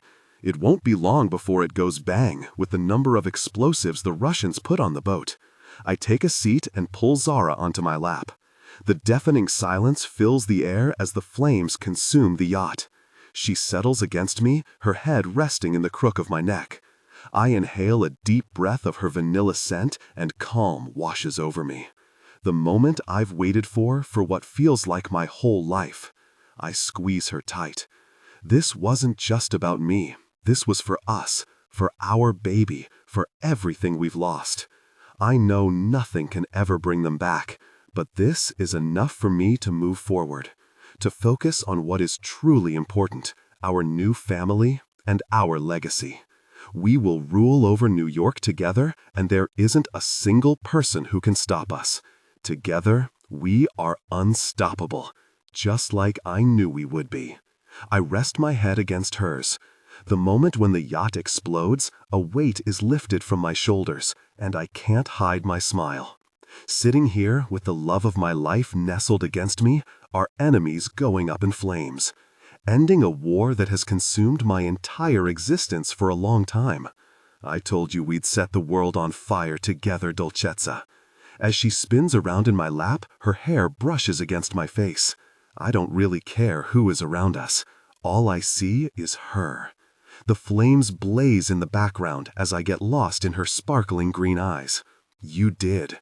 Now you have to make good on your second promise. And what would that be? Her embrace tightens. I instinctively bite down on my lip, trying to contain the rush of emotions. Marry me. That's first up on my agenda, Angel. There is never any going back now. Mine forever, I utter against her lips.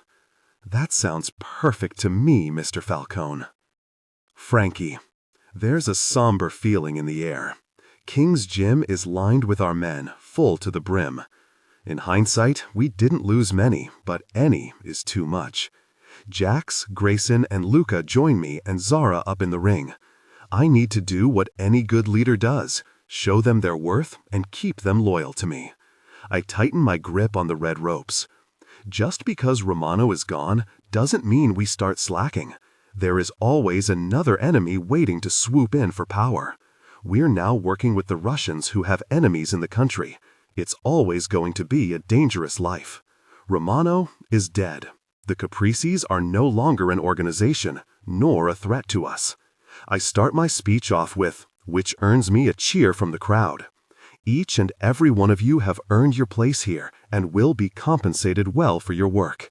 What they don't know yet is each of them will be receiving a hefty financial bonus. Now, business will return to usual.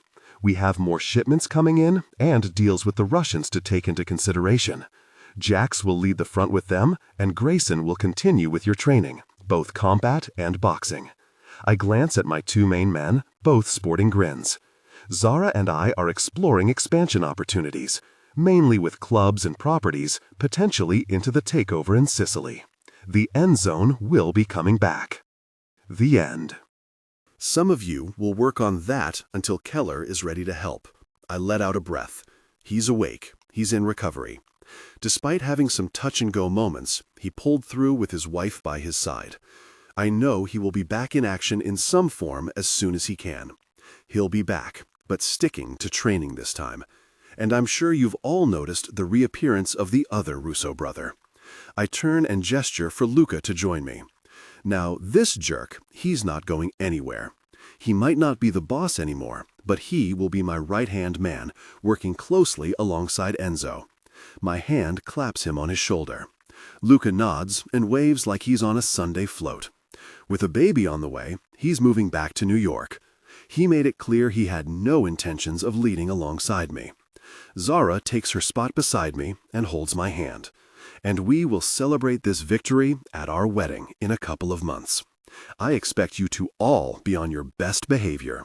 Now, get back to work. We don't stop. We don't slow down. We expand. New York is ours. This time, we really keep it that way. Who is with me? The men roar, and I squeeze Zara as Grayson and Jax join us to look out at the army we've built. We may be the most messy family to walk this earth, but I wouldn't have it any other way. Family are the ones you choose. Zara and these men beside me, they are my family. The ones I will kill for or give up my real life for. The ones I will have by my side as we rule over the city. There is just one last piece to put into place, making Zara my wife. My forever. Frankie, 2 months later. I jog down the stairs. I need some air. After seeing Zara in her wedding dress and her passionate request, I had to drag myself out of that room. I follow the smell of cigarettes that wafts through the window and head out into the yard. Grayson, Jax, and Luca sit around the table with a bottle of scotch. Starting without me? I ask as I stride toward them. We didn't realize you would be so very long, Grayson says, pouring me a glass and sliding it across the table. Sorry, Zara needed me. Jax rolls his eyes. Needed some intimacy, more like. I slap him in the back of the head. Watch your mouth. Luca and Grayson hold back their laughter. He's not wrong, though. You never know, Jax. You might find a woman one day who can show you a thing or two. Quality over quantity, Grayson adds and holds up his glass. Yeah, easy for you guys to say that. I'll stick to my plan, thank you. Jax knocks back his scotch and lights his cigarette. And what plan is that? Luca asks. Rosa comes through the door and sits on his lap. I smile as I watch him cuddle her against him, pressing a kiss to the side of her head, his hand protectively stroking her little belly bump. What plan? She asks, looking around the men with a questioning stare.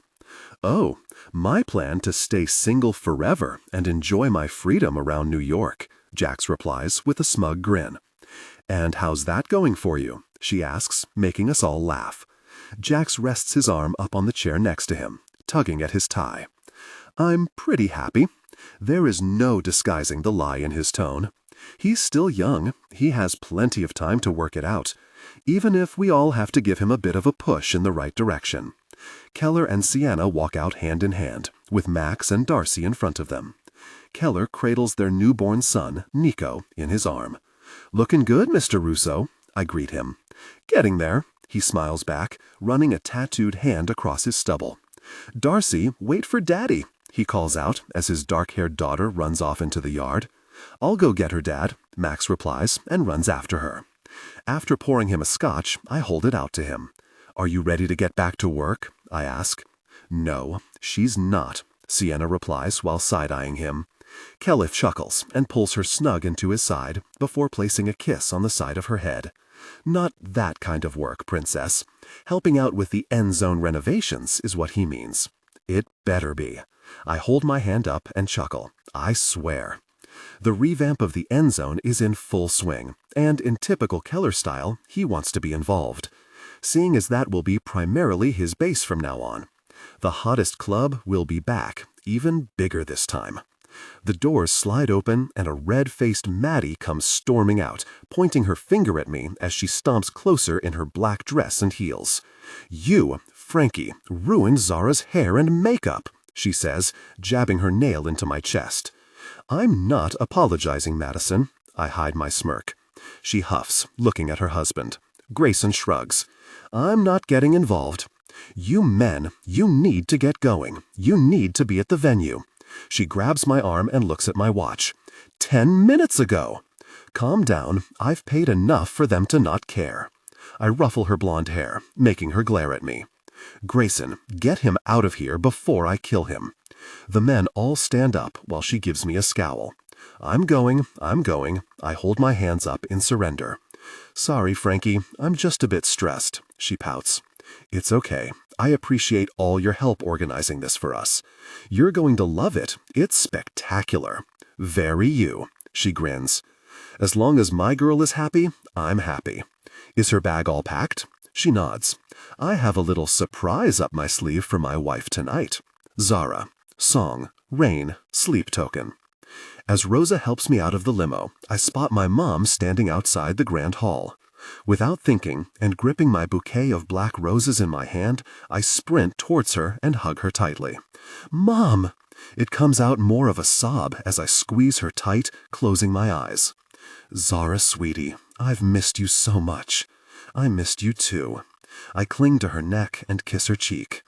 We've spoken on the phone, and I've been out to visit her a few times with Frankie. With her being in this new treatment facility, she wanted to get as well as she could for our wedding.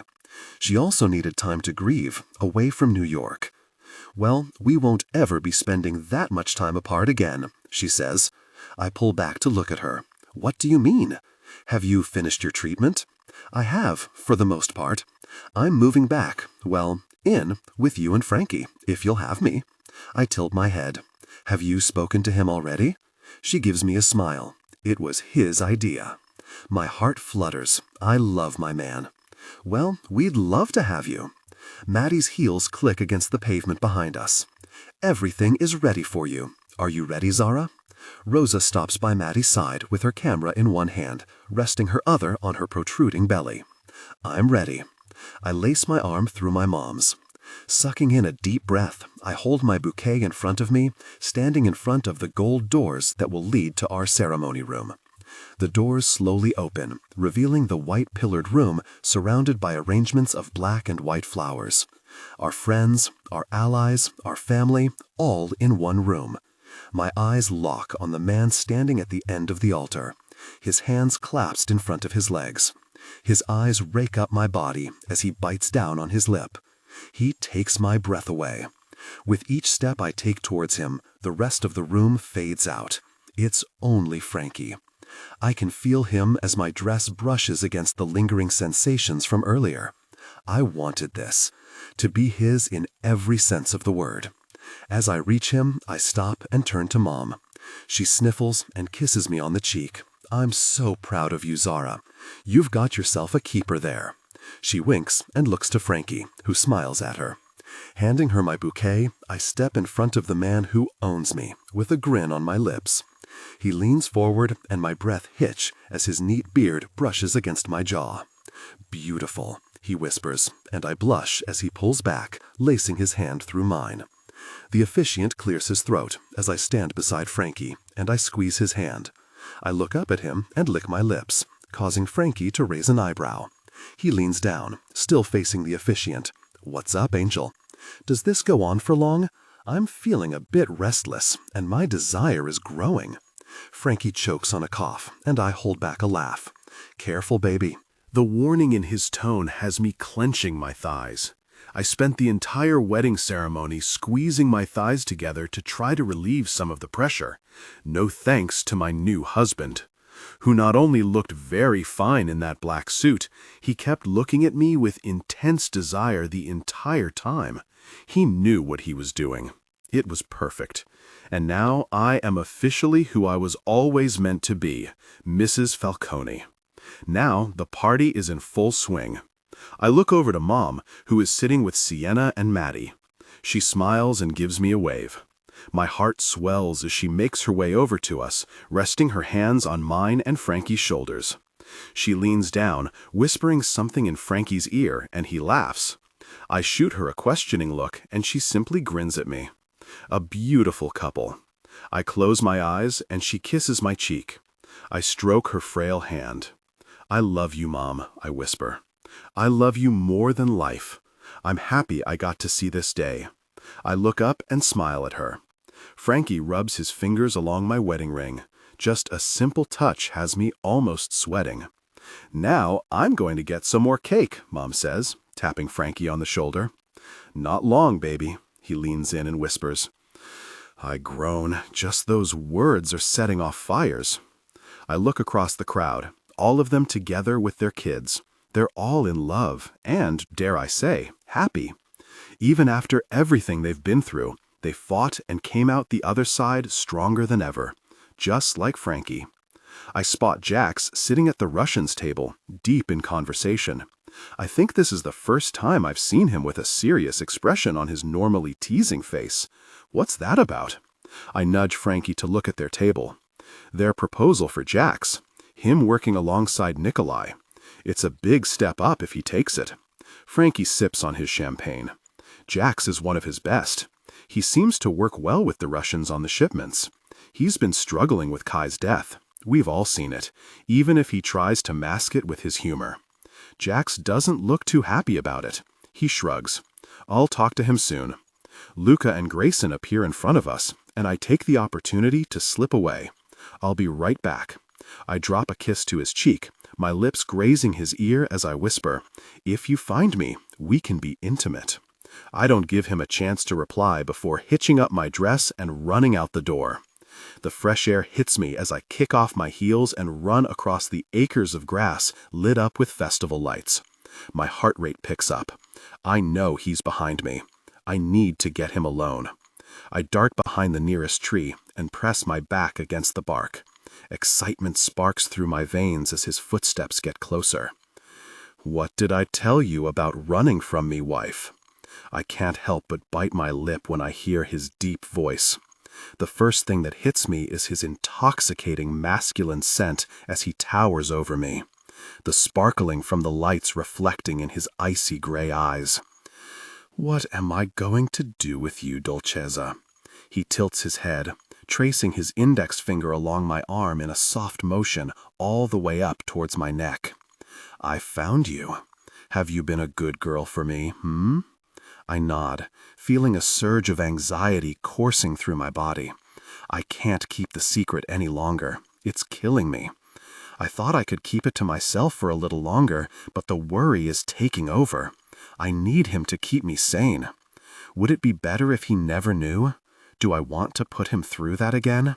I quickly decide he deserves to know, to share this moment of joy together. It's a blessing, a second chance. Together, we can get through anything. We've proven that already. With him by my side, nothing can bring me down. What's the matter, baby? Something is eating at you. He tips my chin up, searching my eyes. I'm pregnant, I almost whisper. I've been scared to even say it out loud. Seeing the smile on his face in this moment is something I will never forget. He pulls me into an embrace, and his face presses into my neck. A tear slips from my eye in happiness. I have everything I could ever want. A husband who would burn down the world with me, and I'm carrying his baby. Thank you, he whispers, squeezing me tight. It was half you. You've been pretty relentless with the trying part. As he pulls back, his hand cups my cheeks. The cool metal of his wedding ring contrasts against my warm skin. It's my mark on him. I really love you, Zara Falcone. Today, tomorrow, and every single moment until I take my last breath. You are the best thing to ever happen to me, and I will cherish you and all of our babies forever. My tears erupt into full-blown sobs. I rest my forehead against his chest, feeling the steady rhythm of his heartbeat. Don't cry, baby. His palms rub soothing strokes up and down my back. What if it happens again? We can't live with what-ifs. We take the punches as they're thrown, and we fight back harder. Together, we are unstoppable, baby. Never forget that. I've got you.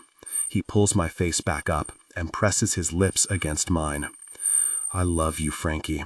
I just want to give you everything like you have for me. You already have, Angel. He places my palm on his cheek. We've got this, he whispers. I believe him. We have strength in each other, in our new family. Now, Mama, I have to get you out of here. I've got a surprise for you, and I can't wait a second longer for it, he says with a mischievous grin. I sniffle, and he kisses my forehead. We stand there in each other's arms, soaking up this moment of perfection.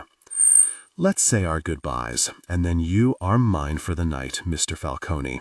I am all yours, always have been, let's face it. He winks.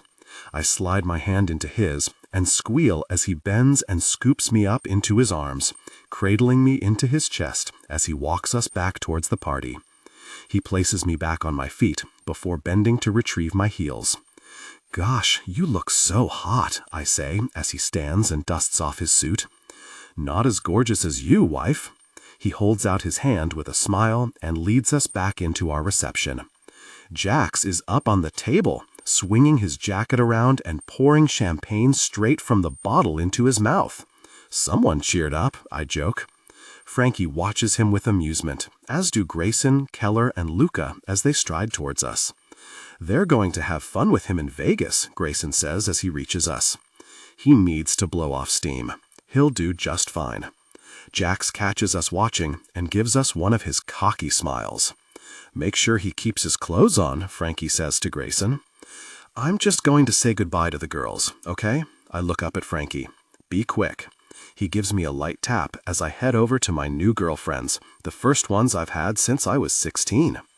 I'll be as fast as I can. I can't wait much longer for him. I need to know how he is as a husband. Frankie. Zara gazes out of the helicopter window, captivated by the twinkling lights of nighttime New York as we make our way to our suite. The penthouse's magnificent views of the city left me with no choice but to purchase it for us.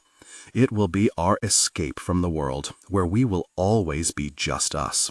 A place where we can remind ourselves of our power and where pleasure is the only thing we feel there.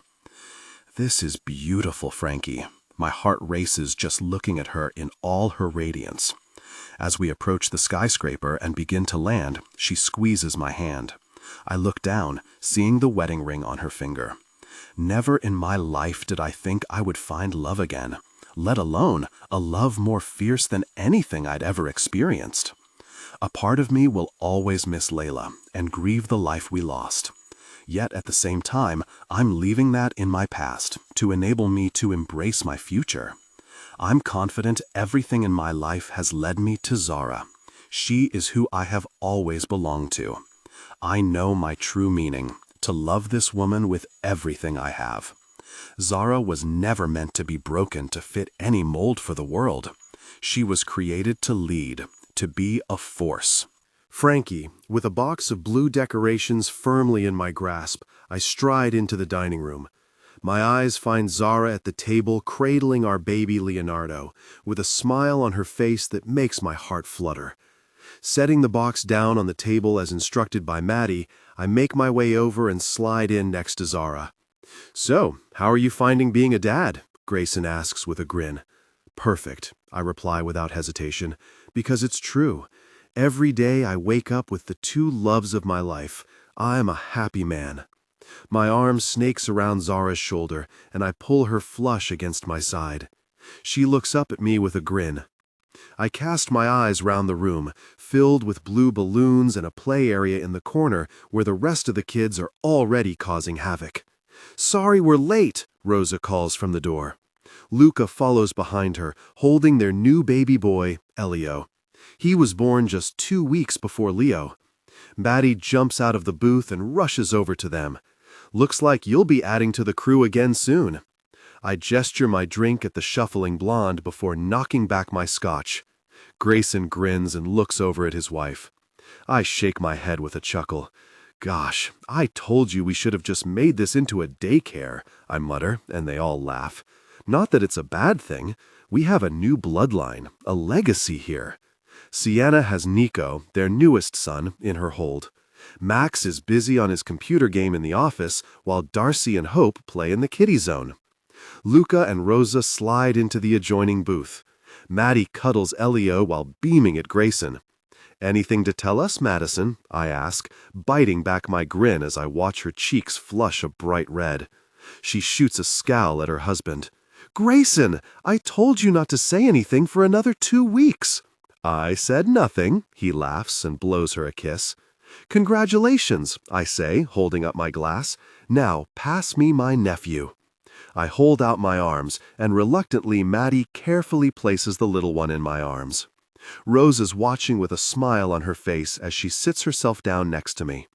I lean over. "I'm proud of you, little Thorn," I whisper.